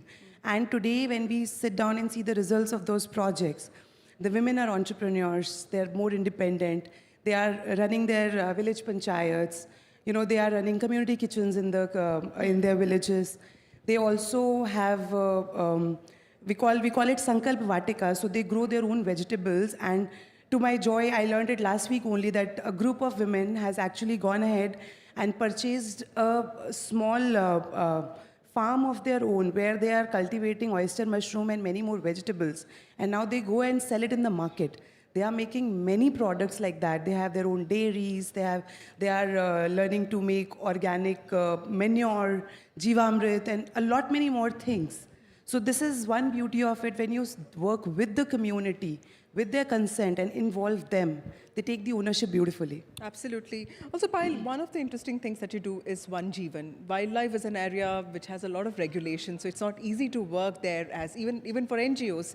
And also we keep hearing about human-animal conflict. There are leopards getting into villages. There are elephants trampling over human beings. It's not an easy sector.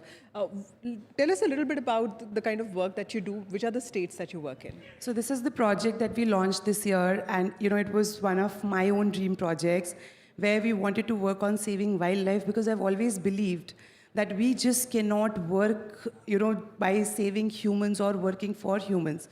We need to work at the ecosystem in toto.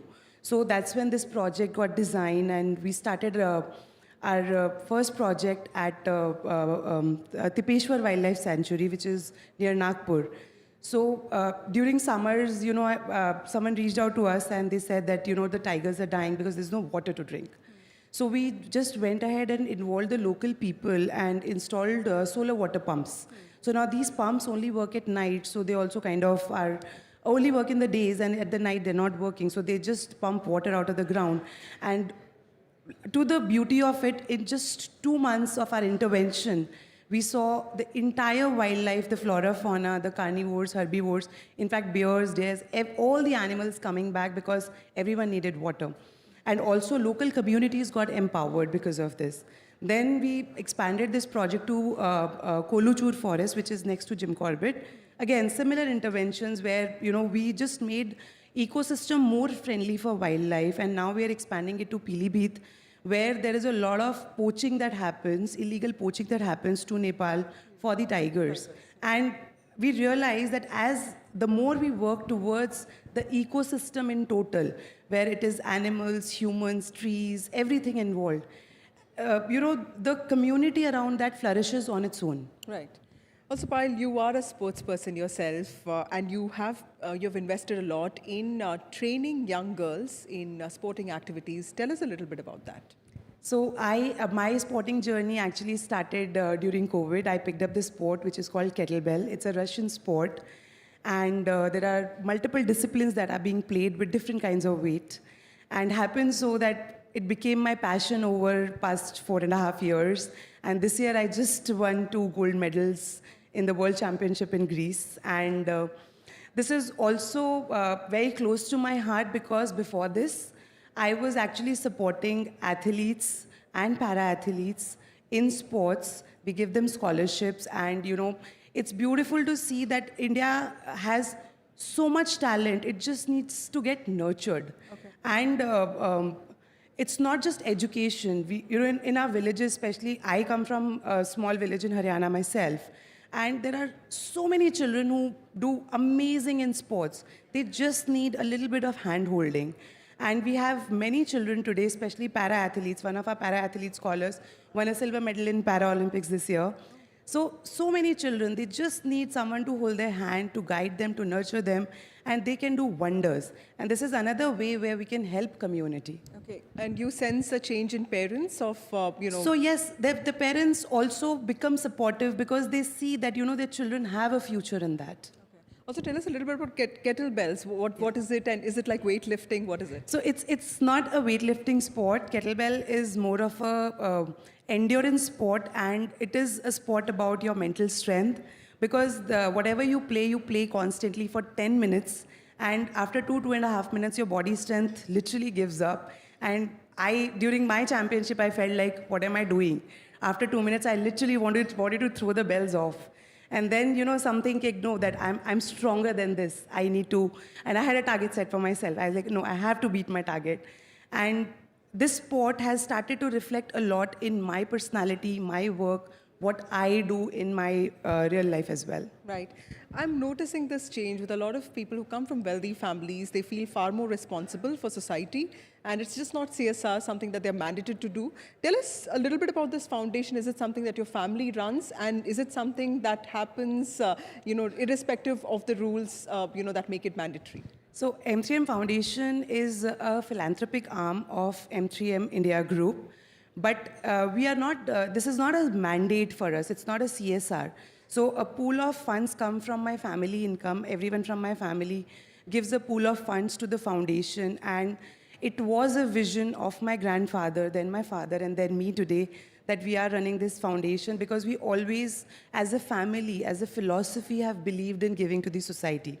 And not just my family, I think this, the whole idea of giving to the society, treating people equal, giving people their rights, dates back to the ancient times in India. Even our kings, the rulers, or the queens, they would work for the society in different ways.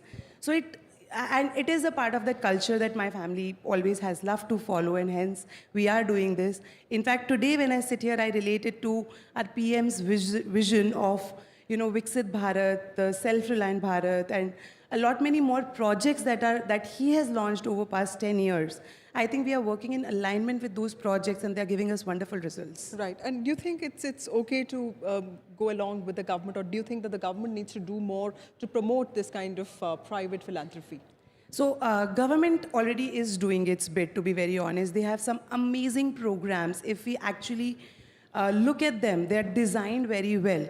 All we need is more public and private partnership, more involvement of foundations like ours and other foundations, NGOs, with the government and the community. So it's a tri-party thing. If we all look at it that way, instead of competing against each other, I think The programs are there, they are designed, the processes are there in place, the funds are there in place. It's just about now people coming together and doing some great work. Right. Thank you, Payal Kanodia, Chairperson, Trustee, M3M Foundation, for actually, talking about innovation in philanthropy, which I think is really the need of the hour. Thank you so much. Thank you.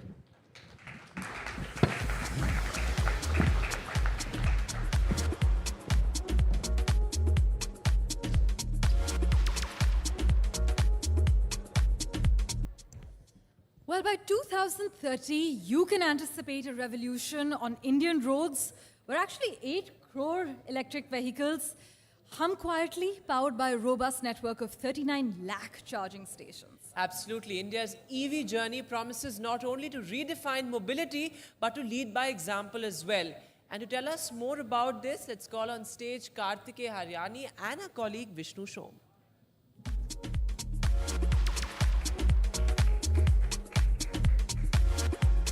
In fact, Kartikeya is an entrepreneur by passion and an engineer at heart. For more than 20 years, he has built up business in the utilities, industrial and commercial applications of electrical engineering and information technology through building 3 core businesses of renewable energy, EV charging networks, and e-mobility for trucks, each of them known as Billion Energy, Charge Zone, and Billion Electric. Vishnu, it's over to you. Thank you very much. We're going to start this session now, and so do rev up for a journey into India's electrified tomorrow, where the horizon is powered not by gas, but by gigawatts. India is charging towards a cleaner, greener future with electric vehicles at the forefront. By 2030, anticipate a revolution on Indian roads where 8 crore EVs, ladies and gentlemen, hum quietly, powered by a robust network of 39 lakh charging stations. Now, this isn't just about cutting emissions, it's a full throttle move towards innovation, job creation, and energy independence. With government policies fueling the surge and private sectors igniting the charge, India's EV journey promises not only to redefine mobility, but to lead by example in the global electric odyssey. Joining us, Kartikeya Haryani, founder and CEO of Charge Zone and Billion. Thanks very much, Kartikeya, for being with us. Yeah, thank you, Vishnu. I think one of the biggest problems in our country right now is, in fact, there are 2. Number one, the pace of manufacture of EVs. It's difficult. It's linked to semiconductor availability at one level. Secondly, the available of infrastructure to charge these EVs. So let's talk about the second part first. How soon before we have a realistically good nationwide spread of charging points?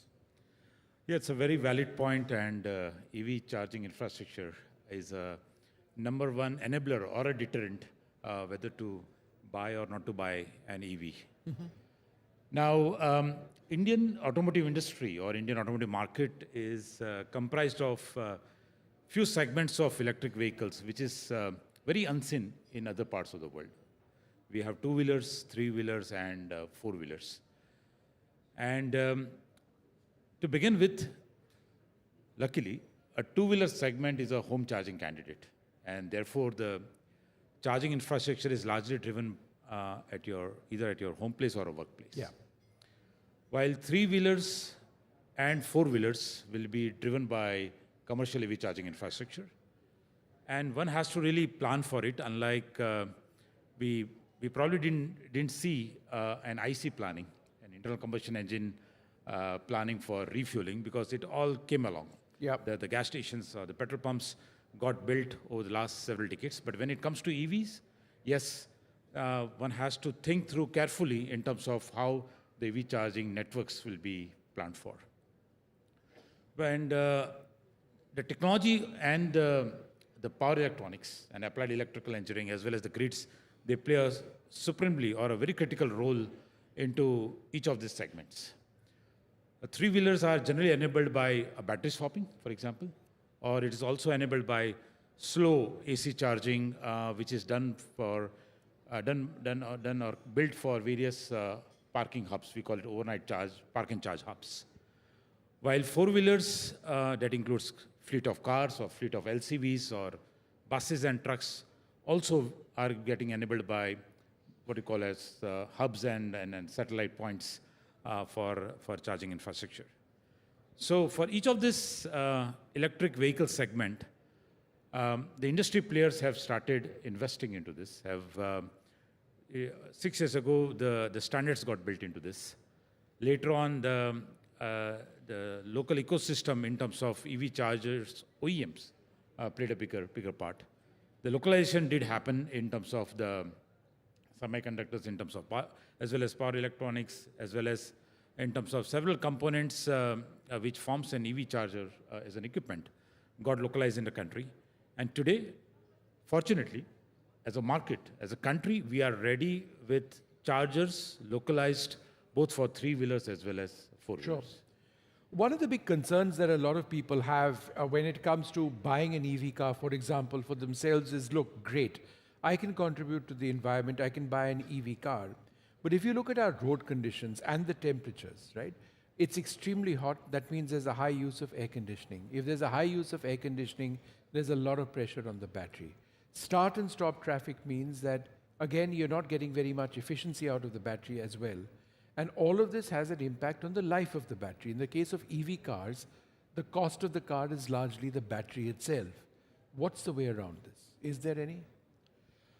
Well, I think it's a very, very good question, but more very pertinent point when it comes to adoption of an electric car, let's say. Yeah. However, in India, the market of electric cars or cars per se has been personal mobility. Yeah. And personal mobility is a micro-mobility in our country. If I ask you, Vishnu, that do you drive more than 51 kilometers a day? Maybe answer is not. The answer is actually yes, of late. We moved to a new office. Absolutely. So, which means actually that an EV transition for me makes sense. Absolutely. Yeah. So, 80% of the mobility requirement for an Indian consumer is less than 51 kilometers a day. Now, with this stat, yeah, EV becomes not only a natural choice for adoption, but it is also a question whether the cost makes sense. So we call it total cost of ownership, right? And lesser the utilization, then as an individual consumer, you'll say, well, I don't need an EV, or the payback or the ROI is not really attractive. Well, sans the benefits of the of going green or contributing to the environment. But well, there are good news around. Two developments have happened in the industry so far. Over the last 2 quarters, the cost of the battery has come down by half. Now, this was largely what we call as $200 per kilowatt hour for a very long time. We have seen the numbers around $120, $130 per kilowatt hour.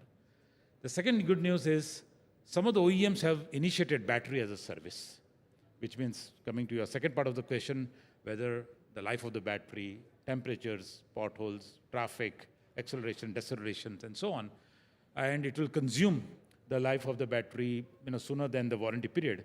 But well, the good news are that some of the OEMs, and I can see that most of the OEMs will follow this cue, is in terms of bringing battery as a service. Right. In other words, battery and charging effectively becomes your fueling system. And what you are actually going to buy is a car without the battery cost, right, which means equivalent to a cost of a petrol car, for example, and then you pay for battery and charging as a rupee per kilometer. Yeah. So, what about fast charging technology? Because that's another area which is a concern. People are impatient, and perhaps rightly so. Who has time to get 100% charge by charging for a period of 12 hours plus? But in the case of cars, I do know that fast chargers are available, but is the cost of a fast charger considerably more, and is its efficiency lower?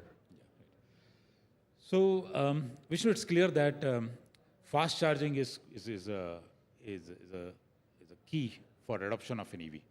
And it's not about just cars, but also buses and trucks.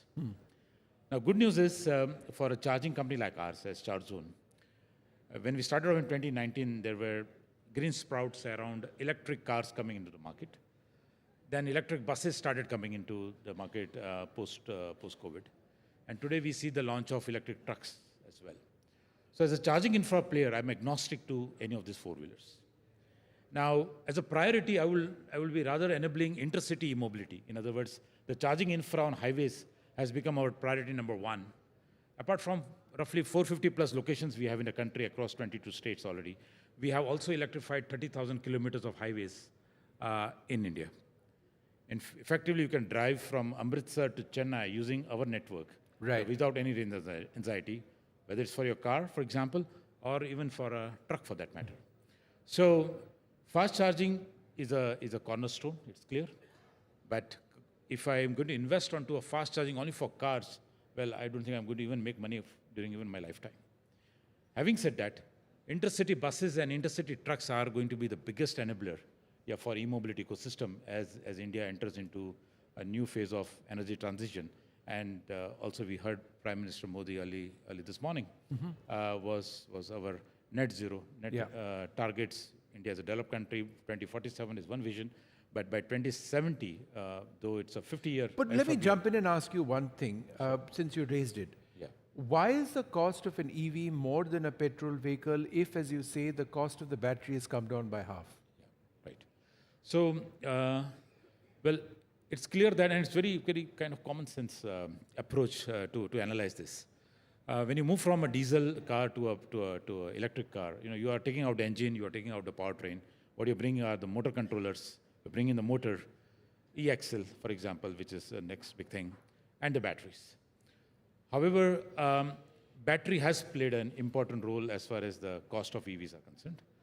Now, there is still a gap in terms of roughly 50% now between a cost of a diesel car on road versus an EV car. Well, the TCO, the total cost of ownership in case of a car, if you are at 1.5x, which is the case today, in this quarter you'll see that you'll see a lot of new launches, or come Bharat Mobility in January 25. You'll see new launches, a slew of launches by various OEMs where the cost of EV will be 40 to 50% higher than let's say a petrol or diesel car for that matter. But a TCO for a consumer will matter if he's driving roughly, let's say, 100 kilometers a day. Yeah, so that's where the TCO becomes very, very attractive at par what is going to pay for petrol or diesel. Well, but if you, but at the same time, when we speak about car, let us talk about commercial EVs as well. Sure. Buses and trucks. And fundamentally, in both the cases, we have seen the cost dwindling down thanks to the cost of batteries and thanks to the volume uptick, because the other factor apart from the cost of battery is also the volume production as an opportunity by the OEMs, which also brings the cost of components down. Otherwise, it will stay higher. But in case of, just like in case of cars, I mentioned 1.5x, we have figured out as a platform Billion E that if an electric truck or electric bus is 2x the cost of the current diesel truck or a diesel bus, your TCO will be equivalent to a diesel cost, because thanks to the arbitrage of the cost per kilometer on a diesel versus cost of per kilometer for an electric. Yeah. Just to give a context in terms of numbers, a bus or a truck, for example, will be 25 to 30 rupees per kilometer, while for an electric bus or electric truck, it is less than 15 rupees per kilometer. That's amazing. Look, I'd like to thank you very much for chatting with us, and we hope to have many more conversations with you, doing perhaps a deep dive into where we are with battery technology, because that's fascinating, and it's an area that needs to really, really improve and be widely disseminated for all of this to actually work out in the future with 2070 in mind. Thank you so much for being with us, and thank you so much for being a part of the NDTV World Summit. Thank you, Vishnu. Thank you.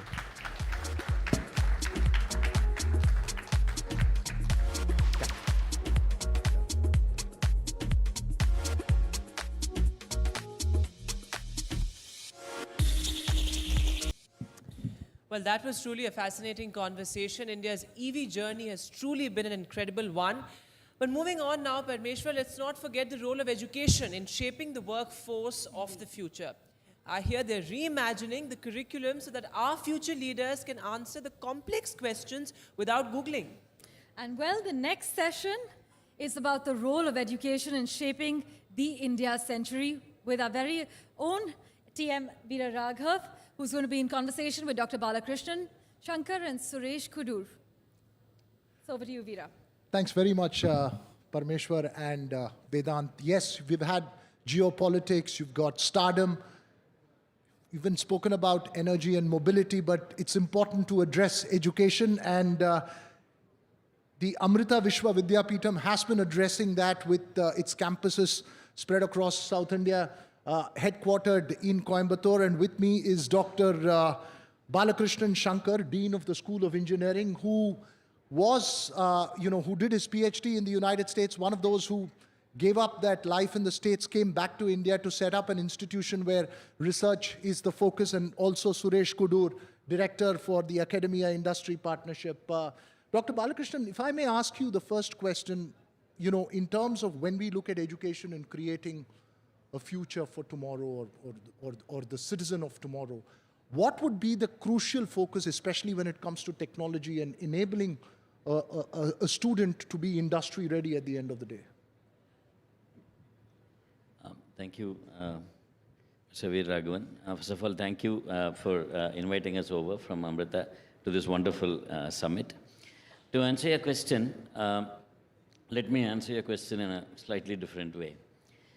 In Amrita University, we started under, of course, our Chancellor is Amma, the world-renowned humanitarian. And we started under her guidance a program called Live in Labs, where the parent organization has adopted around 100 villages across the country. And our students go and work there. They take it as an elective, and they go and they actually work there, and they try to find out what the main problem is in that village and come back and work on a cost-effective solution and deploy it, and they get credit for it. Now, that kind of innovative ambience, you're forcing the students with real-life problems and you get to solve. And in the past 3 years, I'm happy to say we've filed 200 patents, and 100 of them are accepted, granted. 200 patents and 100 have been accepted? Yes. And these are all by students? Students and staff. Faculty together, of course. Yeah. But several undergrad students are involved, several master students, PhD students, everybody's involved. Yes. But what I'm trying to say is that the atmosphere of innovation, the university has to set up an ambience for innovation and research. And so we strongly believe in giving students, real-life projects, in faculty real-life projects.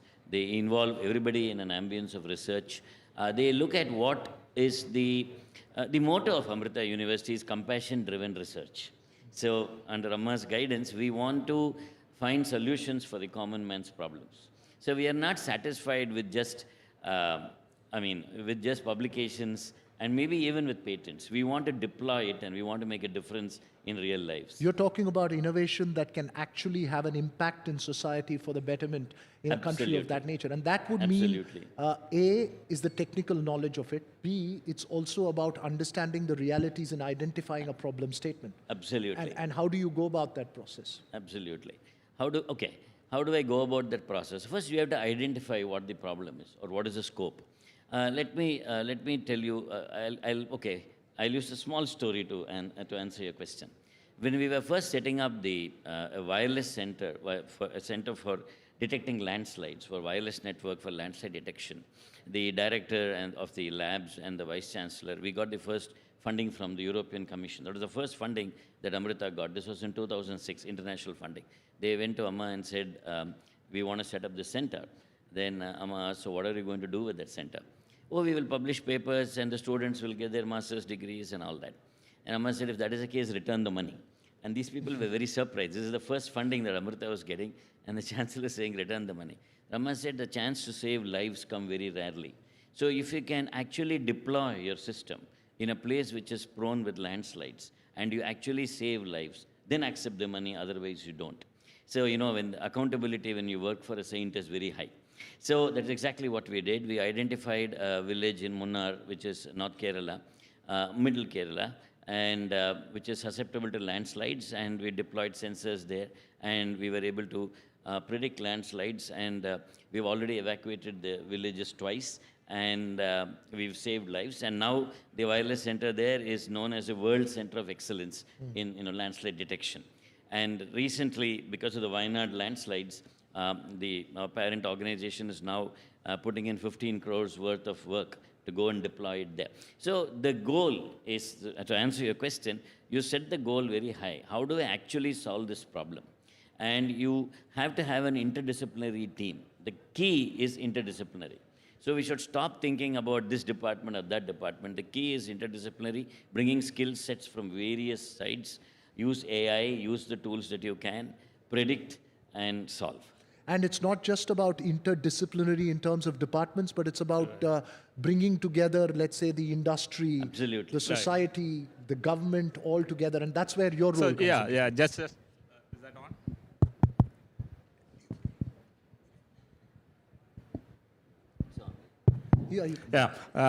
Just to add to that, actually, like, how do you build this workforce for the future?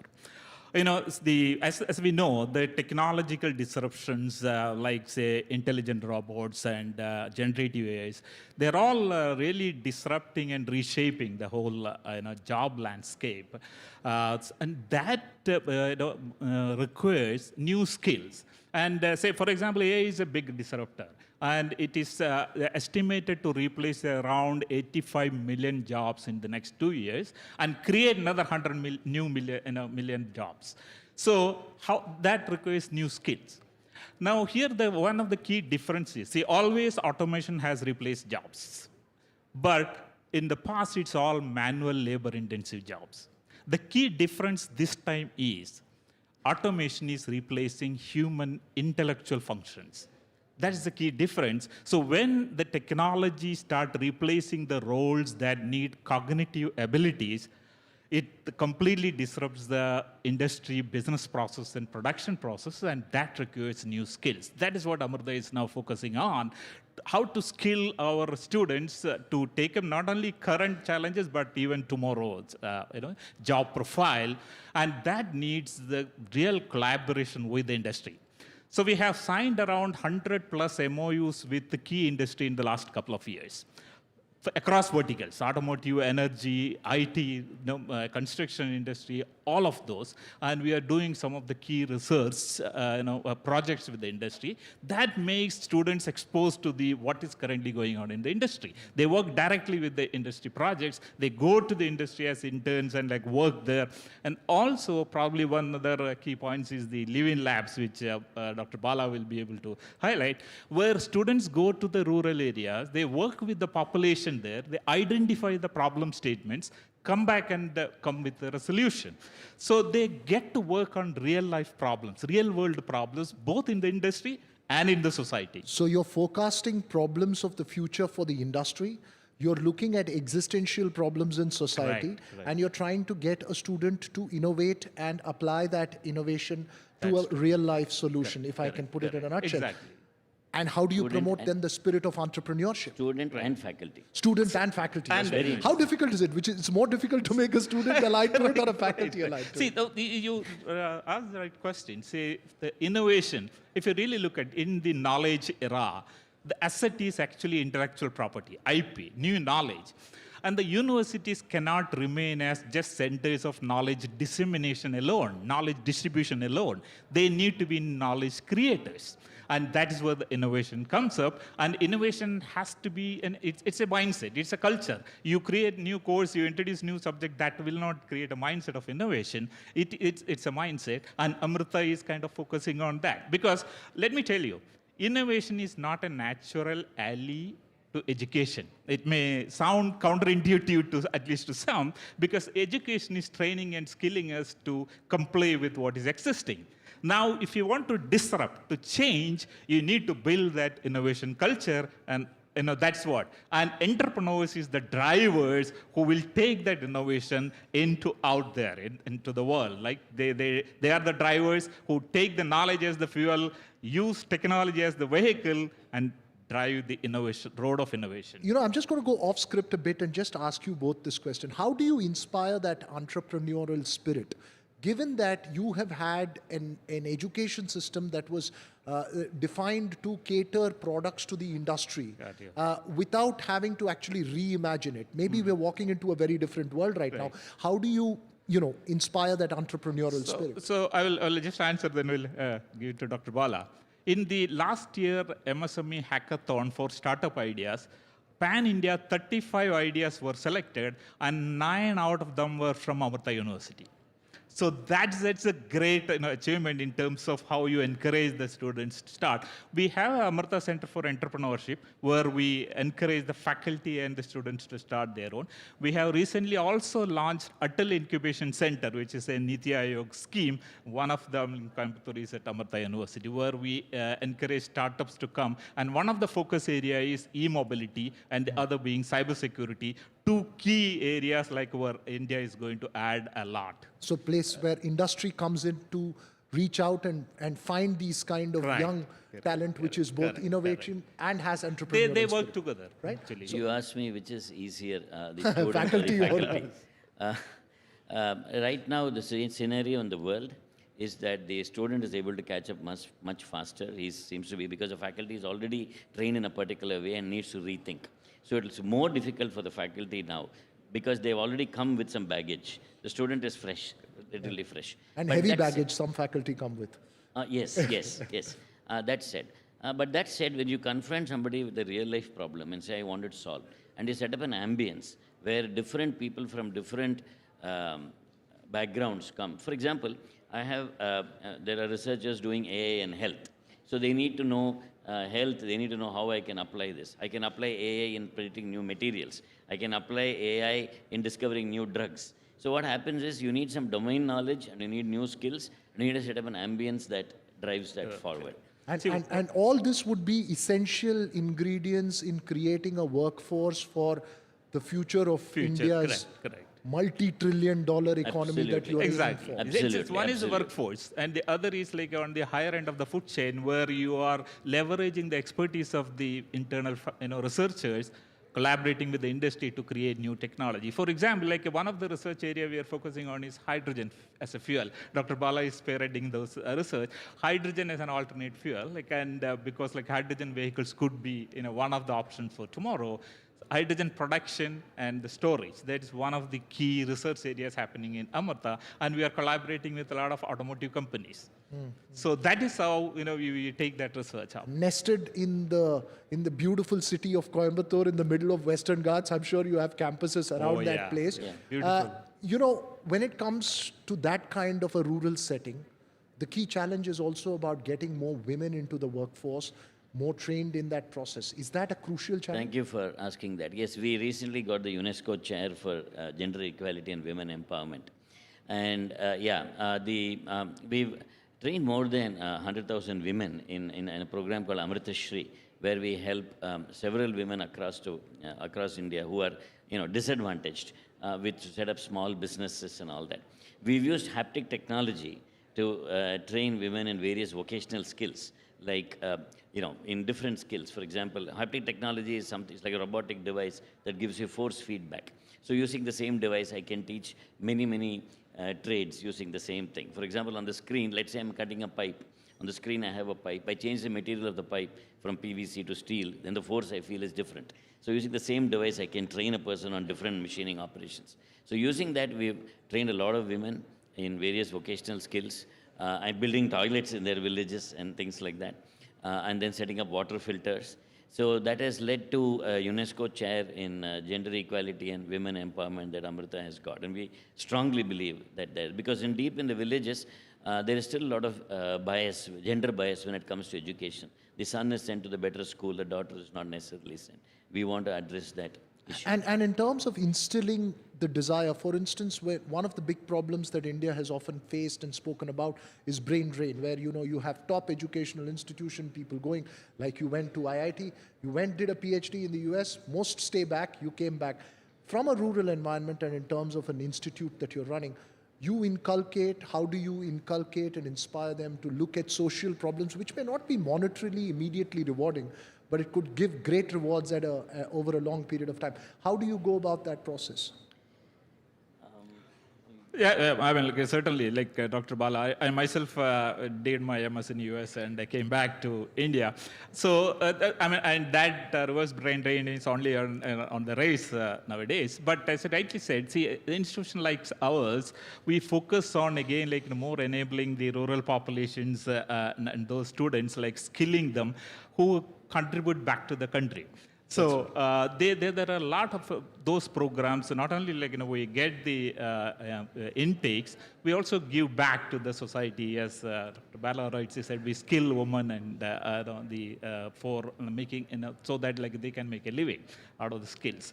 So that is something certainly we are looking at, and also we do support people who want to, students who want to go for higher studies. We focus on who want to get job. Almost 350 plus companies come for campus placement every year at the campus. We also encourage as entrepreneurship, where we facilitate. And one point I want to make is, see, most of the time why students don't jump into entrepreneurship is fear of failure. What if you try 2 years, 3 years and don't be successful, and can I get back to the job market? And if we can facilitate that, if we can assure that they will be taken care and they can come back to the job market, many students would dare to take up the entrepreneurship. That is something we must look at as a policy, that how to enable that. I wish one of your students will come up with a technology to make more time, because we are run out of time on this conversation. Great. And probably I want to make one last point is that academia and industry must understand each other's strengths and look for stronger collaboration for creating the technology breakthroughs and knowledge, so that we can make India a big economically as well as technologically advanced country. On that note, and I hope, wish you all success. Yes, very quickly, sir.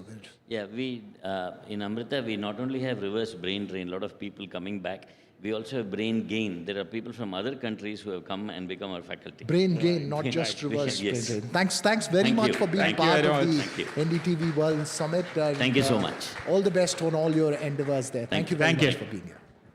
Thank you very much.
Well, through all the enriching discussions today, an underlying note has been the goal to leave a legacy that is honored, admired, and cherished. And legacy is what our next guests are creating across one, not two, but 3 generations of the Bangash family. For the strings that bind generations, we would now like to invite on stage Ustad Amjad Ali Khan Saab and his sons Ayan and Aman Ali Bangash. They're in conversation with NDTV's Maria Shakil.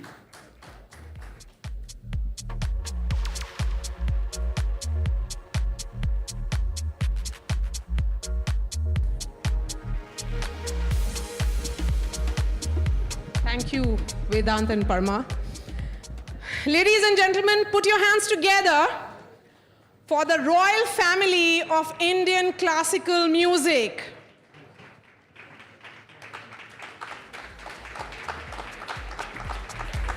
Ustad Amjad Ali Khan, the Sarod maestro and his talented tribe, Aman Ali Bangash, Ayan Ali Bangash, And we'll be joined by Abir and Zuhan in just a bit. Welcome to the stage, sir. From the timeless traditions of Indian classical to innovative global fusions, the Khans have enchanted, educated, and entertained us for years. Ustad Amjad Ali Khan and the family, sir, your music is India's gift to the world. Tonight, we are honored to receive you. Please. We are very happy and honored to be here and grateful to NDTV for this opportunity. We are so grateful to God Almighty that God has gifted this precious gift of music in our family. My elder son, Aman Ali Bangash, and younger son, Ayan Ali Bangash. Shukriya. Please. The mic is right next to you, Aman and Ayan. Yes. We would have loved to see Zuhan as well, but I think they would be joining you in the performance. So we would, it'll be rarest of the rare moment, as they say, to see the three generations perform together. How does it feel, sir, Ustad Saab, to take Indian classical music to the global stage? You actually signify that. You see, classical music is all over the world. Most ancient music, Western world also, they still listen to Beethoven, Bach, Mozart, all the great composers, Tchaikovsky of Russia. So classical music will always be there till the time we have sun and moon. But these 7 musical notes, sa re ga ma pa dha ni, in Western world they say do re mi fa sol la ti. So the 7 notes have connected the whole world. Music has connected the world, and unfortunately language creates barriers. Music does not belong to any religion like air, flowers, water, fire, fragrance. So it's a precious gift. And seeing the flavor and the problems of the world, I have learned so much from the role of flowers, the role of music, and I feel like saying that I belong to every religion of the world. I belong to every religion of India. We are still fighting, we are still trying to kill each other like 2,000 years back. So what is the contribution of education? Education, unfortunately, could not create compassion and kindness in a human being. How can we think of killing each other? So I'm very, very sad all the time praying to God that there should be peace between Russia, Ukraine, and Israel, Palestine. I mean, we feel very sad. We feel very sorry for the people who have died, who have been killed in this war. So I think the young maestro will contribute better than me. So let me go to the next generation now, and this is a question to both of you. There is something about your style which connects to the global audience. What do you think it is? Firstly, good evening, and thank you for having us here. I think, one should not be aware of one's style, to be honest. For me and my brother, Ayan Bhai, we try to follow our guru, our teacher, and all the other great maestros that we have always had in this world. But people make you aware of that point that, maybe you're doing something new. For Ayan Bhai and me, it was very important because in our generation, there were a lot of friends of ours from school and college never knew music, Sarod. So we wanted to get Sarod into that whole electronic space, apart from being Indian classical Sarod players. So somewhere we, I think, have achieved just 10% of that. We are doing a lot of corporate music. We're doing a lot of albums. So we've done a lot of work together. So what is the next 90% going to be, Ayan? Well, I think it's a very long journey. Again, to start with, thank you for your very kind words of introduction, extremely overwhelming. So I think, in this field, especially when you talk about music, you're a student till the last day you walk this planet. You're constantly learning. The journey called life is making you evolve. It's making you absorb, and that is constantly doing something to your creativity and to your music as well.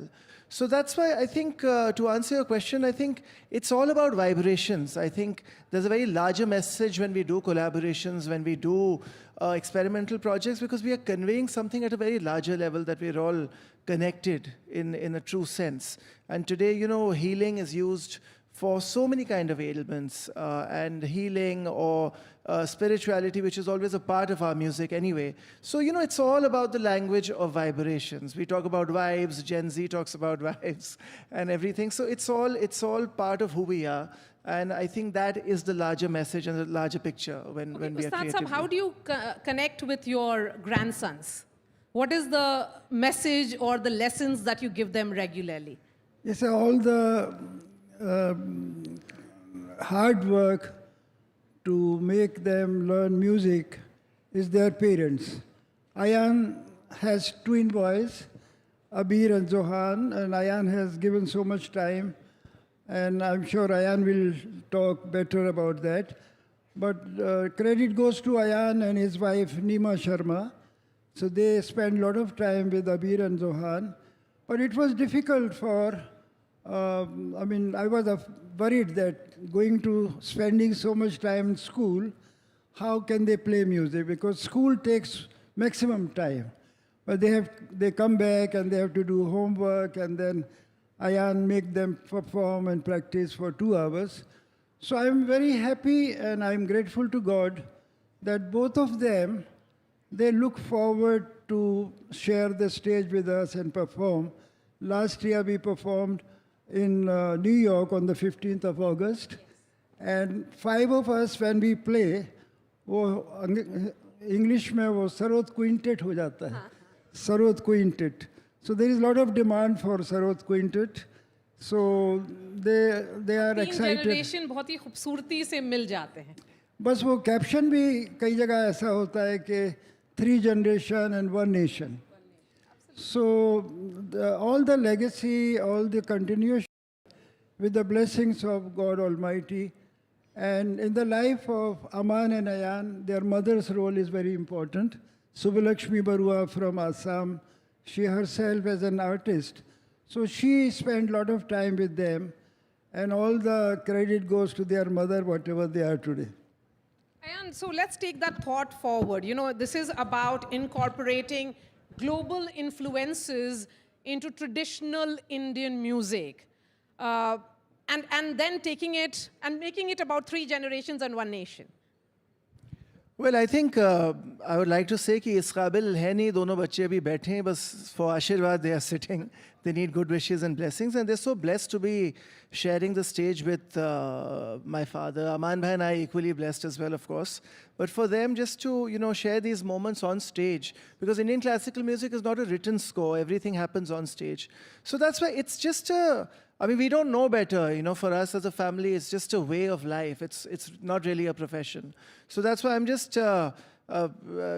whatever I know, I'm teaching them. And of course, my brother also sits with them. My father's, of course, teaching them as well. So it's a long journey. What they'll eventually do in between their Messi, Ronaldo, and their video games and Sarod practice, I don't know. It's a long journey. So. And lots of international concerts happening in India. Are they interested in watching it as well, Aman?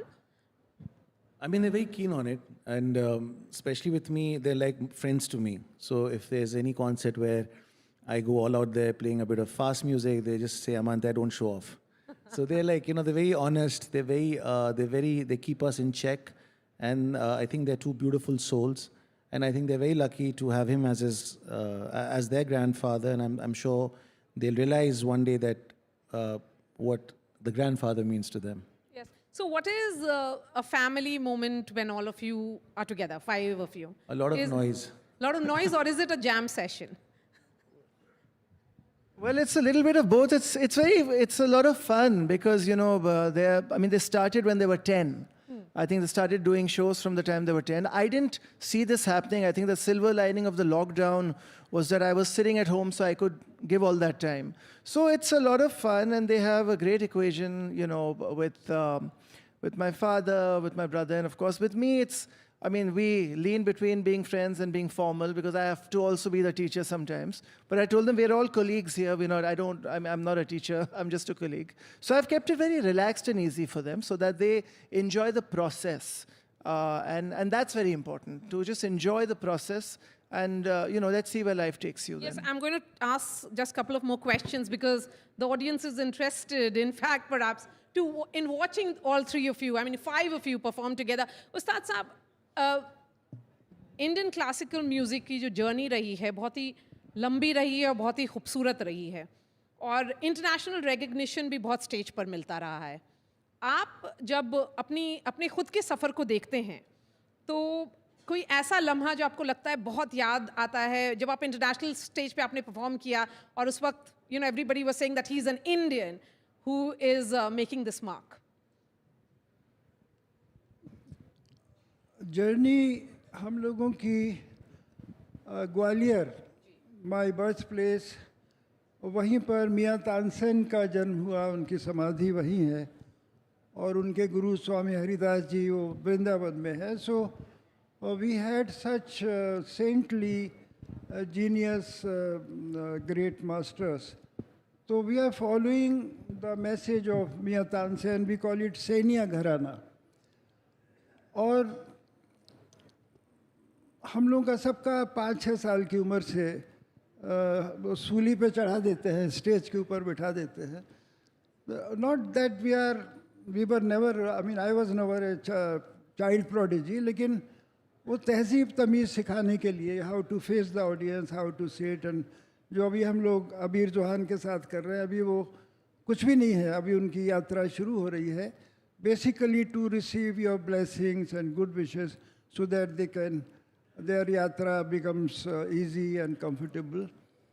तो 12 साल की उम्र से मुझे, because of my father's goodwill, उस्ताद हाफिज़ अली खान साहब, कि 12 साल की उम्र से लोगों ने बुलाना शुरू कर दिया.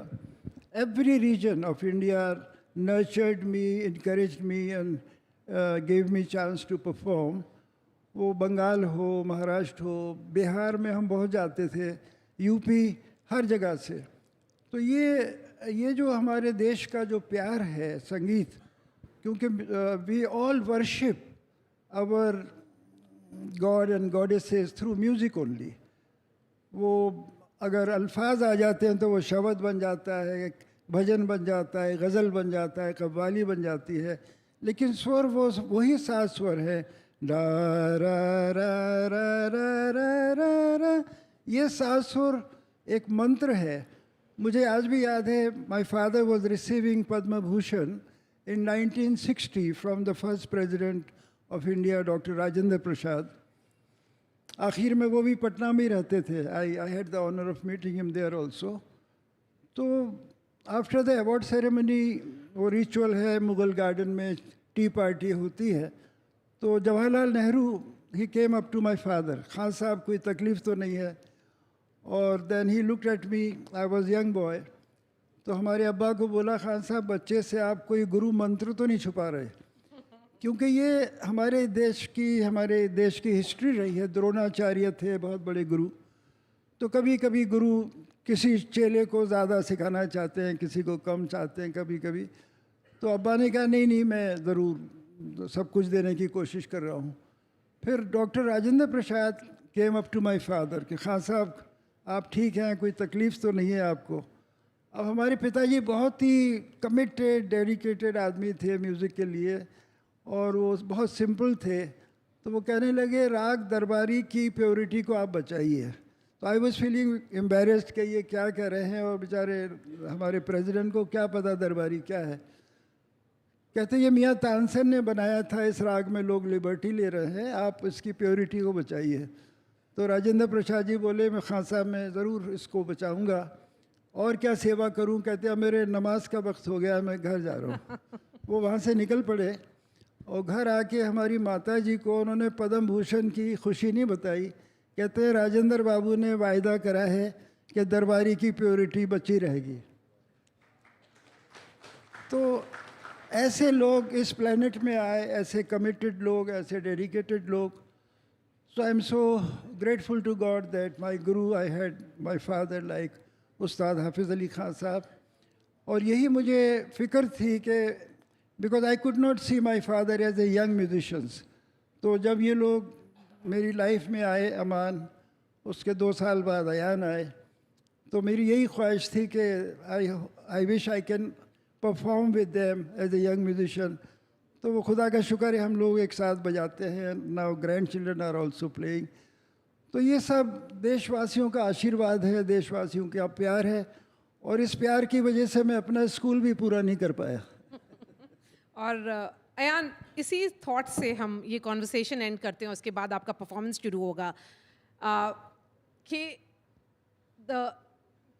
this is a summit where we are celebrating the India century. We are talking about how India is the country to watch out for. And Indian music is the music to watch out for, given the kind of experiment that's happening? I think India was always the country to watch out for, according to me. Lekin, I think today, so many interesting things are happening in the international scene musically. So many genres of Indian music. एक अलग रंग India का पूरी दुनिया को देखने को मिल रहा है. Music में ही नहीं, कितने fields में. So I think we have very exciting times ahead of us and exciting creativity ahead of us and a lot of interesting works happening. And I hope Aman Bhai, I and Abbas, all of us are also part of that exciting journey. Thank you so much.